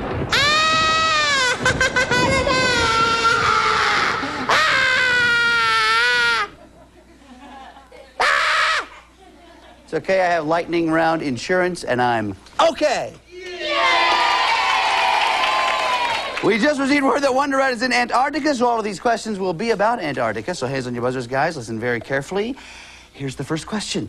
Scientists around the world have been studying the Antarctic donut. What is it? Is it a naturally occurring pastry, a trench at the South Pole, or, David? A trench at the South Pole? Sorry, that's not the answer we're looking for. I'll finish it up. Or a hole in the ozone layer. Ayana? A hole in the ozone layer. Is right. Nice job. 5 for you. You know, I'm actually feeling more toasty. Isn't that weird? Here's the second question. Explorer Robert Scott didn't use a dog sled team on his icy trek to the South Pole. What kind of animals did he use instead? Was it polar bears, white ponies, or hamsters with down jackets? Rahana? White ponies. Is right. Nice job. 5 for you. Good. 75. Here's the last question, guys. Some people have thought of harnessing Antarctic icebergs and towing them up north. What would they use them for? Is it natural air conditioning, a source of fresh water, or ice skating rinks? Rahana? A source of fresh water. Is right again. Nice job. 5 for you. Very close round, guys. This is the way we're supposed to do this thing. I've now taken off. Yes, Chief. In my office right away. Chief, I'm right there. You guys will meet in the alley. This looks like it could be an emergency. Come with me. Chief, what's up? What's up? I'm not sure, but I think we just experienced an earthquake. Well, not exactly. It was actually an earthquake. I'm sorry, what an earthquake? Greg, it's a well-known fact. The center of the Earth consists of a giant duck. Now, most of the time, the duck is asleep. But sometimes it wakes up and you have to feed it. That's why I need your help. We have to do the contest. Well, all right, we'll do it quietly, Right, okay, all right? Write down what got stolen and from where each time you watch the show. When you've collected 4 loots and locations, put them on a postcard with your name and address and send it to Acme CrimeNet P.O. Box 4300, New York, New York 10163. Every day we'll pick 5 people whose lists are correct and send them each a Carmen t-shirt. Here's who won today.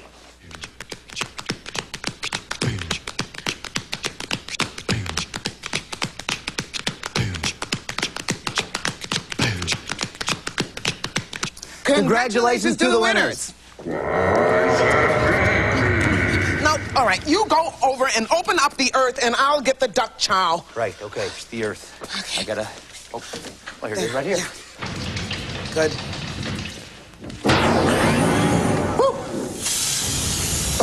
The concept of a giant duck at the center of the Earth is fictional and is intended solely for entertainment purposes. The center of the Earth actually consists of a lot of complicated gases and minerals that would take a long time to explain and aren't very funny anyway.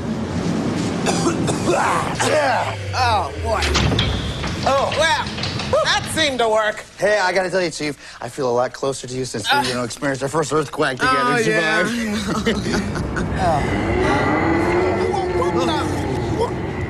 Chief, you're on your own. Okay, guys, time for a little training exercise. So, hold on. Hey, feed the cow! Feed the cow! Feed the... Okay, very nice. We made it. You all right? Everybody okay? All right, step right over this way. Come on. Everybody pick out one of these trash cans. You can leave your reading materials there if you want to. What we're going to do is you guys are going to help me find clues. They're going to help us find our crook, and what better place to find those clues than right here inside of the trash can. What you will do in just a matter of moments is take the lids off your trash cans like this. Oh! Oh, gee. Hey. It's a duck. Duck show. Quackity quack. You'll reach inside, you'll find a card. On one side of the card, you will find a flag of the country we are looking for. On the other side, you will find a clue. Okay? Once you're finished, then, to finish up the assignment, you'll take the lid and you'll place it back on top of the trash can just like that. Let's see how well you guys do this thing. On your mark, get set, go. Find the clues in the card, guy. Hurry, hurry, hurry. Don't forget to put the lid back on top. That's right, hurry. Put the lid on, Dave. Put the lid on, put the lid on, the lid on. 1, 2, and hurry, hurry, hurry, hurry. Yeah, nice job. Okay, Ayanna, you were first, then David, then Rahana. So, Ayanna, what does your card say? Locator. Okay, I can tell you it's an island nation in the mid-Pacific. David, how about you? What is your card say? Capital. The capital is Tarawa, okay? And Rahana, what does yours say? Money. I can tell you the currency is the Australian dollar. Ayanna, you were the first one that got your lid back on. You get the first crack at this. Are we talking about Kiribati, New Zealand, or Australia? Australia. Sorry, it's not Australia. David, is it Kiribati, New Zealand, or Australia? Kiribati. Kiribati is right. Nice job, Dave. 10 for you. Way to go, guys. Okay, that tells us we have something coming in from Acme Bugnet. Let's check the phone tap. Wonder Rat, those Acme agents are closing in. Swim to a city on the Potomac River and hide out there at Howard. Carmen, you must be losing it. There's nobody in our gang named Howard. Howard University, Cheddarhead. When it opened in the mid-1800s, blacks and women were kept out of many colleges, but Howard welcomed all students. You mean kids couldn't get into schools because of their skin color or because they were girls? That stinks like Limburger cheese. For once, we agree. And some Howard graduates went on to achieve greatness, like Supreme Court Justice Thurgood Marshall and writer Toni Morrison. Talk about star power. Wow, they're even more famous than I am. Okay, guys, name the city where Wonder Rat has taken the Fespaco Monument. Is it New York City, Washington, D.C., or Philadelphia? Remember the clues that we heard, Howard University and on the Potomac River. Ayanna, very fast on this one. Must know this one pretty well. Rahana is also ready, and David is now ready. Rahana, what do you think? I said Washington, D.C. Washington, D.C. David? Washington, D.C. Same thing, Ayanna? Washington, D.C. Everybody said the same thing. Everybody is right. Thank you very much. Oh, I like it when that happens. Let's check the scores real quick here, guys. Rahana has 90, David 80, Ayanna 65 Acme Crime Bucks, and we just received word that Wonder Rat has left Washington, D.C., believe it or not. So, let's pick up the chase. Thank you.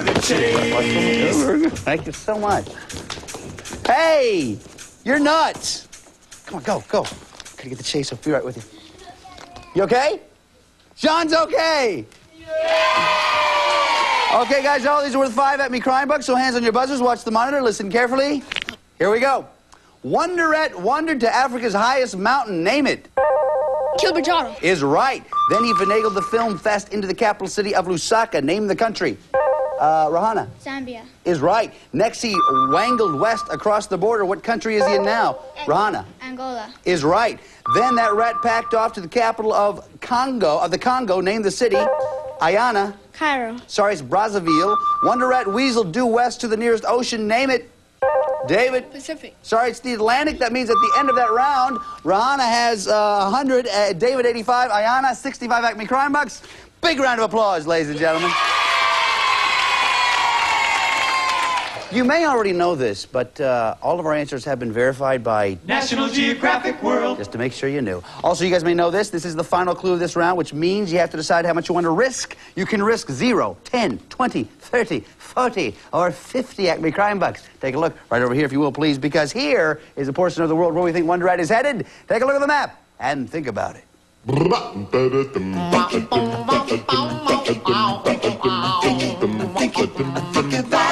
How much you gonna risk? Yeah. Okay, guys, we need those answers laid down. Just lay them down right there beside you, Dave. There you go. Ayanna's down, David's down, so is Rahana. Looks like everybody is ready for our last and final clue, then. Let us... Oh, wait a minute. Oh, you know something? That sound brings me back to a time when popcorn had real butter on it and detectives had gum in their shoes.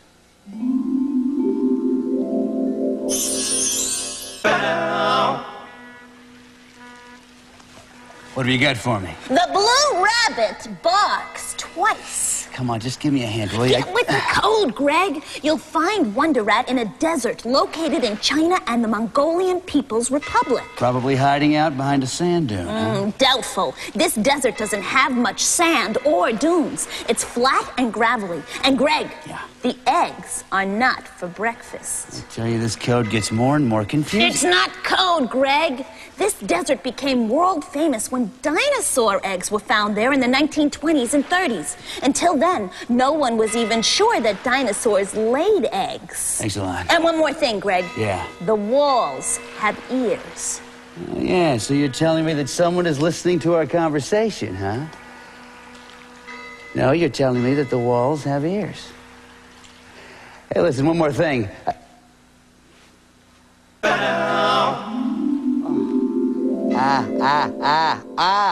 I gotta be honest with you guys. Seriously. That hurts a lot more than it looks. But I'm okay! All right, guys, name the desert, if you will, please. Is it Gobi, Great Indian, or Syrian? Remember the clues that we heard? Located in China and Mongolian People's Republic. Name means pebble-strewn plain, and dinosaur eggs found here. Iona, we're going to start with you then. You have 65 Acme crime bucks, and you risked how much? I risked 10 crime bucks. 10 crime bucks, and what did you say? Gobi Desert. Gobi is right. Nice job, Iona. Oh, yeah. David, you have 85. How much did you risk, bud? I risked 10 crime bucks. 10 crime bucks. What'd you say, Dave? I said the Gobi Desert. Nice job, David. You go up 10. Rahani, you have 100 Acme crime bucks. How much did you risk? I risked 30 crime bucks. 30 crime bucks. That means if you were right, you and David are going on to the next round. What'd you say? I said the Gobi Desert. Nice job, Rahani. Going on to the next round with David. Iona. Excellent job, pal. You did some great work, some great detective stuff. We got some great stuff for you. Chief. The crime-busting business is tough, but you showed great skill and determination chasing Wonder Rat. And next time, you'll have something more on your side. The very latest in Acme gumshoe gear, complete with an atlas, this cool CrimeNet cap with the Acme logo in front, the official Carmen t-shirt, a subscription to National Geographic World magazine, and our all-new Acme Stealth pen quarter. I say it's a ballpoint pen with an amazing built-in digital recorder. And I say it's a digital recorder with an amazing built-in ballpoint pen. Yes, well, you'll have to settle this argument for yourself.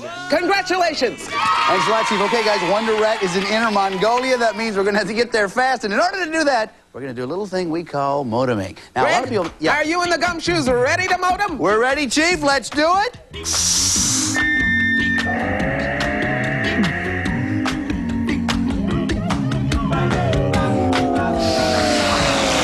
You guys okay? Not feeling too dizzy? All right, take a walk right over here.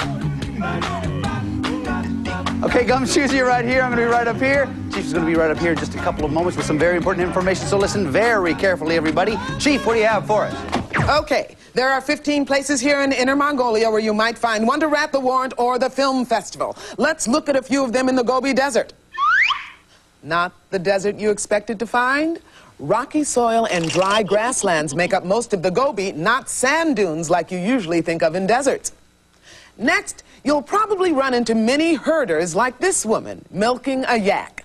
Be on the lookout for a yak in a cape. Could be our felon disguise. Of course, you may be invited into a herder's tent called a yurt for lunch. If he happens to have an impressive selection of videos from around the world, you can bet you know who was here. And finally, word's out that Wonder Rat will steal anything that's not tied down, and folks in the Gobi Desert are taking precautions. That's your briefing, Gumshoes. Wonder Rat's wreaking havoc in these otherwise peaceful parts. Go be brave in Inner Mongolia and grab him. Thanks a lot, Chief. You guys know how this works. Loot, warrant, and then crook. Rahana, you had the most at the end of the last round. You go first. Yurt camp. Yurt camp. Whoa. Nothing there. We turn it back around. David, your turn. White pagoda. White pagoda. The warrant. You, sir, have the warrant. Remember, though, you're going to get a free turn. Remember, you have to go loot, warrant, and then crook. Go ahead, Dave. Great mosque. Great mosque. Zilcho. Nothing there, but you found the warrant. Nice job. We turn both of them back around. Rihanna, your turn. Ho Hut Carpet Factory. Oh, hot carpet factory. Lots of nice carpets, but nothing else. Nothing there. We turn it back around. David, your turn. The Ching Mountains. Dutching Mountains. Whoop, whoop. Nothing there. We turn it back around. Rihanna. Artist Desert. Artist Desert. Goose egg. Nothing there. We turn it back around. Dave. The Great Wall. The Great Wall. Espaco Coco. You, sir, have the loot. You get a free turn. Go ahead. White Pagoda. White Pagoda. The warrant. The loot and the warrant. Can you find Wonder Rat, Dave? National Handicrafts Factory. Is Wonder Rat at the National Handicrafts Factory? Wonder Rat. You have it. Nice job, man. You know what to do, right? Go over there, put him on the chain, and put him in jail.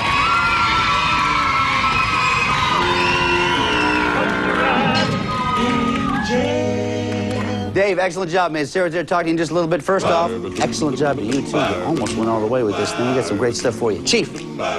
There's no denying the important help you gave us today. Without your hard work, that crook might still be free. In honor of your achievements, you'll receive this terrific Acme gumshoe gear.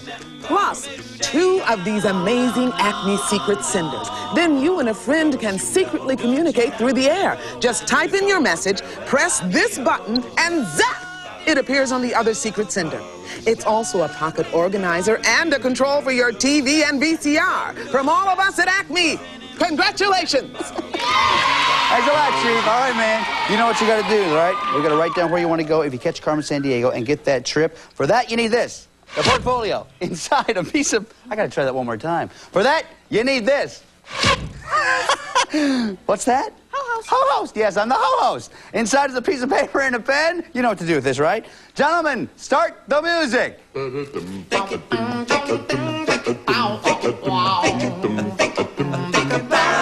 Where do you want to go?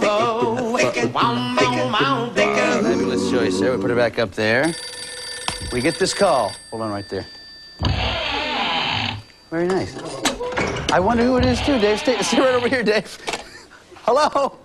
Yeah, he's dying to talk to you. Hold on a minute. It's for you, bud. Hello? Know why they call me Wonder Rat? Because it's a wonder that I'd rat on my own boss. Carmen scooted to North America. Go get her. All right, Dave, we know where we're going. Let's find out a little bit more about it. Chief, what can you tell us? Here's a list of places Carmen may have traveled. British Columbia, Canada. Victoria Island, Canada. Quebec, Canada. Lake Erie, Massachusetts, USA. Iowa, USA. New Mexico, USA. Tennessee, USA. Lake Okeechobee, USA. Nuevo Leon, Mexico. Belize, Haiti, Costa Rica. Greg, let's go to the map. I feel good. All right, you go right there, pick up that marker. Let's get 45 seconds up on the clock. Good luck to you. And remember, if you're looking at one of these things right here, we're talking about a body of water, okay? So keep that in mind. Hold on to that for me. Thank you very much. 45 seconds is there. Good luck to you. Here we go. On your mark, get set, go. Lake Okeechobee, Florida. Florida. Go, buddy, go. Let's do it. Come on. Yes, come on.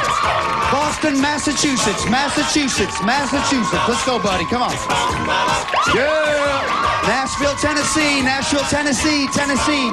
Do it, buddy. Come on, man. Come on. Yeah, yeah. Montreal, Quebec. Quebec. Montreal, Quebec.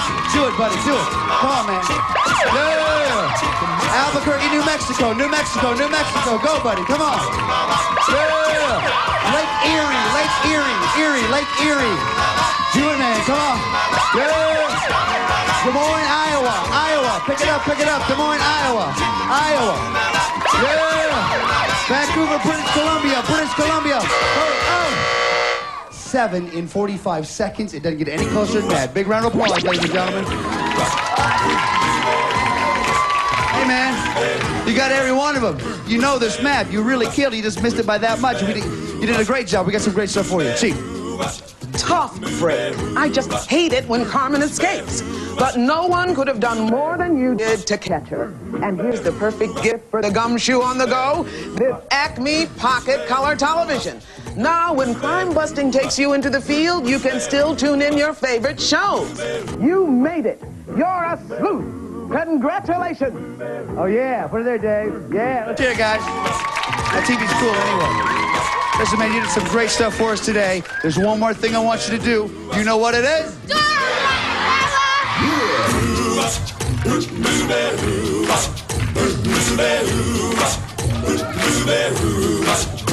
Well, she sneaks around the world from India to Carolina. She's a sticky-fingered filcher from Berlin down to Belize.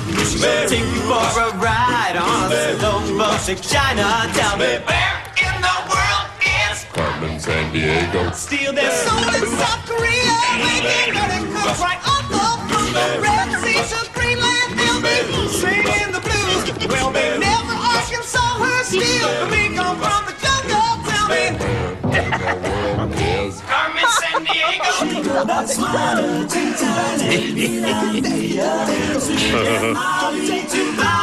Ohio. I'm back.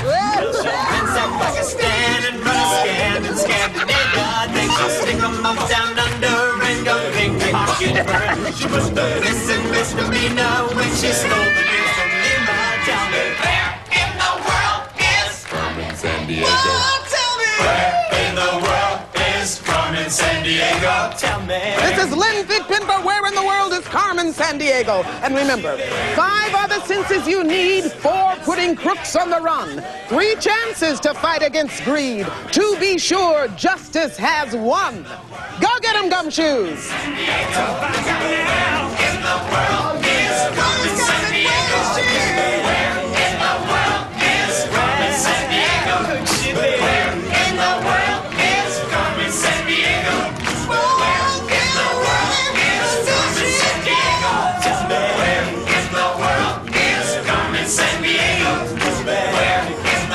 All geographic information was accurate as of the date this program was recorded. This program was presented by WQED Pittsburgh and WGBH Boston. And as always, gumshoes, Carmen's gang is bankrolled by the Corporation for Public Broadcasting and viewers like you.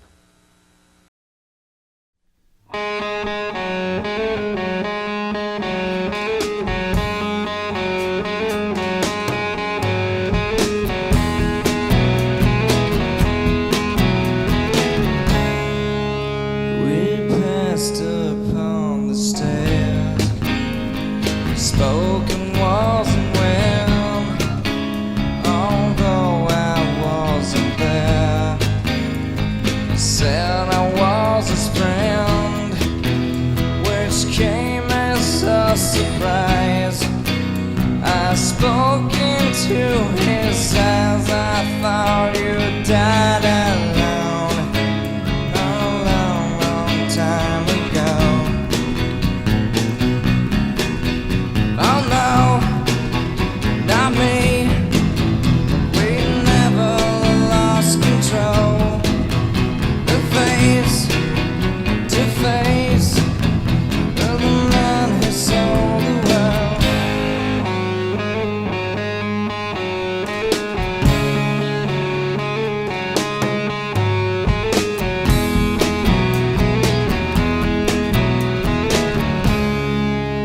I laughed and shook his hand. I made my way back home. I searched for former land. For years and years I roamed. I gazed and stared. We must have million years. I must have died alone a long, long time ago. Who knows? Not me. I never lost control.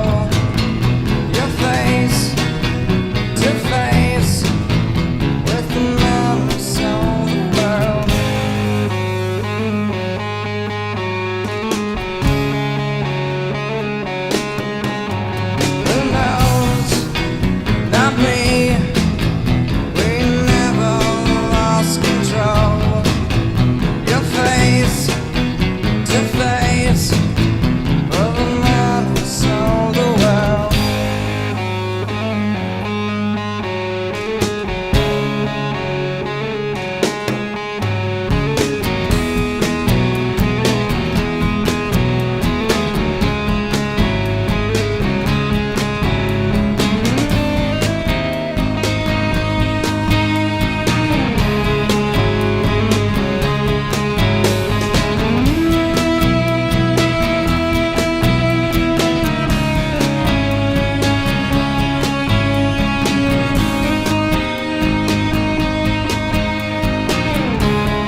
What's happening? What's happening, man? How's the paper route? Man, how much money you got now?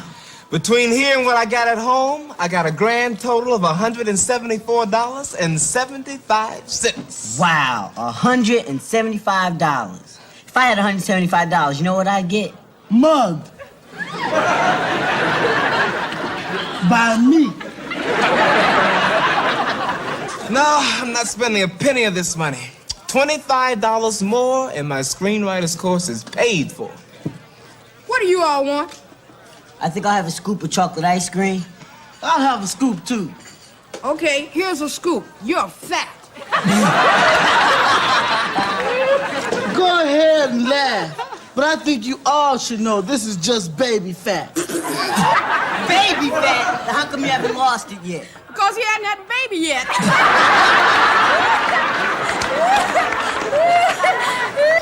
What are you gonna have, Raj?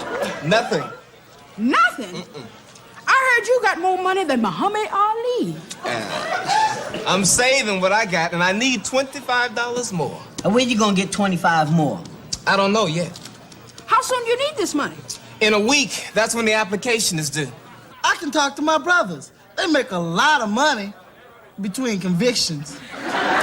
Skip it if you don't mind. Hey, they're looking for an usher at the movie house on Central. Oh, really? I saw the sign there yesterday. Might be taken by now, though. But maybe not. I'll see you later. Thanks, Shirley. Oh, wow. Now you gotta get his lips condemned.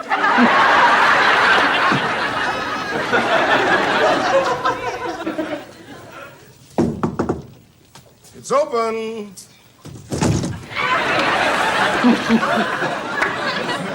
Sometimes it's locked.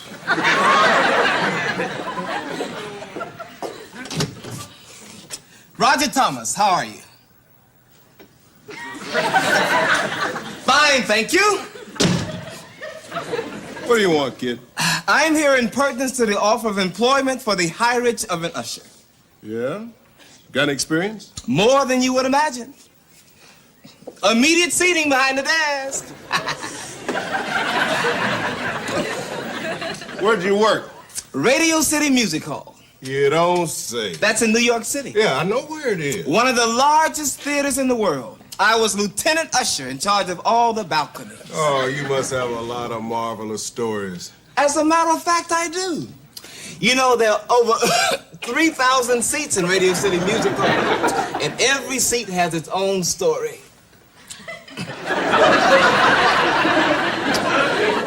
But it's hard to talk with someone sitting on you.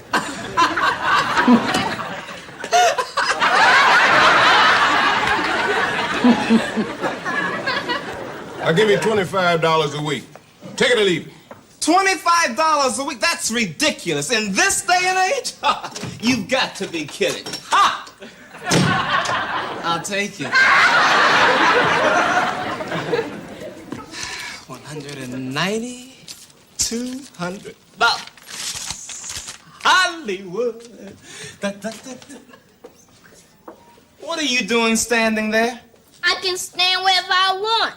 This is my house and my floor and my hallway. And this is my hand, and it's gonna say hello to your body.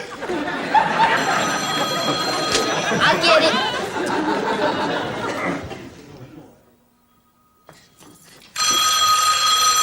Hi, Mama. Hello, darling. Hello? This is D. Who's that?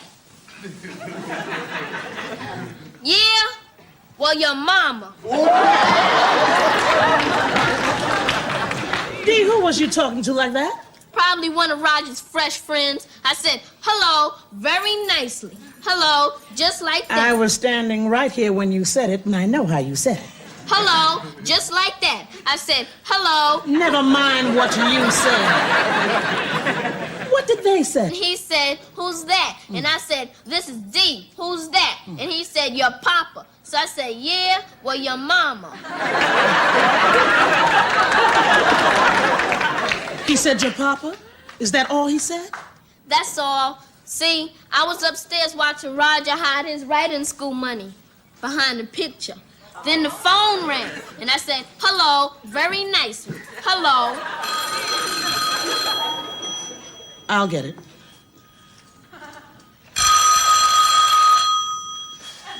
I said I'll get it. It doesn't work unless you pick it up, Mama. This is true. Hello? Oh, hello. Mm-hmm.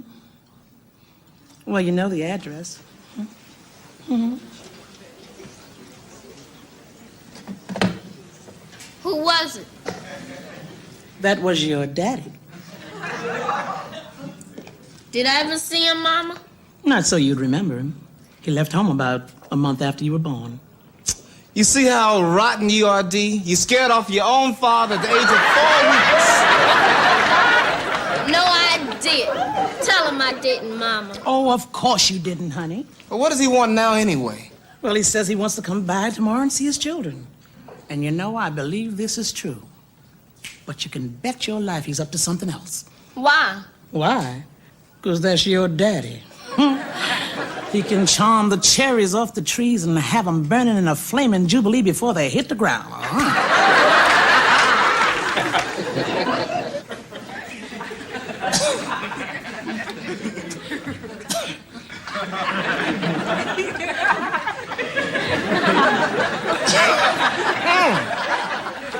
He better come quick. My tire is starting to attack. Why couldn't Mama quit work just one day and be here for him?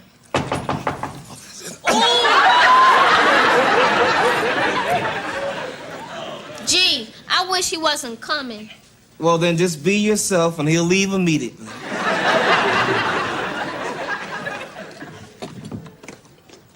What's happening?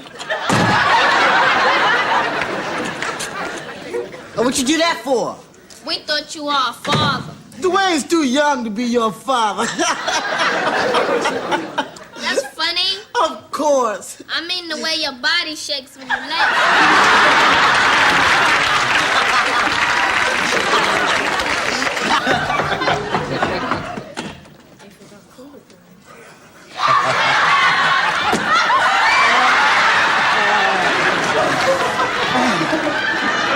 You're just as I pictured you, huh?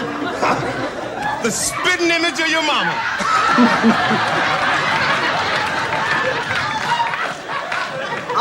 He's not Roger. He's just a friend. That's a relief. How you doing, son? I'm fine, but I'm not son. That's son. She's daughter, and I'm Dwayne. Dwayne. Yeah, it's a great name, Dwayne. Does seem a shame a father doesn't know his own kids, huh? How are you, son? Hello, Dad.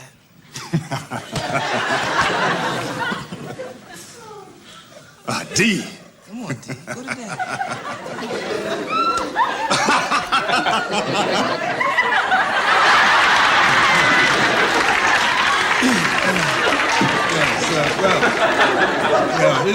Is your mother home? No, she's working. She's always working. Yeah, well, she's a great woman, your mother. Yes, sir. Oh, Roger, these are your friends, huh? Yes, sir. The one that looks like Mama is called Rerun.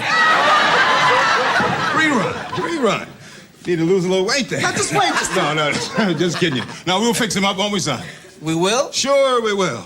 See, I'll be here for a few days, and we can start a good exercise program for him. Maybe I can throw in some of my old karate training. Would you like that? I sure would. You sign me up, too? You? Oh, you look like you're tough enough as it is, Dwayne. Aw, nah. Well, he looks tough to me. But if you want a karate lesson, you got it. Shake on it. Wow! Ooh, the pain, Dwayne! Ooh! Ooh!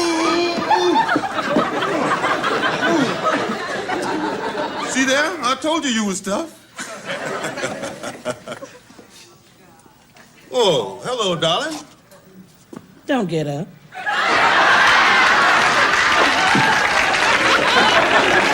Well, we'll see y'all later. Yeah, thanks again, Mr. Thomas. All right. Well, don't you have a kiss for me? If you want something cold, go look in the freezer.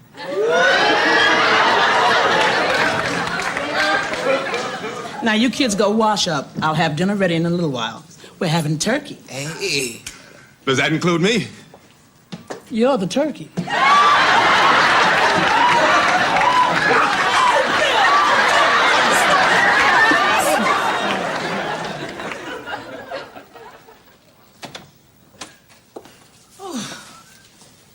I'd forgotten how much work it was doing dishes for 4.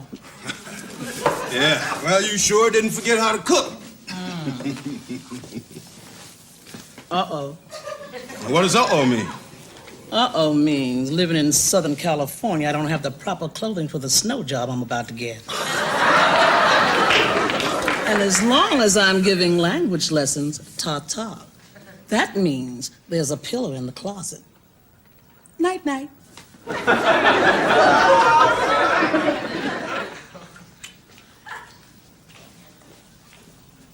My makeup's in here. You don't need any makeup.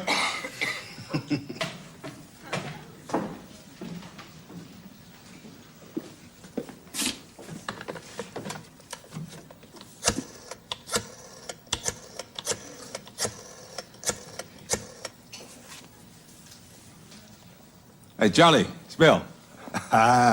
Go ahead with the plans. I'll have $100 by Monday. Yeah. Don't worry about it. I'll get it.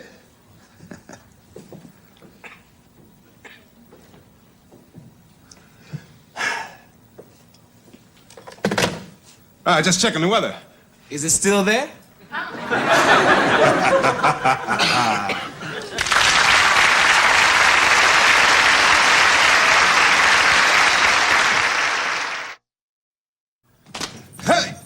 Hey! 1, 2, and stop. All right, shake it out. Shake it out. Good. What are you laughing at? Rerun. He looks like that plate of Jell-O during that earthquake. Hey, why don't you go outside and catch a bus with your teeth? You gonna let him talk to me like that, Daddy? Of course not, baby. Come on, you guys. I'll take you on with one hand. Hey, watch out. Ooh, get him,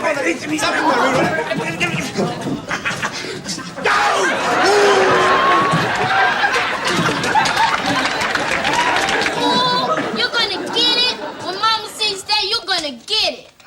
When is Mama gonna see this? Right after I tell her. Well, as commander of this outfit, I think it's time for us to make a strategic retreat. Yes, now, where is the nearest retreat that sells sodas? They also sell sandwiches, too. Follow me. Follow him. Son, is this yours? Oh, yeah, thanks. This is money, my money I'm saving for my writing course. Writer? You want to be a writer, huh? Yeah, a movie writer mainly. This is for that famous movie writer school in New York. Send them $200 and they send you a 6-month course. See. You got $200 in there? Yeah, and I'm sending it in Monday. Yeah, well, good. Good for you. You better put it in a safe place, though. Okay. Really? Hey, Dad, I want to talk to you. Oh, I forgot my handkerchief. Be right out. All right.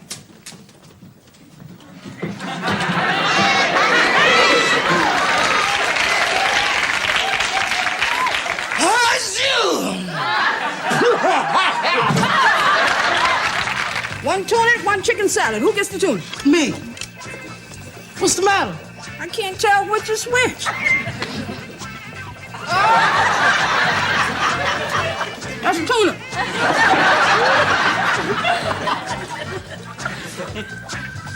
That's chicken salad. Why'd you have to bite it?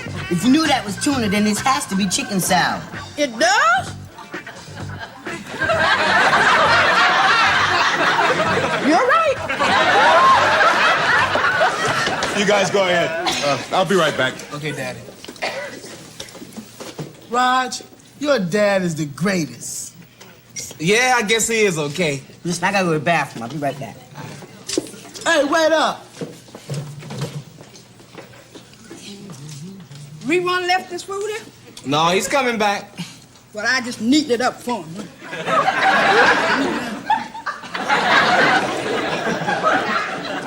Right.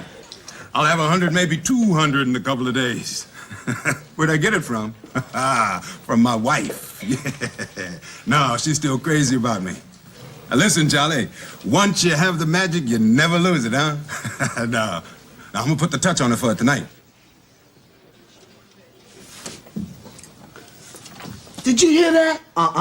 Yes, you did. He's gonna rip off Roger's mama. Yeah. We gotta tell Roger.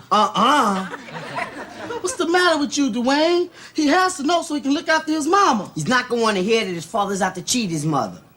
But he has to know, doesn't he? Well, yeah, but I'm scared to tell him.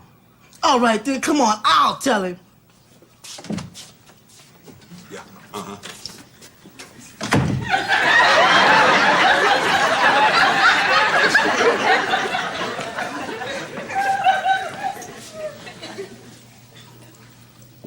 Raj, if I found out someone was out to hurt your mama, wouldn't you want me to tell you? Of course, man. And no matter who it was trying to hurt her, you wouldn't get mad at me for telling you, would you? Of course not. I knew it. Well, someone's trying to rip off your mama. Who? Tell him, Dwayne. Huh? Who's trying to rip my mama off? Someone. Come on, man, tell me. Okay. And then I'll tell my daddy.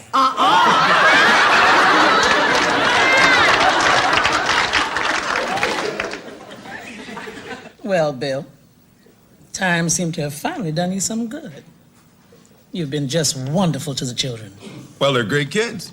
Nice, honest, good looking, just like their mama. Now, you just save all that sweet talk for your lady friends. Come on, don't say that. You know you're my number one. Hey, wait a minute. Remember this picture of you? Oh, that picture. Oh, I was heavy then. Well, I've been carrying it around with me all these years. Hey, and I never married anybody else either, you know. You didn't have to. Why buy the chicken when they're giving away the eggs? I can't put anything over on you, can I, baby? You never could. But I sure had fun trying. Cut it out, Bill. Now, Bill, stop.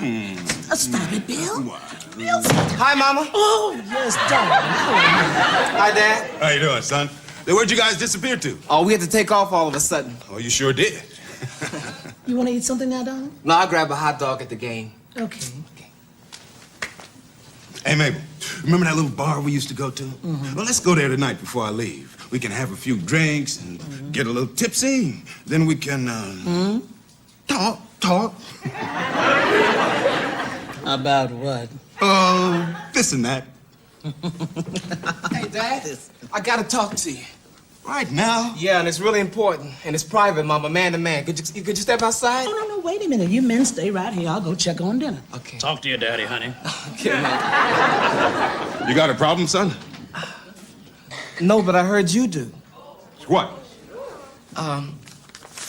Do you know what this envelope is? Sure. That's where you keep the $200 for your writing course. Well, I want you to have it. What are you talking about? Listen, Dad, Rerun and Dwayne overheard your phone conversation with Charlie at the soda place. Oh, yeah, well, that was business. Dad, come on. Hey, come on, son, listen, it's a good deal. Hey, you gotta believe me, I am your father. I know. So please take this. See, I don't want you asking Mama for any money, because if you do, then she'll think you didn't mean all that kissing and sweet talk. Now, wait a minute. I do care about it. Oh, I know. And I care about you. That's why I want you to have this. It's okay. All right. But it's only temporary. You'll get this money back before you know it. Oh, I know. Cold drinks, anybody? Mabel, I'm gonna have to take a rain check on our date this evening. Oh, is that right? Yes, well, you see, I was checking my old bus schedule here, and, well, if I don't catch it at 7:30, that means I'll have to hang around here for another day, you know, and, well, I just have so many things to do, and I can't. Well, I guess you better get going then, right? Bill? Goodbye, baby. Bye, Bill. Goodbye, son. Goodbye, Dad. Don't forget to say goodbye to Dee for me, too. I will.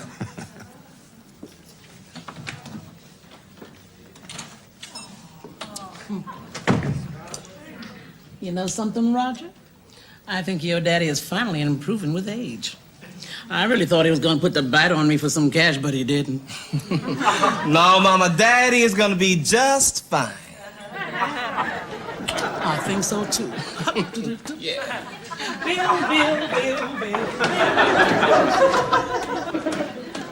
Hey, Raj, You ready? We just saw your dad leaving. He sure looked happy. Yeah, man, he was smiling from east to west. Did you hit on your mother for that money? Not a penny. See, you were all wrong. He must have been kidding. I told you that, Dwayne. Huh? Come, let's go. We might be late for the game. Let's go. Roger. Y'all go ahead. I'll catch up with you.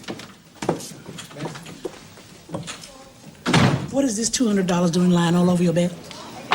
Oh, this is the money I was saving for my writing school course. But where's the envelope you keep it in? I threw it out. Threw it out, huh? Yes, ma'am. What was you and your daddy talking about, hmm? Oh, this and that. This and that, huh? Well, something tells me this and that has a lot to do with this money in my hand and that bus schedule in your father's pocket.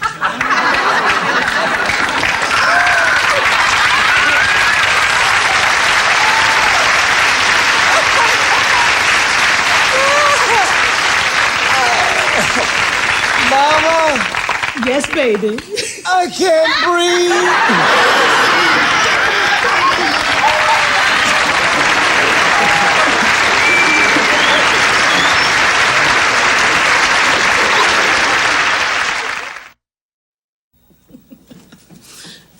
Hi, Mama. Hey.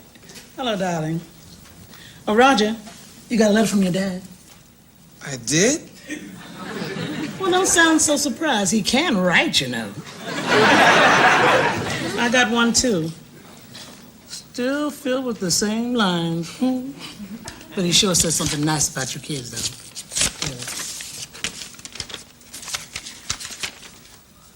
Dear son, I'm really proud of you. It takes a great con man to con me. Here's $10 for you and give your sister a kiss. Love, Dad. What's that dumb letter say? Oh, nothing much. How come he didn't write me a letter? He mentioned you in mine. He sends you money and mentions me.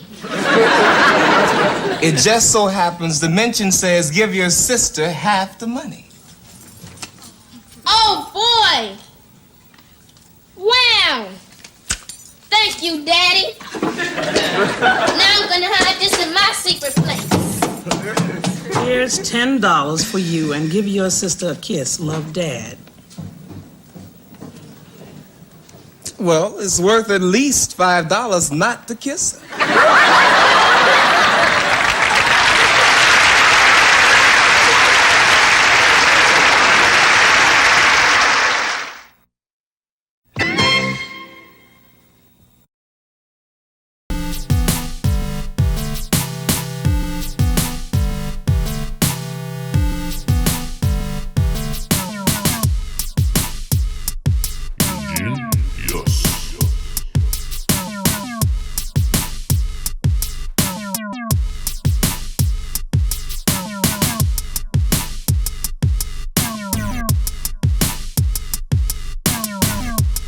You genius.